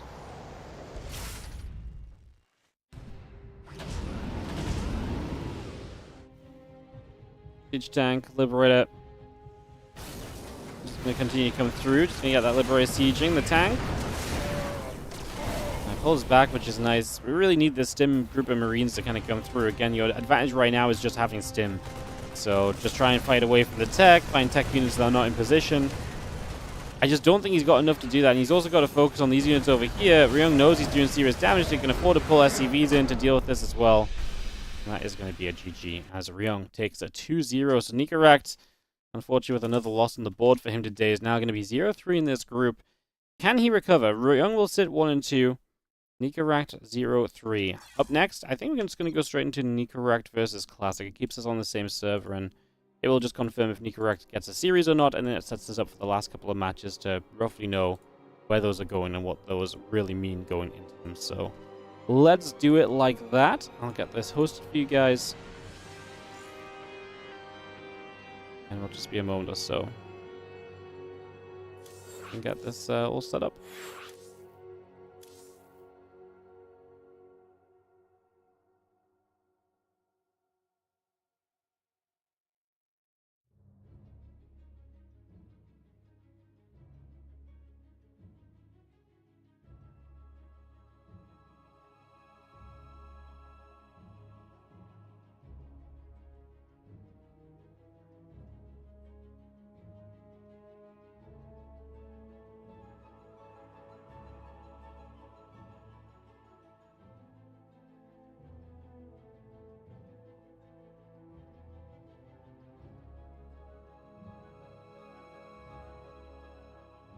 Alright, we got everyone in here. We'll give it about 30 seconds for some ads to play out a little bit, and then we can zoom on into this next matchup, guys. Get that underway, get this started off.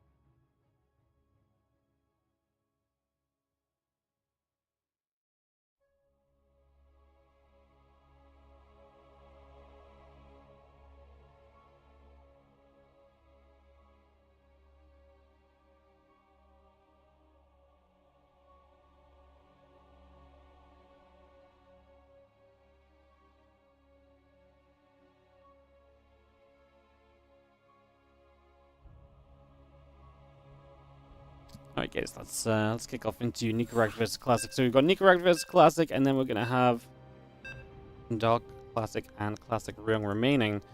I'm not sure which of these we will do first, but we'll figure that out. Let's get this ready to go.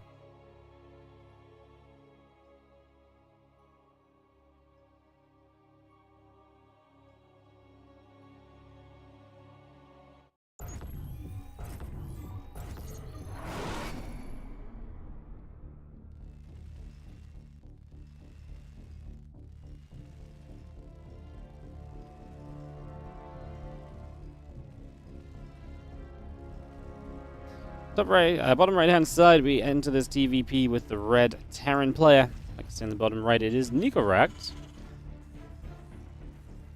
Taking on in the top left, our blue Protoss, we have Classic.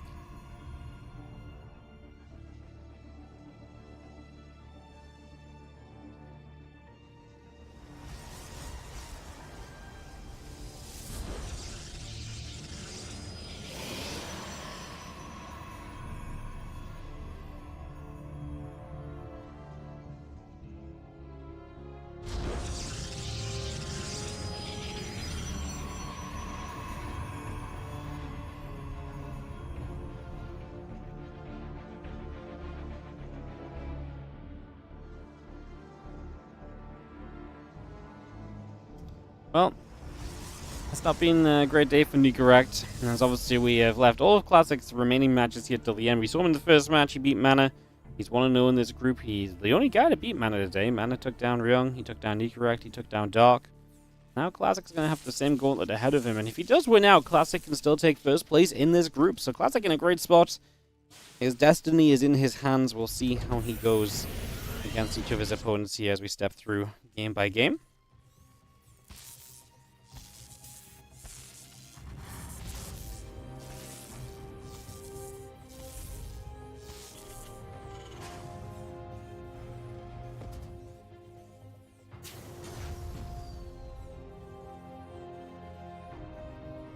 Let's have our Cybercore and the Nexus continue to come about here.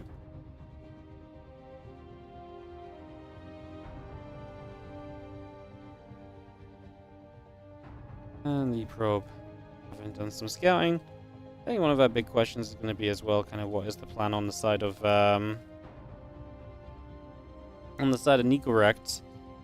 For the moment, factory on the way currently, double gas. Looks like he will expand now after the factory. Just yeah, I wonder what NICORACT's going to do, because he is typically a very aggressive player in general anyway, right? So, you see NICORACT is a typically aggressive player. You expect him to come into this and maybe have a couple of things planned to take on someone like Classic. You see NICORACT oftentimes taking a lot of games off of people. With, you know, in the Open Cups and stuff. He's always got that little bit of upset potential, I would say.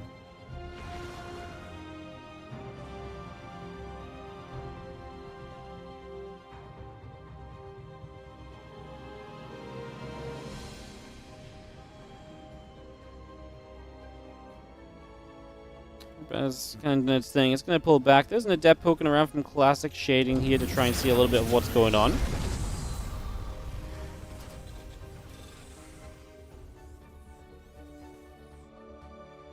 And that pulls back over to the side. And yeah, just have the blink coming about, the Stalker coming through. Bulkhead in the gateway continue to produce. We've had a pylon in there as the Adept is going to shade onto the SCV, and we get that kill. A couple Marines will try and fight this Adept. We're going to lose one Marine, we're going to lose both. Do we have anything coming out shortly here? Not really. So this Adept can now control the natural. The Reapers and the Hellion across the map. As Classic begins to defend, he does lose 2 workers. Reaper's actually going to be able to... he gets the Hellion, now the Reaper. I don't think he should have fought the probe that was there. I think he should have ran into the main already, because he could have had 2 Reapers in the main base for much longer. I think that would have been better than finishing off that 1 probe on the low ground.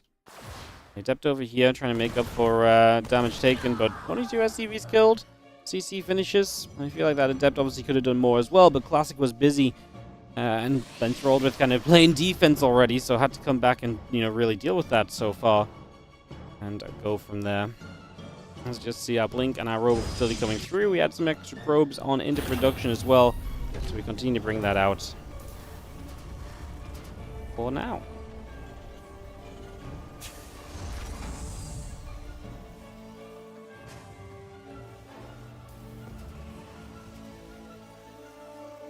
Then Blink will finish shortly. Robo Facility coming up on the natural. We do see the few Stalkers are going to step forward as well, so they're going to come straight through. Cyclone already taking a couple of shots. Siege Tank there, pushing the Stalkers back also. And again, our third Nexus coming down at the moment. So again, that third Nexus into place.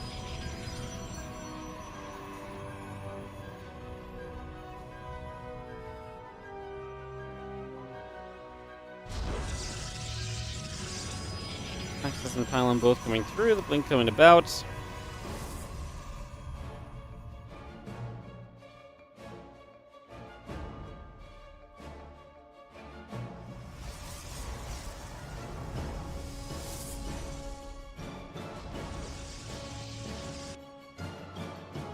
Charge starts, obviously the initial tech here from Classic has been Blink, so you'll have a few Stalkers already controlling the map a little bit.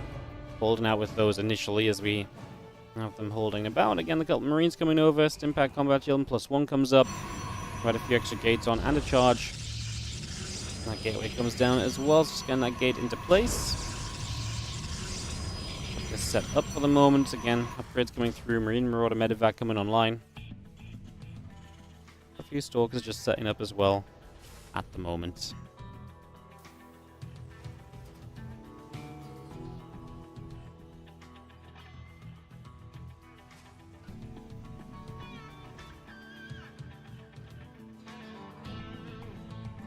Well, Stalkers continue to gather here.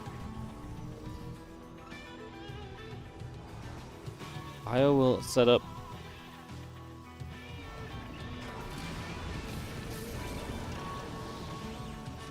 And just seeing that charge coming through out on the gateway.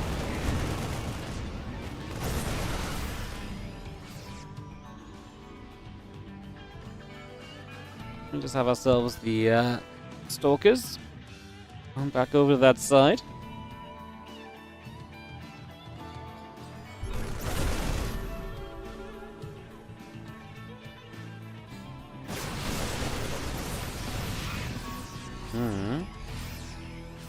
Well, the bio continues to go up top. We are going to be seeing the couple of Zealots are going to get into this mineral line, and SCVs will start to go down. So Classic will already start to deal damage while NICORACT commits to this aggression. Classic struggling to get a fight here in terms of the force field to actually kind of working against his Zealots. He loses everything on the top side, but the Stalkers got rid of the tank, and well, he is going to warp in more across the map because he knows it's going well for him over there. He is not going to get rid of those Widow Mines before they burrow, so they will connect. The Prism doesn't get there in time to do much about it. As Classic will continue to apply this pressure. NICORACT obviously was putting a lot of faith and belief in that push, but Classic not only having enough to shut it down, but defending or being aggressive while defending at home is obviously a big deal. And that's going to be GG's to send us to a game 2 here, with Classic leading in the best of 3. Obviously, NICORACT definitely again came in as our underdog for the day, and he might fall without winning the series, but still gave us some cool games. He played in a lot of the qualifiers, which is the reason he got the invite as well. And obviously, we say it a lot, but we really always do appreciate the guys that come in and play in all the qualifiers. Make those qualifiers a little bit beefier, some more games for us to cast through and so on. It really does help us a whole bunch, and pretty nice for us a lot of the time.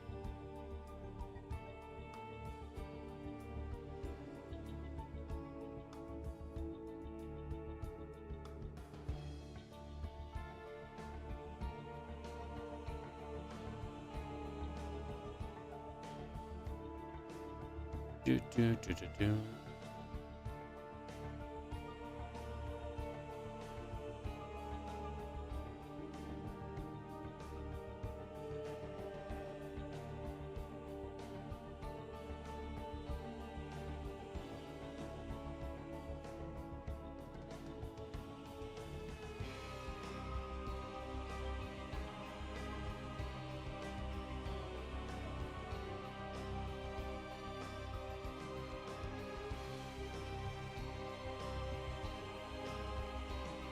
Alright, let's jump into game 2. Just giving it a little bit of ad time, a chance to roll out, and we can get this going.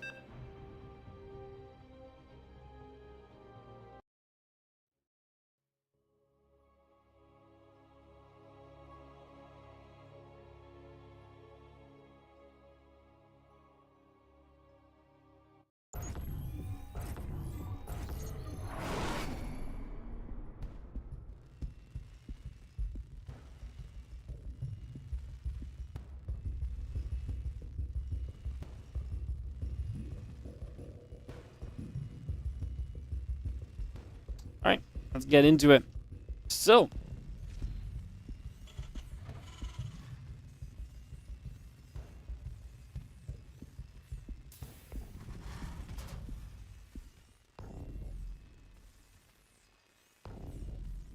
in the top right side, we will have ourselves the Red Terran, who's down a game. Can he get on the board? Can he tie this up? It's NICORACT, and he takes on Classic in the bottom left corner. Our blue Protoss player.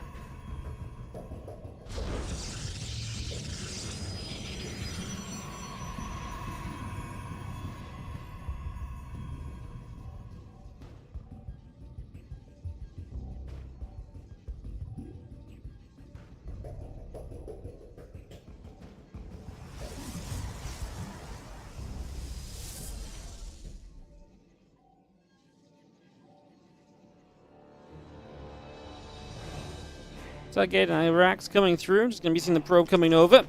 He's got settled for a few moments.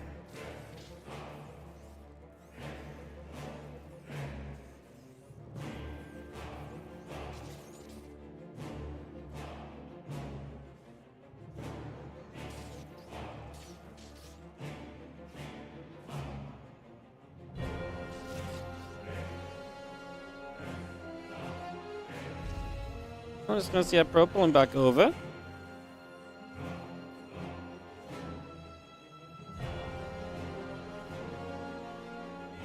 Again, Reaper coming through. Orbital Command coming up. Command Center building as the depot gets going as well. Cybercore will finish in the main base. And our Nexus just sets up on the natural. The SCV going to come back across. We have got the probe crossing over as well. Yeah, the assimilator coming by. Just take a few moments to settle ourselves.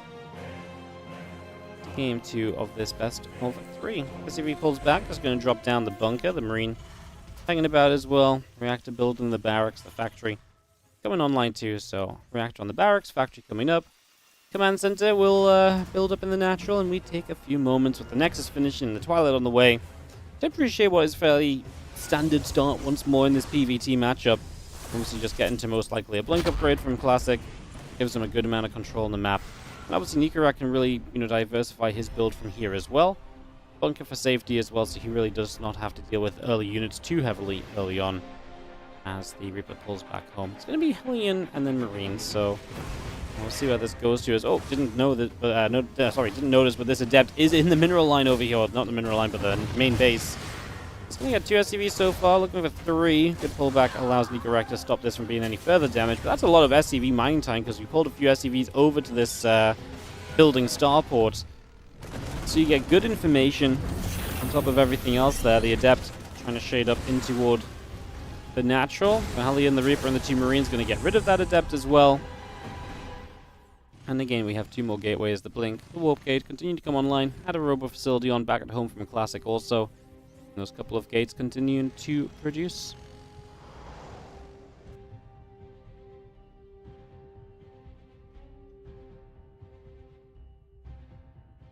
Well, that Blink is halfway done the Twilight right now. Again, Medevac, Hellion, and a couple of Marines still popping. That's correct.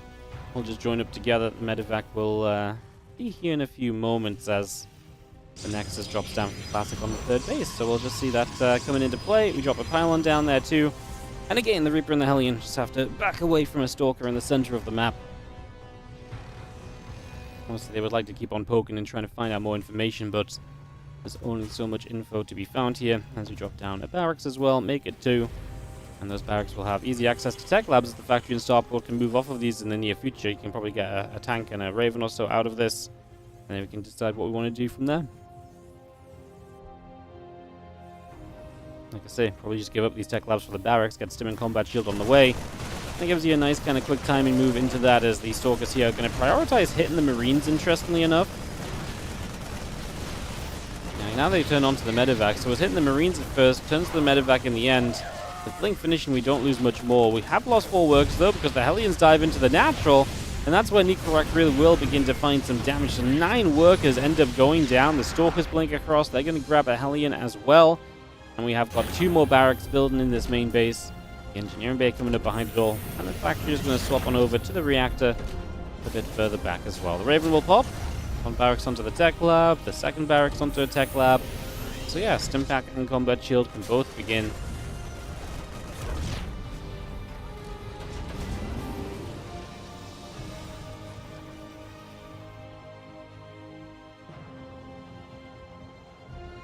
The Stalkers gather up and we'll have a chance to move toward the natural. A couple of Marines going to be right there. As the bunker will get taken down. We do see the rest of these SCVs coming across. The auto turret drops.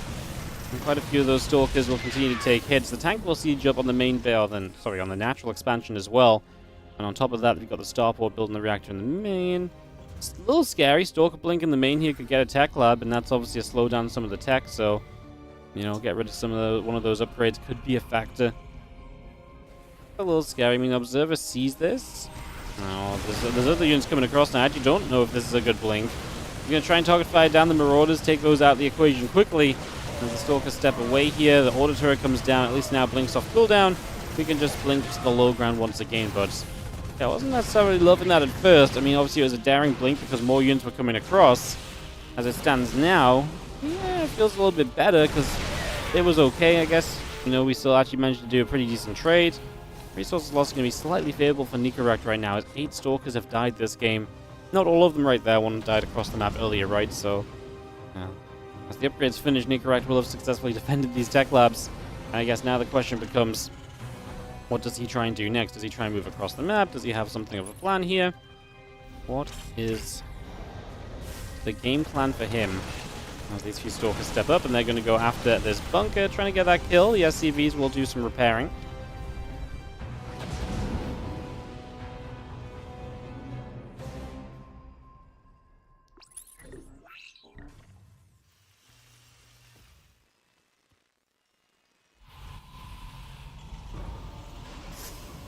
Raven going to be right there, and the Marines pop out, going to grab the Observer nice and easily. It's going to be an easy grab as the Stalkers pull back. Still got the +1 in the charge, both coming online from the Forge and the Twilight Council, so both of those coming up. The Medivacs are coming back down to the bottom left side as well, so they're going to try and get some aggression going.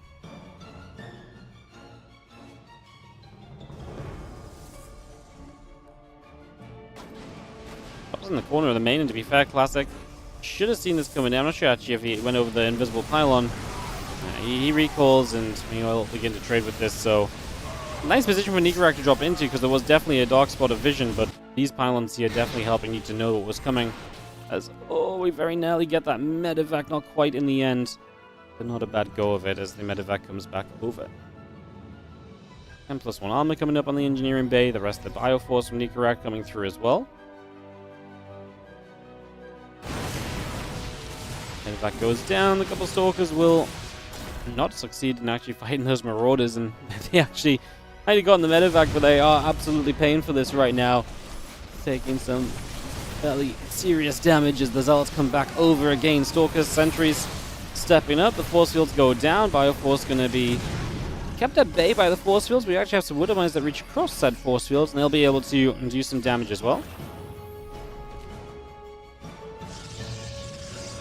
Colossus building, plus your attack, and thermal lance building as well. We get all of those additional probes added back on in here. And we have an assimilator plus zealots beginning to come through, and that bio army will gather up on the third base.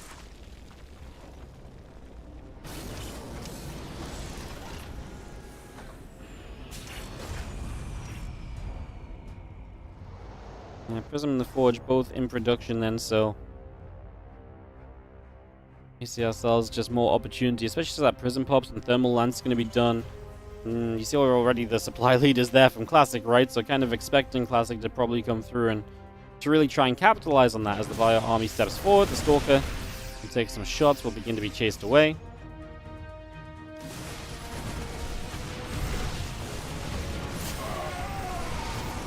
They're losing one more medevac, which is not exactly ideal. And now the rest of this force again gathering together and looking for the opportunity to push on in.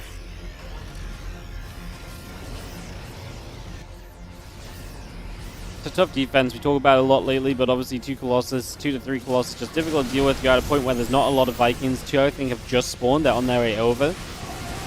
Anti-armor missile is good here against all the Zealots. Interference Matrix is okay against the Colossus. I actually think Interference Matrix is a dying spell in this matchup. just doesn't really seem to get enough value out compared to what an anti-arm missile can do in terms of chasing an army away. As those Raven spellcasts doing their best to buy some time, but yeah, story still is going to be 2 Colossus versus, well, basically no anti-air. The 2 Vikings get blinked upon. They are dead already, and now Zealot Stalker continues to push on in. As a couple of the Vikings will come back across once again here, try and get a bit more done on the Colossus, but that will not go anywhere. GG gets called, and Classic will take game number 2 of this best of 3 and will guarantee his victory on that series. So Classic moves up to 2-0 with Ryung and Dark left to play. I guess it doesn't really matter what order we do those in, because I think either way around, each match is still important for seeding in the group and so on. So let's just do it the order they were played in, which means we'll go into Dark versus Classic next, and then we'll go into Classic versus Ryung. So we're going to be getting into that, guys. I'm just going to nip BRB for a couple of moments, and I'll see you guys on the other side of this. We'll be right back.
Alright guys, welcome back as we get ready to go into Classic versus Dark.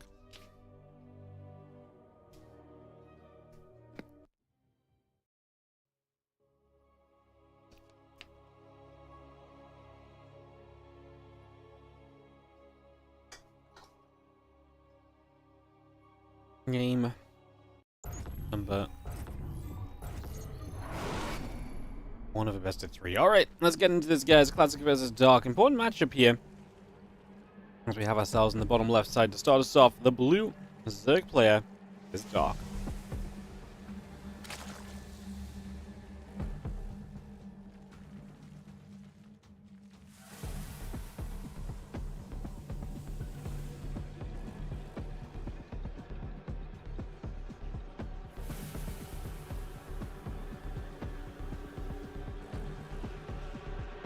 Top left is Classic.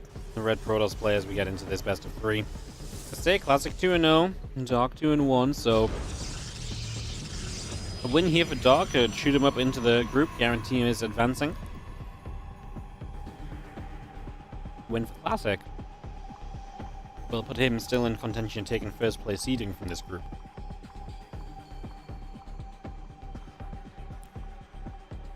That is where we stand for the moment.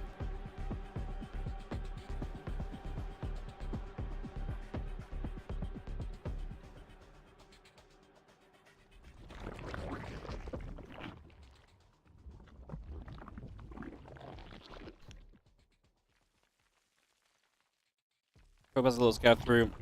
Casting pool coming up.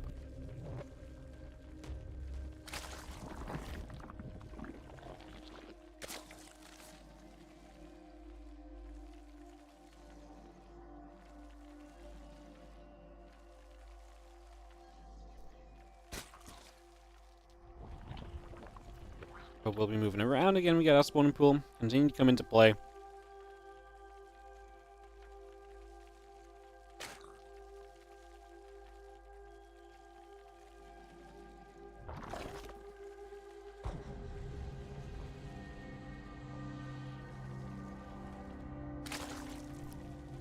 I'll just follow this pro for a sec. Give me one moment, guys. I just need to check on Rally.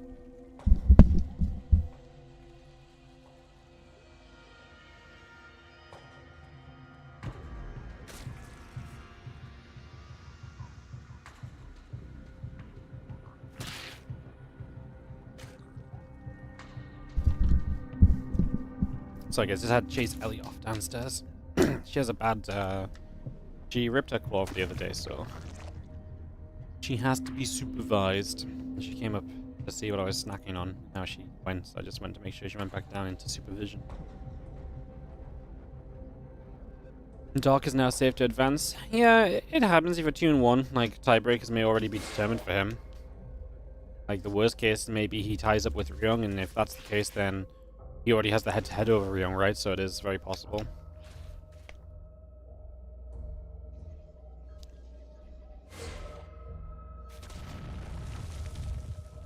Not really looked at score too much myself today, I guess, in the groups, but we'll have an update maybe after this series. I always feel like in these 5-player groups especially, you start talking about the scores and the positions in the group too soon, and you just end up confusing everyone and confusing myself as well, so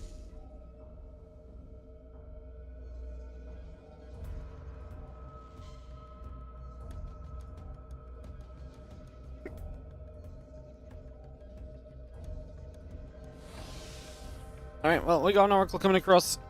I'm sure he got a couple of kills with some Adept, sorry, just missed those, but the Oracle that's in here gets 2 more drones, takes quite a bit of damage to begin with, however, as now the Zerglings on the other side are going to go checking around to see what's up as well. We have an Oracle that's just finished a game, so that's going to be one that's back at home that can be used defensively if we need it to help this third base out. He gets over there, and the other Oracle's coming back too. We are going to go to triple Oracle as Classic, so it looks as though he'll open into a fairly standard composition here to start things off, as again the Zerglings will move around and again decide where it is that they want to go to in the near future.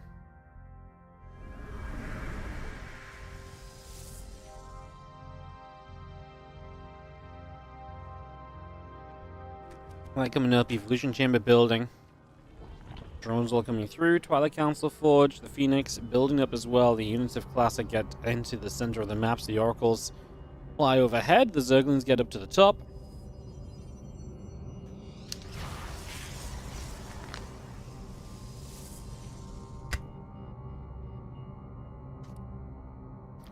Classic going to make a Phoenix. Most importantly though, the Twilight Council is in play and we're going to start making that blink. Phoenix is going to come around, clean out some of these nearby overlords. The oracles are once again going to go get active. What I do like is obviously we've left the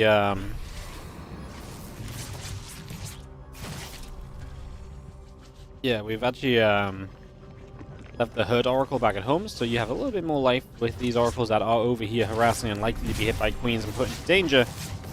A little bit of miscontrol, a couple of drones don't quite do what we're looking for initially. As we do find a few more in the end though.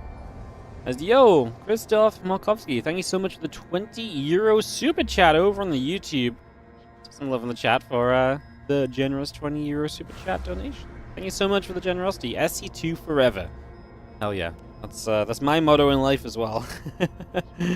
That is my motto in life as well. SC2 forever. Thank you so much. Appreciate it. As we get this game, one of Classic Dark, still on the way, just still kind of establishing. But we're starting to see some fun tech choices that's going to make this a very interesting game in the long run, right? Spire is on the way up here from Dark, for example. The melee upgrade building from him too. Blink and +1 both coming up from Classic. As we get a couple more drones killed off, the oracles will activate and get a few of those picked away at. You see the Spore able to get rid of one of those oracles already. The oracles coming through the bottom sides. And escaping out of there for the moment. Still got the +1 and Blink coming through. The Phoenix is building as well. Add on that infestation bit. Add on the Hydra Den. Yeah, 6 more drones. Reducing for now. Add on 10 Zerglings as well as the melee upgrade. And the Phoenix will just fire up onto this Overseer for the moment.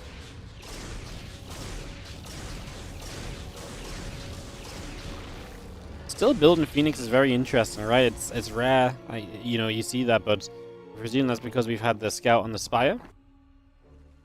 Yep, he has seen the Spire, so that's why we're building Phoenix. That's why I'm saying it's rare, because usually it wouldn't make sense, but in this case it does. What's obviously funny is the Spire is done, it's building an upgrade, but we're not actually building Mutalisks because Dark knows it's being scouted. He's going to make a switch himself into Hydras and into Lurker Den. So Dark is playing games based on the fact that, you know, based on what his opponent has been able to see into Scout so far. The Phoenix is going to fly through, the Overlord takes some more damage. We're actually going to turn back around, get rid of that Overlord right now, so that's just going to be a pick-off. So we take that out, the other Overlord's just going to get jumped on. And, yeah, we are going to see one more Overlord going down. A little revelation. We're going to get that Overlord as well.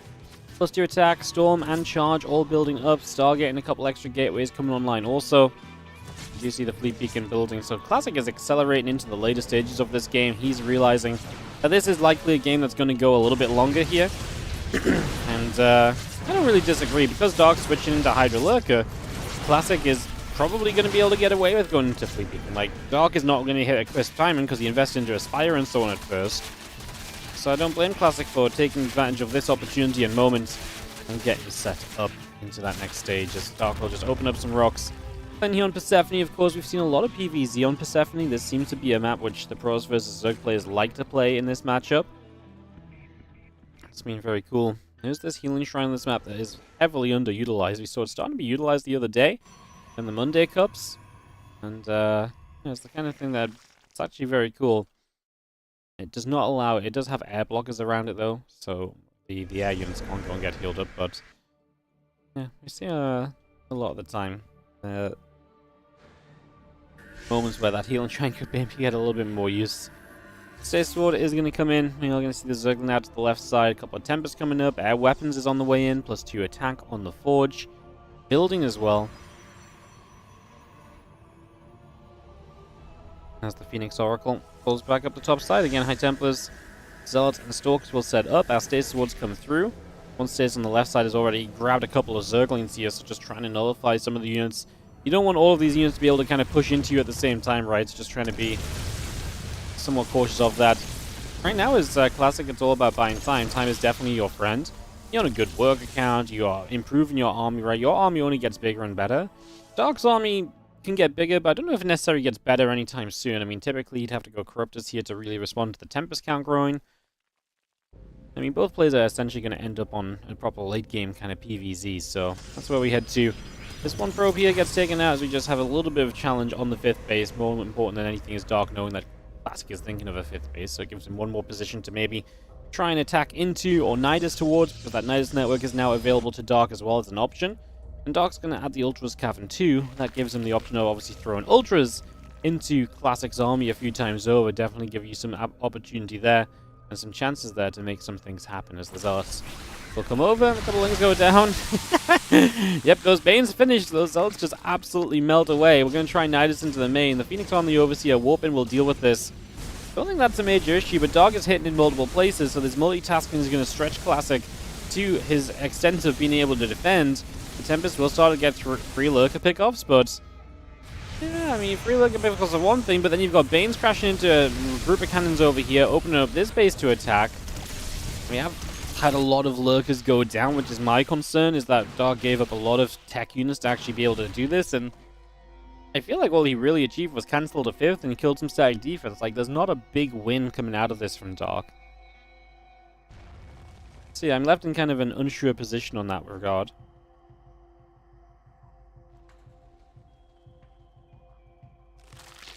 Look, it's still gathered together.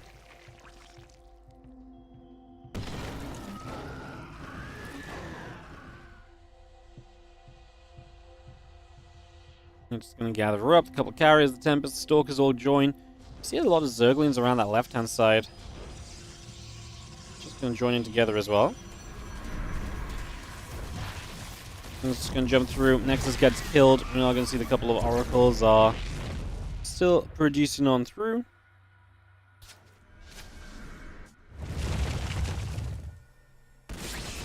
They've ducked. Carrier goes down. It's one of the nice things about having those Vipers ready.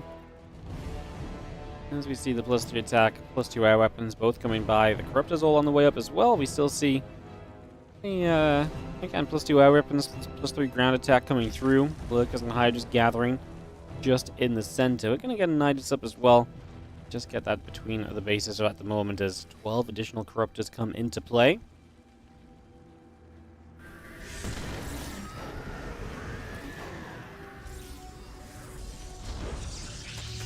More cannons trying to come down here. The Lings run across, trying to hit the probe. We do have the rest of the Lings going to end up in trouble once again here, so that's going to be a problem. The Overseers fly through the main base. And we get a Nexus going down on this left-hand side. So the Nexus will drop into position. A Nexus on the right side too. It's definitely been a challenge for Classic to get to base number 5. That's been his 100% the biggest hurdle he's facing so far in this game.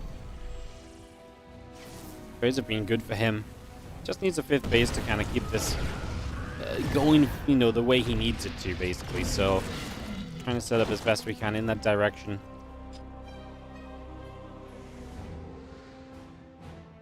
Overseers on the move. Again, +3, +1 coming up as well.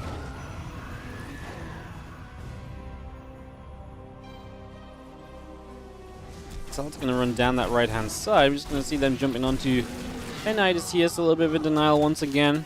The Lings and the Hydras are going to go and pick away at a couple of the cannons, so we'll pick our way through that. More army pushing down to the south.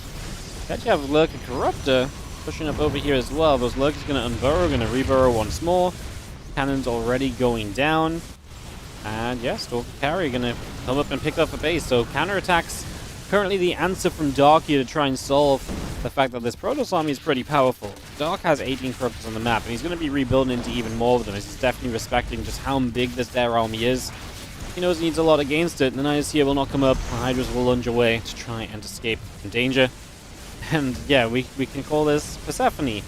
The map where you don't get a 5th base if you're Classic, because he has just not allowed this 5th base to come up into mine in the slightest. Dark has been so good at continuing to deny that. And that is a way to starve the Protoss player out of this game. If Dark can consistently do this, then how much longer can Classic really kind of play this kind of an army? Eventually, Dark can then just run into that army, trade even kind of half badly, rebuild and go again, and you're just not going to have the economy to keep playing as Classic. As here's an opportunity, we're going to get rid of a couple Tempests. First one got caught, the second abducted. Oracle will go down as well, as Dark is just hunting for efficiency right now, finding a lot of value in some of those connections. The Stalkers and the Archons coming about, the Corruptors get chased away. We'll have our Nidus network on the left-hand side taken down as well, so that will also be falling. As the Archons will push their way through those rocks. So the rocks will go down still, as the Corrupt Carrier is still sitting overhead. I just pull back around. We do have additional Spine Crawlers coming up as well from Dark.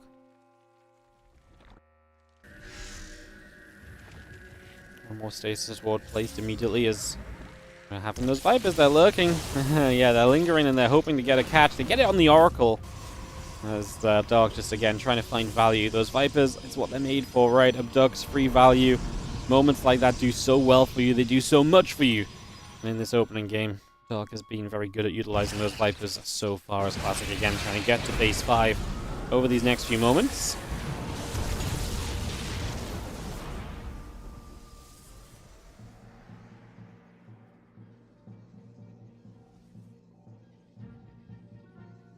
In the base over here, we actually had some Hydras break through. They're going to get rid of some probes. The robotics facility goes down. Yep, it just dies the last couple of Hydra shots. I don't think the Hydras will come up to save anything. We burrow a Hydra, which I don't know if Classic's going to pay attention to because he's already moving across over here instead. The lurkers are annoying, but we have the detection. If we have the detection, 1 or 2 lurkers isn't so bad. We're going to get rid of the Nidus as well, so that Hydra being used for the next Nidus as well, actually. So coming back over to the natural. And again, if you're Dark, the main goal right now is to keep Classic ping-ponging between bases. If you can do that, the Classic is going to be out of position. You can really capitalize. Nothing to spawn from this Nidus yet, but as he sees the chance, he might go for it. But Storms, though, as Classic takes this fight, the Lurker is going to take a beating. The carrier is actually getting the chance currently to focus on the Lurkers, which is really nice, rather than kind of getting caught up in the air versus air fight or so. Nidus hasn't really done much. I'm not sure where that next Nidus is spawning. Maybe just, yeah, over here. Reinforcing / retreating Nidus potentially as these couple of Zards show up. The one Hydra in the back is currently going to protect the Nidus for a little bit, but these Zards will get the job done. Another nice burrow, though, and it's again the sort of thing that if you don't know it's Classic, it just means you can once again, as Dark, get another Nidus into the natural and just continue to push that annoying button. There it is. Nidus comes down again, and it's just Classic has to keep on looking back over there. Finally, a 5th base from Classic is up, stackly defended, and now mining. That's something we've really not had Classic be able to keep on hold on to for a long time in this game. So maybe now with that 5th base up, can Classic actually keep it alive? Can he actually take this to a much more comfortable position for himself? This Nidus will go down. Hydra going to hit the carrier a couple of times. Another Nidus drops. The Lurkers are going to get jumped on. You'll see those going down as well. We take a turn as the Corruptors fly away down the right-hand side. The Overseer's trying to get out of there. The Ultra showing up too. More Corruptors in the center of the map. Just going to regather back to the middle.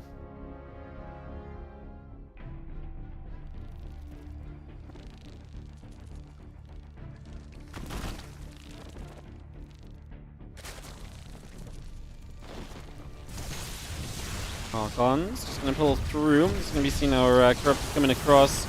Storm coming down all across those Corruptors. Viper's getting caught in it as well, so we do get some good value.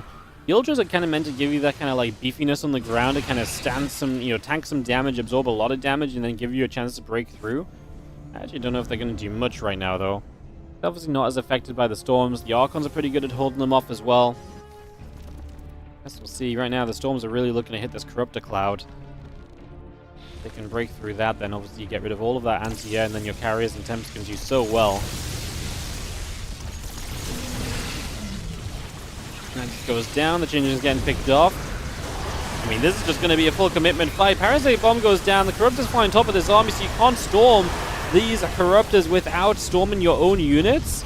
The Mothership fell, quite a lot of carriers survived. Dark instantly rebuilds, 43 Corruptors. The man was rich, he had money to spend, and he is going to spend it. At the same time, he gets rid of the 12 o'clock base, so he actually gets rid of one of the locations. I mean, of course, with Classic, you're not allowed to be on 5 bases for that long. It's kind of wild, because we're at the point where these bases are nigh on mined out, and obviously the 5th base is so fresh, because it's just come up. How much gas do we have left? Honestly, not that much even. This base is heavily mined by Classic. So, yeah, it's something you don't want to lose. You'd still like to mine from it, but it's kind of wild that it's just less impactful than you might think. It's not like Classic is going to sit on this for another 5 minutes and continue to enjoy it. As that is a... Oh, that's a Wardy lag spike. That's a Classic.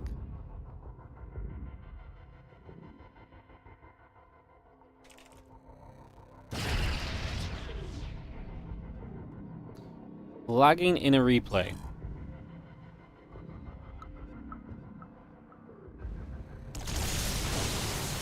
Alright.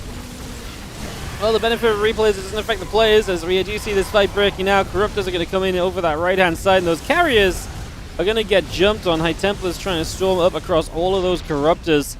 The Corruptors completely wiped, so the rebuild is good to wipe out the air army. Now Dark just has to deal with the ground army. What does Dark have left on the ground? 7 more Lurkers continue to come up. Hydra and Queens continuing through. And we do have the rest of the Corruptors getting back towards the upper left-hand side. Those Corruptors are just going to come across and actually going to find another carrier. 2 carriers easily, right? You're one-shotting right now. Oh no, he recalled it to the base the Corruptors are already next to. A little bit awkward. Lurkers are going to sit here, they're going to go through the pylon, and then they're going to caustic spray their way through this Nexus as well. As the Archons come across with Storms and Archons, this is going to be pretty devastating on the Lurkers, and still, Classic's ground army is a little terrifying. Just to clarify, guys, these games were played during the games that were played earlier. So the first 6 series today were live, the next 4 series, so the last 2 and this one and the next one, were just played during those games. It's a thing that we do to make sure that the players don't have to be here playing all day.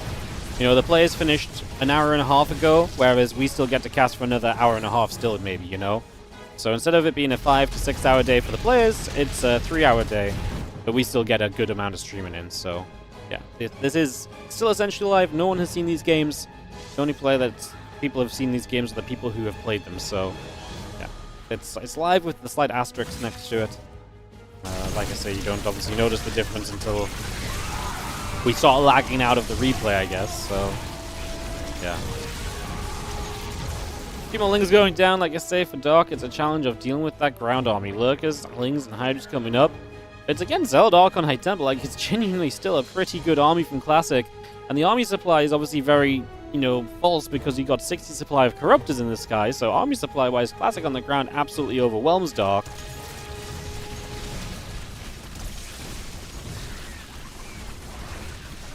That's coming through. The couple of Zerglings will go down. The rest of the Archon and Tempest coming about as well, as you do see the Lurkers going to set up between the bases. Yeah, biggest problem right now is that biggest problem right now for Classic, I think, is that there's just so many bases for Dark. Is like, if you move across the map, you're going to die and lose your bases. So you can't really move across the map. And you can't really force a fight because Dark's playing like a high mobile army, so you're just, I mean, even right now, you're going to lose this base. I actually just couldn't push through those Lurkers, which I'm a little bit surprised by. I actually think he should have been fine to fight this. I feel like a fight is the sort of thing that Classic should be thriving on right now, but apparently even that's not going his way. Yeah, just no way to see those Lurkers is going to be brutal, I guess. They were in range of a cannon, though, no? Maybe not. That's one of the negatives of having lost those Oracles all game long. We were very good at abducting the few Oracles that had been made. So yeah, there was a little bit of a detection problem there.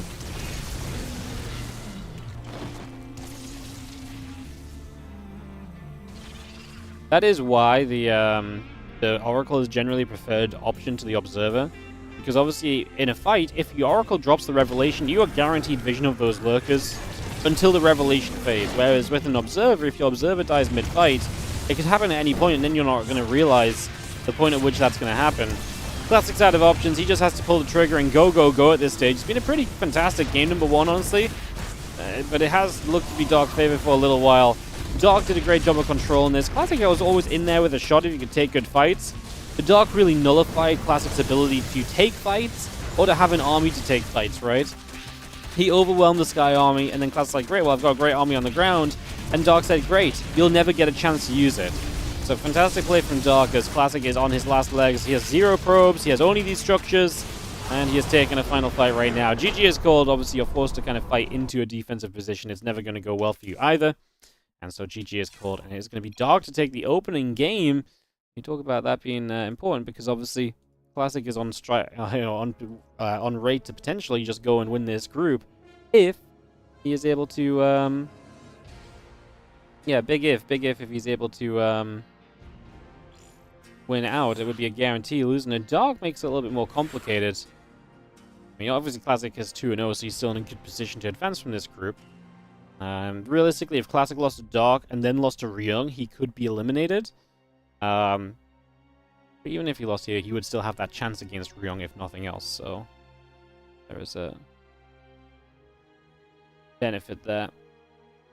As we get ready to hop into this next game, guys. Give me a sec, just make sure we get everyone invited in. Do, do, do, do, do.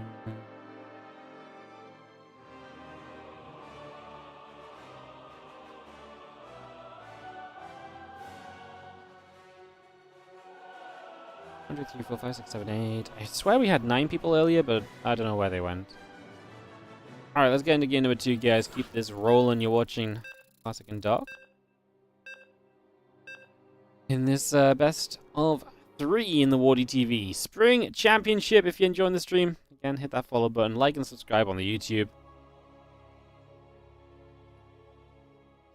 Let's get this going. We are going to go into Whispers of Gold for map number 2. And in the top left-hand side, our player with the 1-0 lead will be the Blue Zerg player, Dark.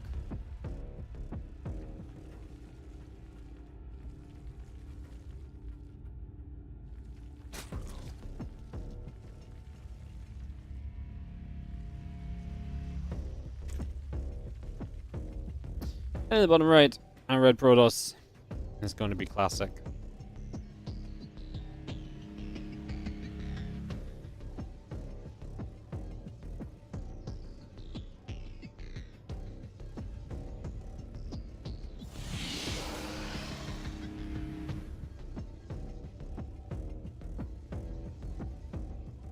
Alright, game number 2. On for this best of 3.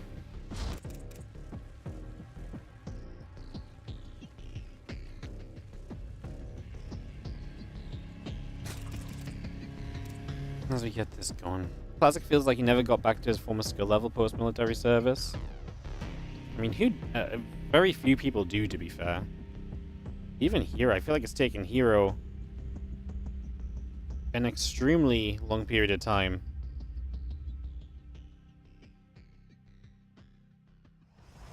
to kind of get back to where he is now.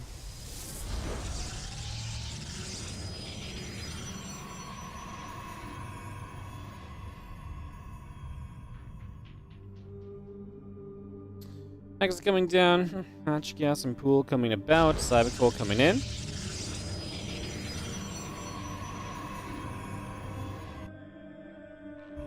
Overlord coming to the front here from Dogs, just gonna go checking to see what is up. There's a couple of drones continuing, pylon on the way, a simulator building. Get this all up and running, so get this started.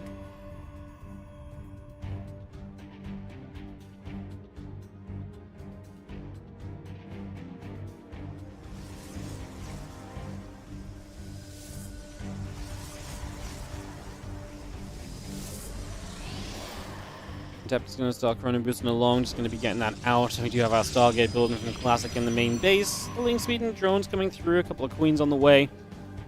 Obviously, resetting down. We just get ourselves the Stargate building from Classic, which gives you the chance to play into an Oracle or so we can set up from there.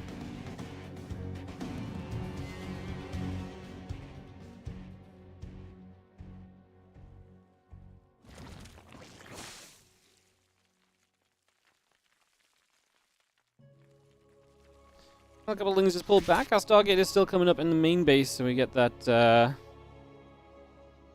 going. Deb coming around.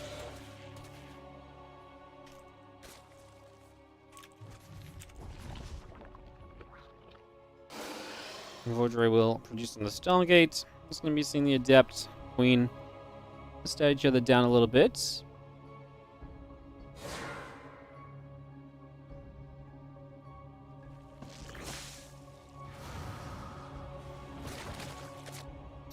Two Adepts gather. Again, the Voider and the Warp Gate continue to gather up. The Overlords will join in.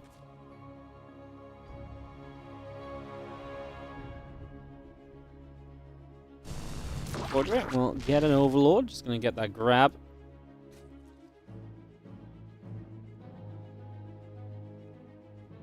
As the Zergling's going to come across the map and Dark will apply some pressure.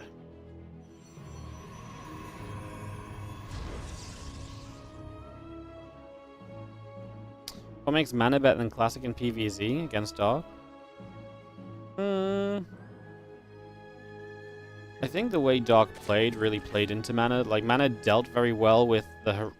Like, Dark tried to open and put mana into weird places, but mana was pretty good at absorbing those things and then punishing him pretty quickly afterward. So Dark was being very aggressive and mana just dealt with that. Dark played completely differently game 1 against Classic. As a couple queens gather up, we do see the Oracle still coming through. Gonna get a Creep Tumor there. Queen's still on the way over.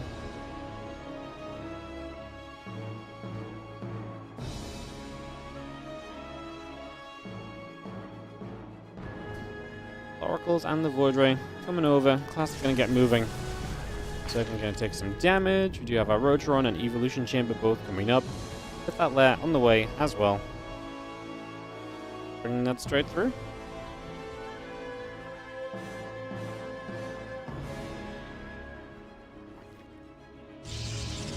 Going to finish shortly. Star getting the Forge on the way as well. Rotoron drones coming about. We will see the Oracles and the Void Ray going to activate, and they're going to chase down for a Queen. Do they get the Queen? They do. There's a little bit of Spore Crawler damage because of the additional need to chase for a few more moments there in the end. See that Oracle still moving about. Ling's going to go counterattack and see if we can maybe punish him for having the Oracles on the offensive rather than defensive, but there is a few Adepts on the third base, so I don't imagine that that's going to go very far.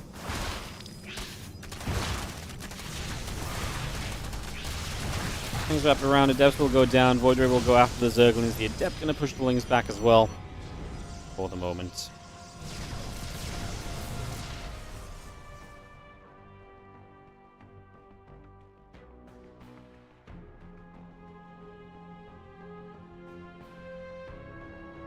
Let's pull back to the top. The carriers are still very much so on the way through.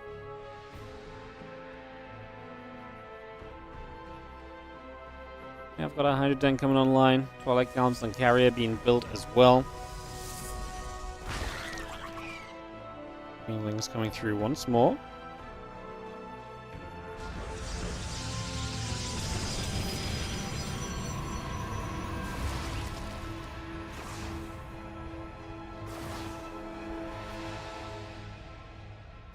Things get turned around once again. Again, the carriers and the +1 attack upgrade coming through immediately here. We just have ourselves the Hydras all producing. The Lings are on the way.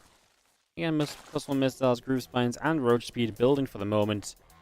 We have ourselves the Oracle and Void Ray gathering up together. A few Zerglings going to try and hit the 4th base. Comes onto a Zergling, Oracle activating, and we do have the Queen, the Hydras and the Roaches starting to arrive. So Dark bringing the fight forward here initially.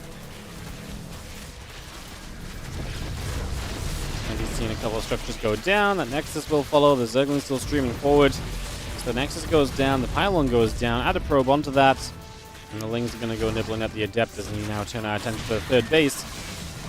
Carrier's out, though, from Classic because he went for the 2nd Stargate and Fleet Beacon so early in this game. So he's going to have high-tech units now available. Do we have enough of them to fight this off? I actually think so. I think being at 4 carriers is a very powerful position. What's funny is he's still building into the ground army. He's still getting like +1 Forge upgrades coming through. Whereas obviously this is going to turn into more and more of a kind of an air-based game. It's interesting because like I feel like Classic was probably thinking, yeah, maybe like 2 to 4 carriers and then you transition into like the ground army. Now at the very least going to 6 carriers, as we can see, is still going to transition to the ground army. Temple Archives coming up alongside the charge upgrade that we've just seen. So the Stalkers and the carriers come back over to the right-hand side. Again, our 6 Infestors coming up from Dark as he realizes he's going to need something a little special to help him out here, to help him along the way at some point of this. The carriers continue to gather. The few Zerglings are going to take some shots. And again, just the Infestor with the Neuroparasite coming on through. Minus network coming about. The Roach and the Hydras regather. It's going to be getting back to the center as the rocks will go down.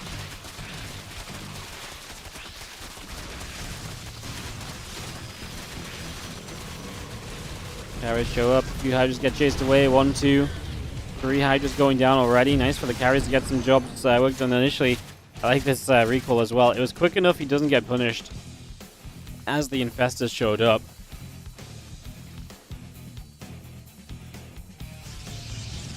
And full bases settling down. Neural Parasite about halfway done. A couple of infestors come through. The Burrower and the +2 missiles are being added as well.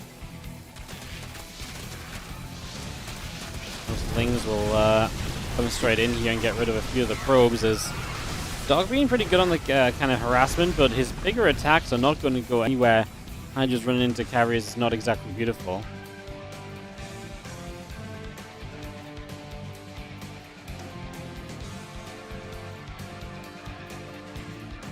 Yeah, Infestors and Hydras continue to come through. The Zerglings and Roaches begin to step up. Storm +2. +1 air weapons, as I mentioned before, is very much so on the way and about to finish. Yeah, what's really interesting, I guess, is that Classic has kept on building carriers. He's not stopped with that carrier production at any stage of this, so continuing to go into carrier after carrier right now, definitely creating some interesting question marks. So that's coming about. Fungal lands onto some of those carriers too. The Stalkers and the Void Ray coming across. Obviously, morphing in, and those units will gather just at the front. Extra drones in production. The Spire on the way in. And our Lings now Hydras will step forward as well. Going to go down the left-hand side, it seems. Carrier's going to fire through. A couple of the Hydras going down already. Good storms hitting a lot of the Lings. Hydras as well, and the Roach is taking so much damage out. Convincing fight from Classic. He is going to get Neural Parasited now, though, and do we have detection to deal with these infestors? We are losing carriers. We're going to pull them forwards in, and yeah, that's definitely going to be one way to do this. Do we have any extra Neurals left over? We're still doing a pretty decent job of just making the most of this. A few Queens try and join through as well. There's no way to get rid of those Neural Parasited infestors initially. So Classic loses more carries there than he should have done. Another fungal growth as well is going to give Dark a chance to at least get a couple more carriers, which is important because every single carrier we lose is a little less power we're going to have overall. This was meant to be a very convincing kind of walkthrough from Classic, I think, the way that that fight went, but now it's a little bit more confusing, it's a little bit more contested than initially seems. Just still fighting, the carrier gets chased, another carrier dead, wow. There's a lot of carriers here. It really has been an unsuccessful few moments for Classic's carriers who, like I say, I think just after the Neural fight probably should have backed away. I don't think there's ever a world like, I get it, it's tempting to keep going, but you lost enough that you got to a stage where reinforcements could deal with you, right? And that's the issue. Hydras and the Infestor still gathering up, a couple carriers coming through. Look at it. Den is on the way, we get a few drones building, the Hydra's building.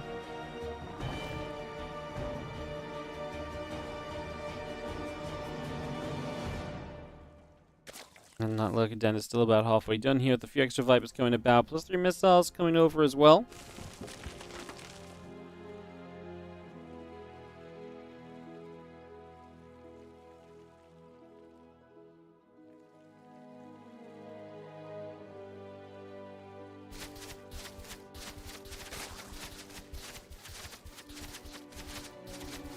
I just will knock down a set of rocks. We do see the creep spread pushing forward too.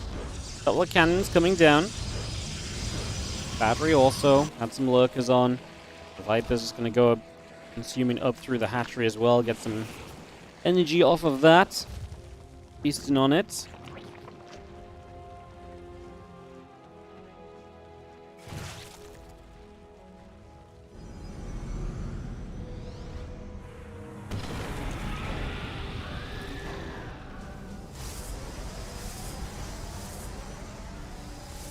Cannons and a battery. Gather on that right side, so we're going to try and get that next base up. Obviously, in this game, Classic actually has a 5th base as well. Compare that to Persephone for that game 4. Sorry, that game 1. Game 4? What the hell am I on about? I think just because I'm thinking of 5 bases and I went down to 4. Yeah, we were stuck on sub 5 bases previously. That's a pretty big factor as, again, the Seismic Expanse coming up, the Overlord Speed coming through. Supposed to be missiles coming about as well.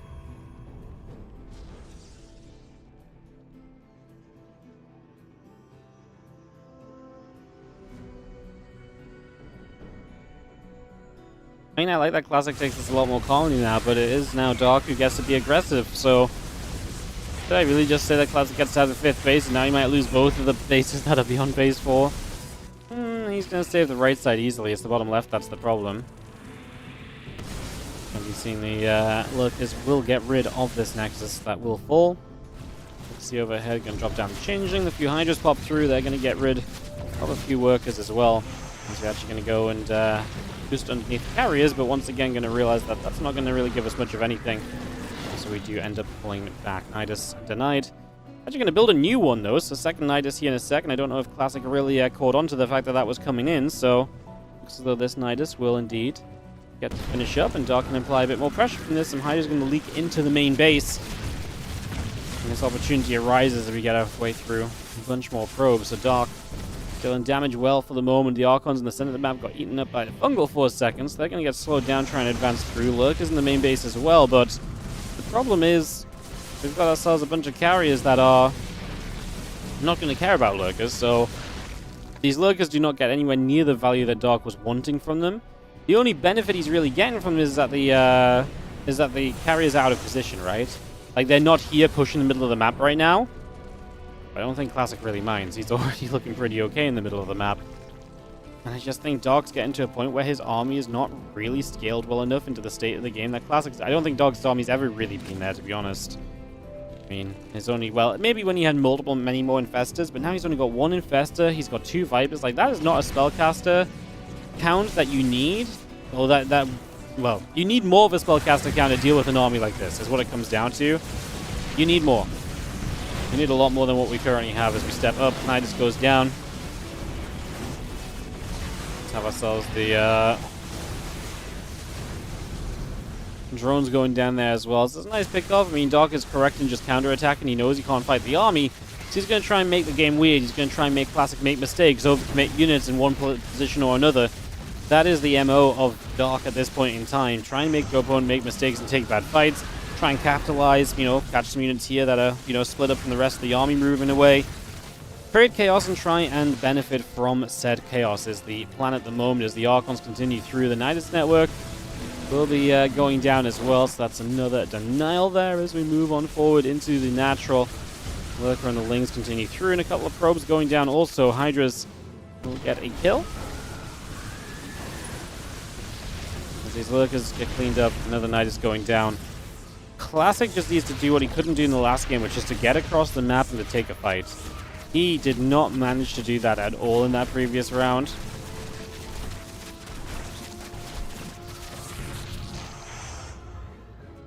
Maybe this is an opportunity as these Archons gonna get a catch. A bunch of Hydras taking damage already.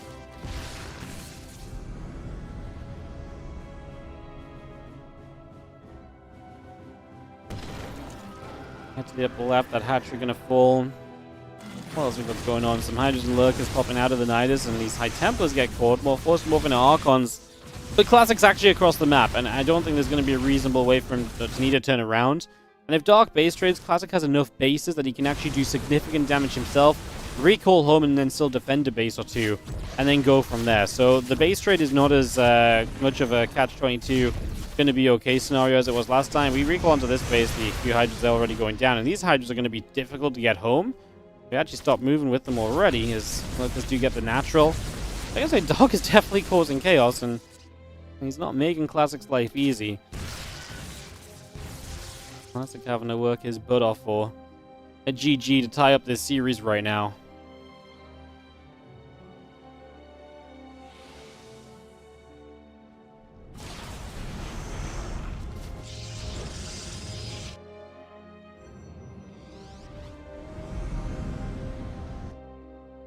Hydra Viper.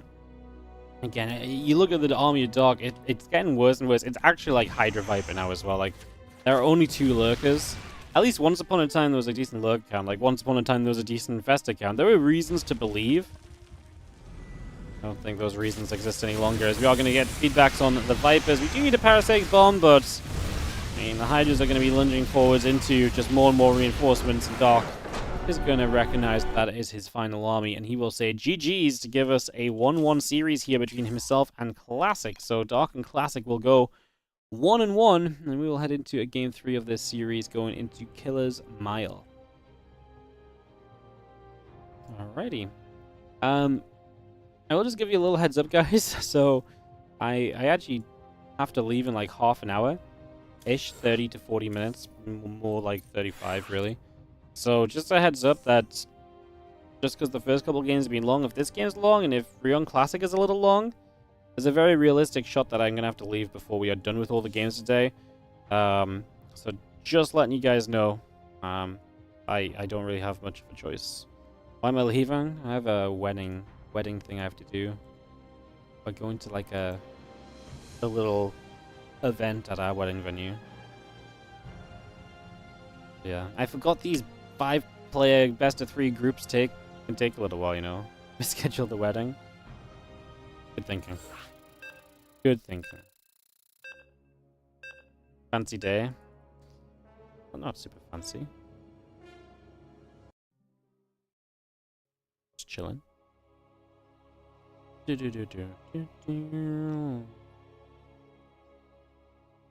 Alright. Let's get into Classic Dog. Game 3, Killer's Mile. To decide who takes this series. Classic can move to 3-0. Dark can absolutely put himself in an even better position to advance through than he already is, although I think he is already in a good spot to advance. I think he's already guaranteed. Some seeding difference is always available, though.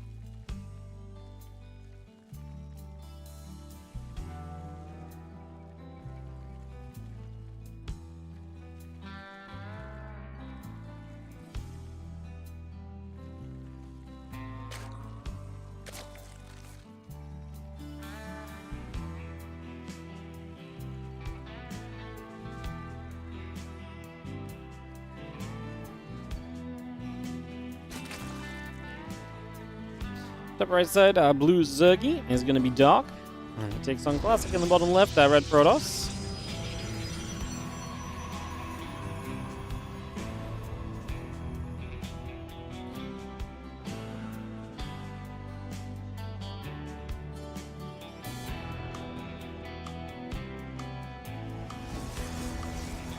Have ourselves the probe moving around for a couple of moments here. She's going to go journeying about, doing some of that scouting business early on.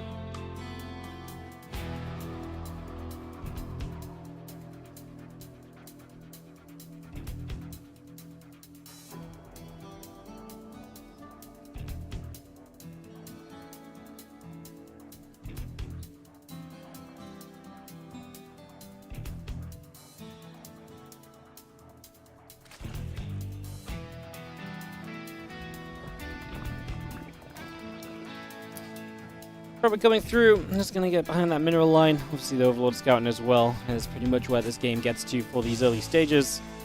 As we do have, again, Hatchbull coming up on gas as well. Been some fun games, right? A couple of 20-minute games. The first game was very exciting as well. Definitely one where Dark took a lot more control in the first game. Classic took a lot more control in the second. Because Dark tried to attack in that second game, and then obviously the carrier showed up and they were just like, "Nuh-uh, you don't get to beat us. Not like this."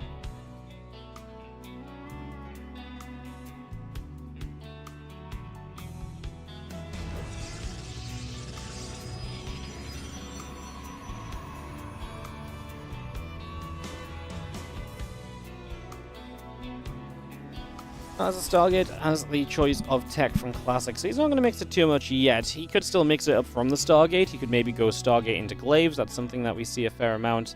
It's a very reasonable way for him to potentially mix it up from this current point, so it's definitely an opportunity or something that we could head into. As that probe heads down at the bottom, the Adept coming up top.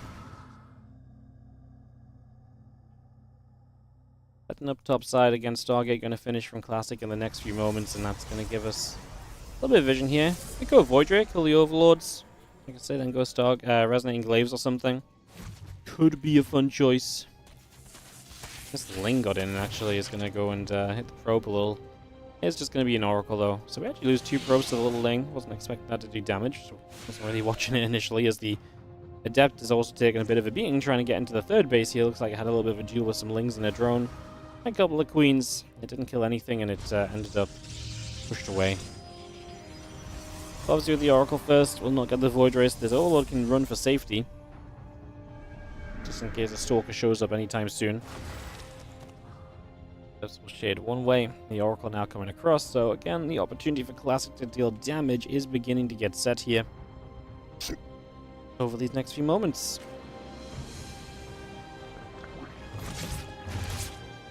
Queen's in position, Oracle gets turned around again. Got ourselves a bunch of additional drones now coming up here on the side of Dark, so drones on the way, Queen coming up, a lair being added on.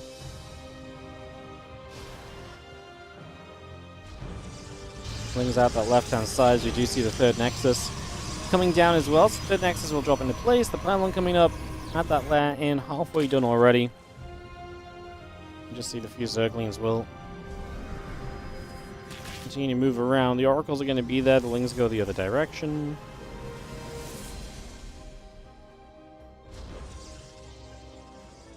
So yeah, Lings coming up. Overlords will finish. Now that kind of complete. These Oracles of Classic will move around in the top side as well. And we do have ourselves Twilight and the Forge. Very much so building into play. Good Spore Crawler hitting that Oracle a little bit. A few more drones are dropping down. They come back around the other direction again. Gonna get another couple of dronies. So yeah, some decent damage being done here so far. Go back the other direction and just see these Oracles picking about. It's a Nidus network attempt from Dark. Ooh.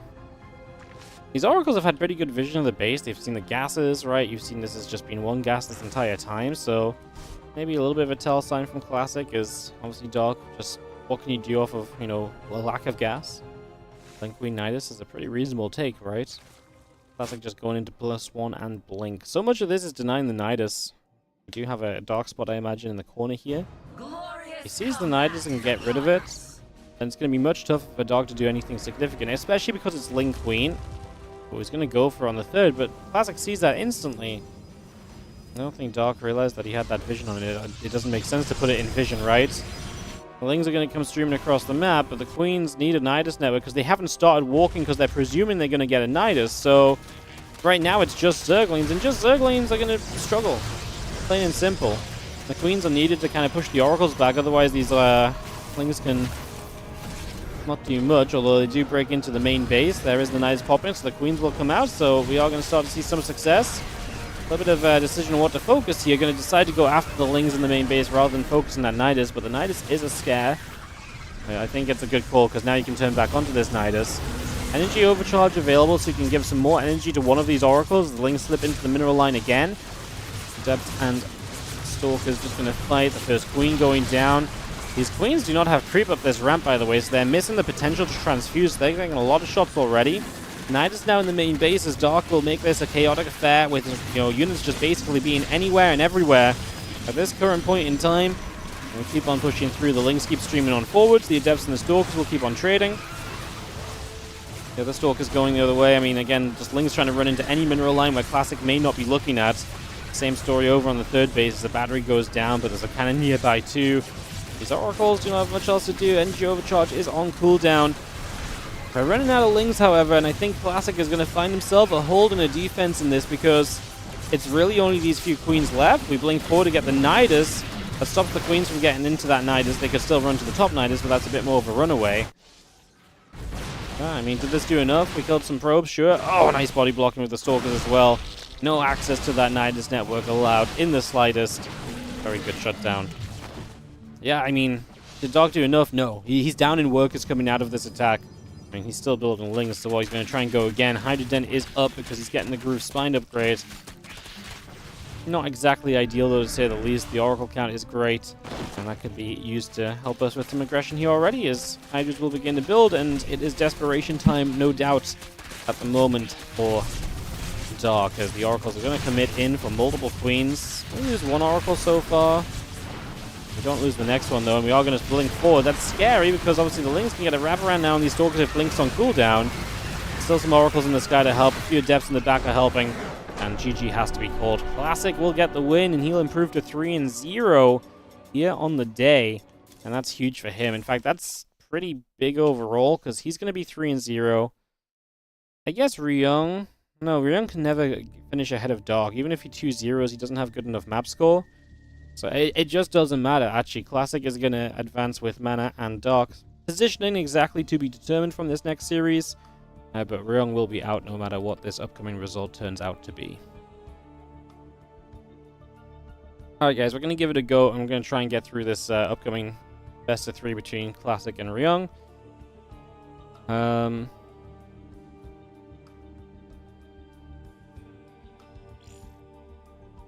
I'm not sure we're going to be able to. But let's see. It depends how long the games are, really. Yeah, maybe it was a 2-0. It's doable. Yes, we'll give it a shot. I'm just going to go ASAP, guys. Try and give us the best possible chance of actually...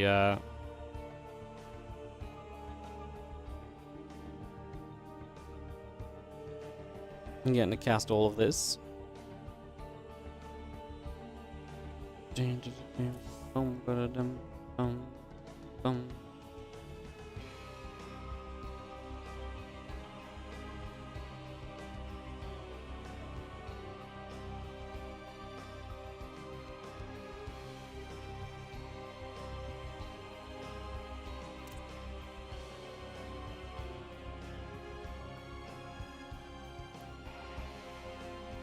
Alright, let's jump into.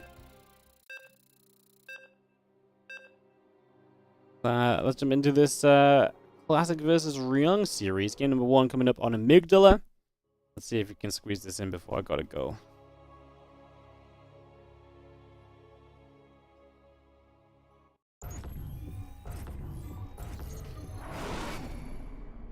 In the top right-hand corner of the map, we are going to have ourselves the blue Protoss player.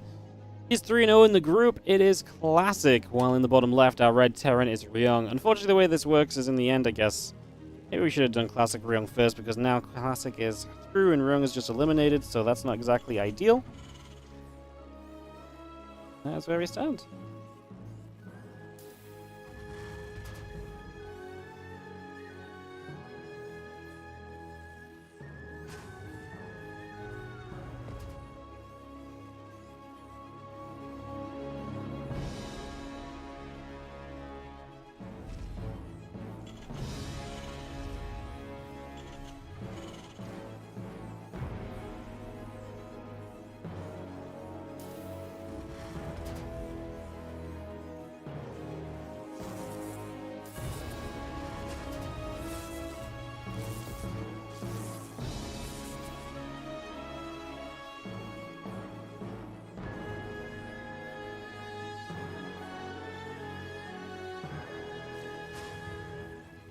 Mark's going through. Probe going to nibble at an SCV as we get into this PVT setup. We look to see what is going to happen. Okay, we're coming online. Probe coming through. We get this ready to roll.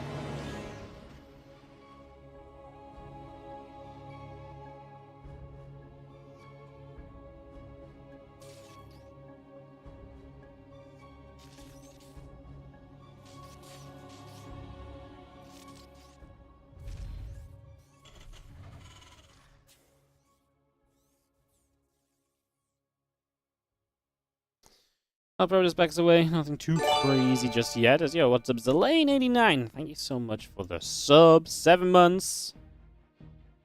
Burp, belch, glutton. Thank you so much for the 7 months. Appreciate it. You guys, again, have enjoyed the stream today. If you enjoy the WardiTV tournaments, do consider supporting. Follow, like, subscribe.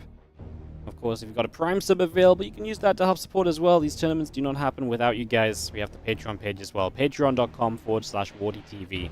100% of the Patreon pledges go directly into WardiTV tournament prize pools.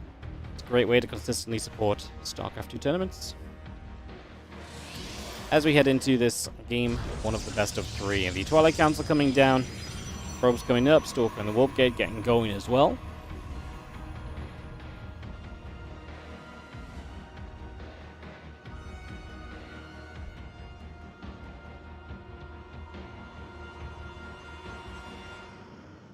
Have our Stalker at the front here from Classic, and I keep patrolling back and forth.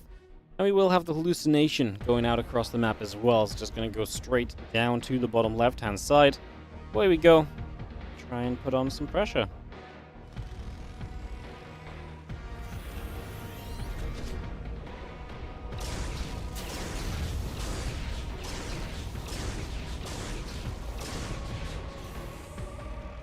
Well, hallucination coming about.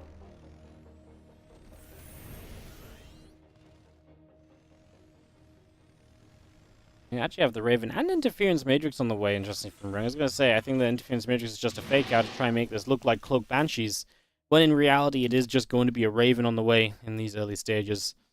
And so Raven coming up. And Raven is about to come through, a couple of barracks coming over. We do have our Stargate coming up as well, so we get this settled. And a few Hellions are going to go and poke through onto the Stalker, so not going to have access there. It's a good wall off from Classic, going to be very safe so far.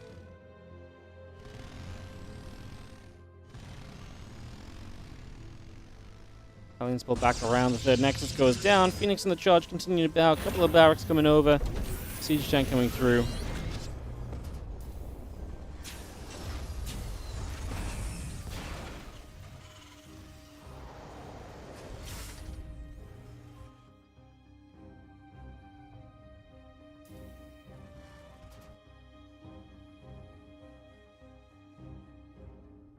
Just have, again, our Forge and Arrow facility continue to come by. The Phoenix and the charge coming up as well. And we just have ourselves a little bit more establishing coming through for the moment. So yeah, Phoenix and charge coming up. Robo facility and the Forge coming online. Auto turret drops in. A couple of probes already dropping. Now we've got Stimpack coming up on the side of Ryung. Arax going to swap on over to the tech lab there. So going to get that combat shield going.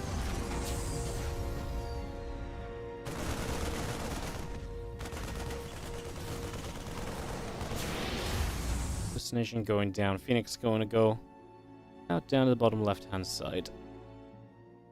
So obviously the Phoenix can be very safe early typically, and because it's Phoenix charge, it takes away, I feel like, one of the biggest strengths of Ryung, which is to, you know, be an aggressive Terran player more often than not. And so Phoenix charge takes away a lot of those early tank pushes. However, this is actually going to be pretty quick into bio, and he's not really pushing just with the siege tank or anything, so Phoenix gather, the Stalkers join up.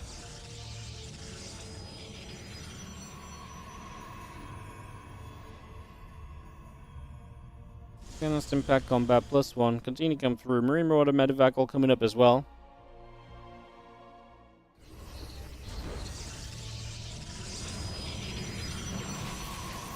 So the Stalker's just going to hit. The force field goes down. A couple of these Hellions going to get hit for the moment. As we are going to be seeing our Stalkers playing defense. A couple of the probes going down.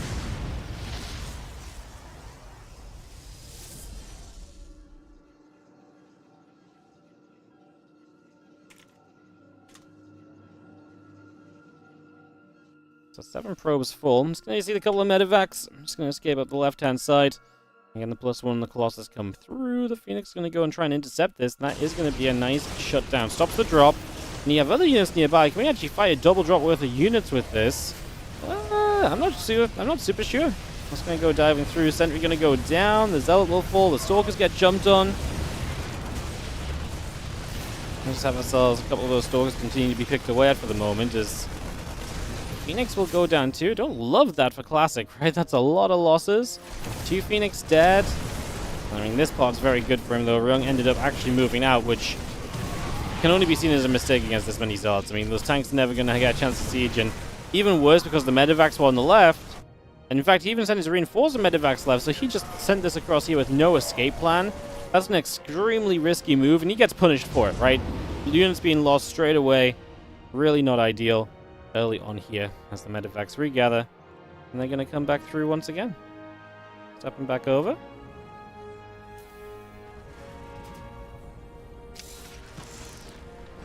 Alright, Bio joins up. Just going to see the couple of SCVs doing some repairs. Medevac being brought back online. The excellent Thermal Lance coming in. The Blink and the +1 armor coming online as well.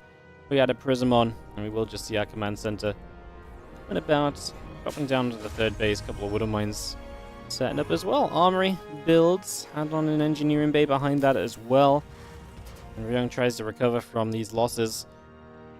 Resources lost is fairly even, to be fair. I mean, it was the fight on the left side that was quite bad for Classic. The fight on the right side was quite bad for Ryung.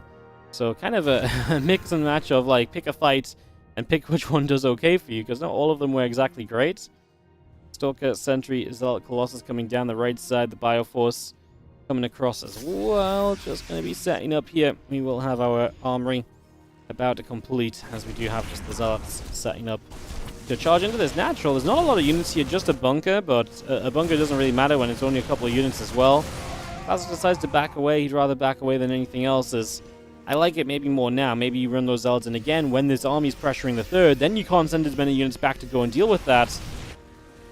Leaves the Widow Mines over there, which is pretty cute, but it still means less Widow Mines over on this side, as that Colossus needs to be careful. Tunnel land's available, so they shouldn't be getting as close as that to the action. You want to be very cautious with those. The power of the Colossus being able to keep them back and keep them into play a lot of the time. Widow Mine's going to fire. These Zealots actually just end up being a flanking maneuver from Classic. Well, I think that's pretty great as well, but is it good enough? Have you seen the Zealots kind of melting away a little bit? One Colossus goes down. Next Colossus is still fairly healthy. Okay, there's a chunk of Zealots over here that have not been dealt with yet. As we have got the third orbital burning down. The Stalker's actually going to keep firing on that. We are going to lose the Colossus, but the third base dies. I can't exactly feel great as the Prism goes down too to stop further warp-ins. I mean, maybe we just... I mean, we're going to apparently fight through to the end here as Classic, so despite losing the Prism, he's still going to charge forward, blinking forwards too. Okay, this time we're all lagging. Not quite what we needed when we're in a bit of a rush. But we get back to it. Alright, Zealots are going to keep charging through. The Stalkers come up. And we will have ourselves a chase down on that Bioforce. And, yeah, I mean, Classic is going to be obviously significantly ahead from this, right? Game might not end here. But, the game might not end, but I think it's fair to say that we will, be very ahead. And Ryung does just GG, so the game does in fact end here. Didn't have to. Ryung could have stuck around until Classic rebuilt and came across and killed him, had a new Prism, etc. But Ryung ain't messing. And Classic will take game one. Alright, we're going to go straight into game two here, guys. Get this set up. Get this going.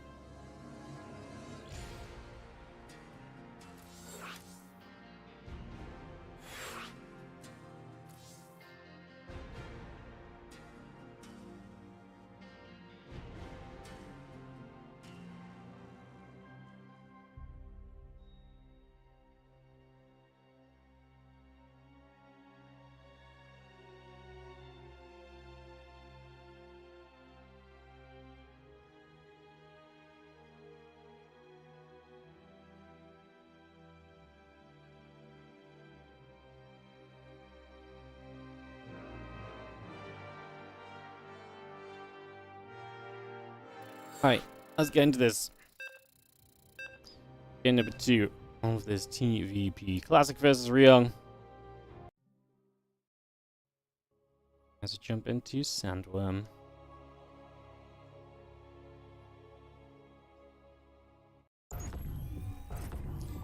In the bottom left-hand side, we're going to have ourselves the blue Protoss player, who is going to be up a game in this series. It's Classic, taking on Ryung in the top right corner. A Red Terran in this best of 3 series.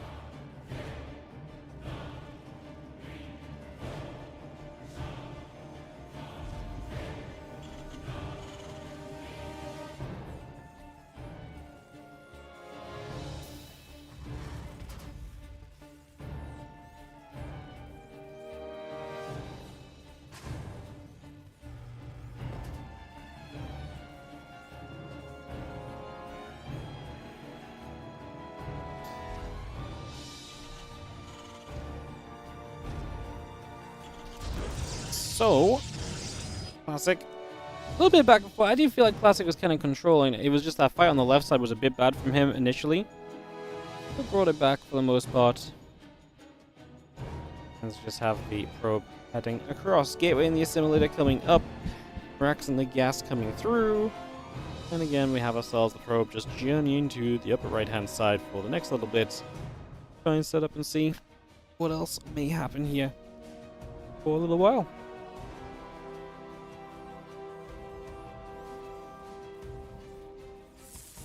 Probe nibbles. SCV will take some shots. Just going to see this barracks about to finish up. A Marine on its way out from it. And no Reaper then from Ryung in these early stages. Just straight to a Marine. Single gas, so should be expanding here sooner rather than later. Get that expansion down. And we can go from there as the SCV continues to chase the probe. The command center places. And we'll just have the orbital command coming through. The command center and reactor building as well.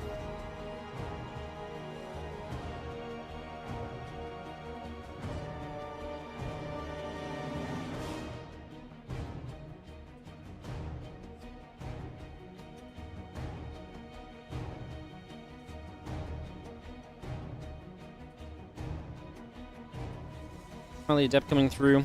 We're out on the Nexus here as well at the moment. Just gonna bring that about. Adept will finish up in a moment or so. Next Adept on the way as well. Get that going. Get that set.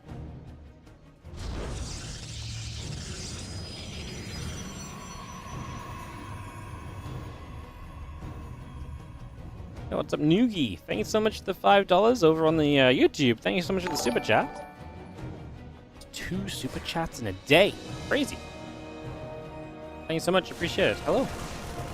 Thanks for supporting the stream and the StarCraft as the Marines will step through, and the Adept will continue to fight back. Adept going to go shading for a couple of moments right here.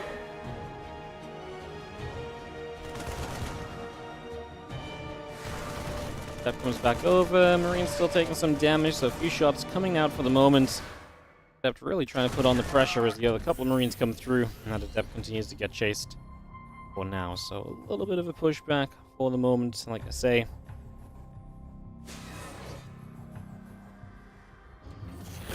Marines and Cyclone both producing. We got ourselves a tech lab coming up on the barracks as well. And again, Blink coming through, the warp gate coming up. Another gateway going to come down for now.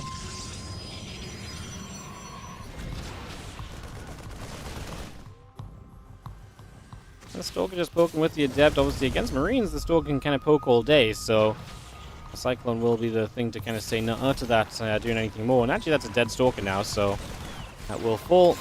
And the Adept will threaten a Shade, but should just be trying to run too. The problem is, if that Adept commits to the Shade, it's dead. If it doesn't commit to the Shade, I feel like it was dead as well. Oh, he shaded over here. That's smart, but it's not smart enough. As Ryung is going to catch that too. Forces the recall on the Adept.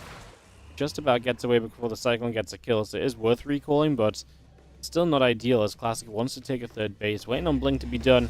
We've got a few Marines and a siege tank popping through here as well, as those Marines and the Cyclone just sit back at home with the first tank out, and the medevac's going to be available shortly, and we'll see how this goes. I mean, is this going to be medevacs? He's not, he doesn't have a reactor to put this starboard onto, so he could build one medevac. He could build a lib and go for like a Marine tank lib push. It'd be probably pretty weird. A single medevac is going to be the choice instead. Obviously, we'll have Stim by the time he arrives if he heads out as that medevac pops, so interested to see what Ryung's kind of game plan is coming across this map and looking for this possible fight.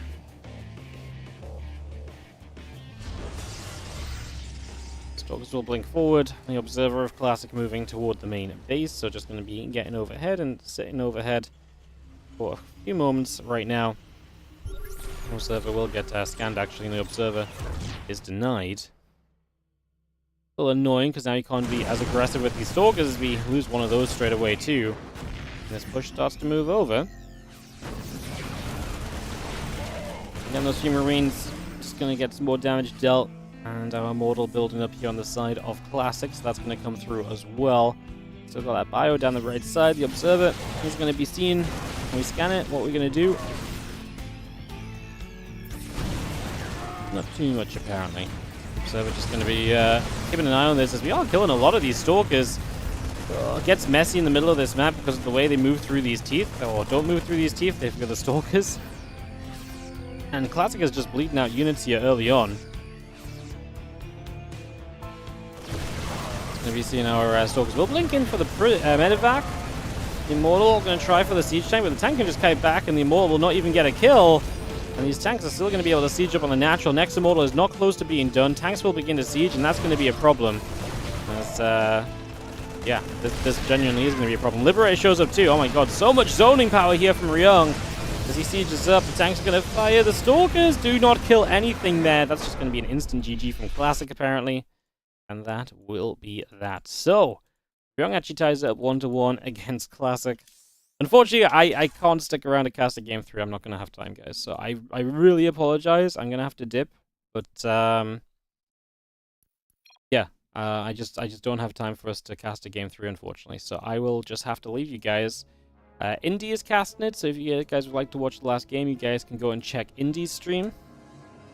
I am unironically leaving you guys. I have to go. I have to do wedding night out thing, so I literally have to leave the house in like 9 minutes. And I do not want to push it by trying to cast a 3rd game, so I'm super sorry, guys. Like I say, I just super unlucky. I thought we were going to get it done.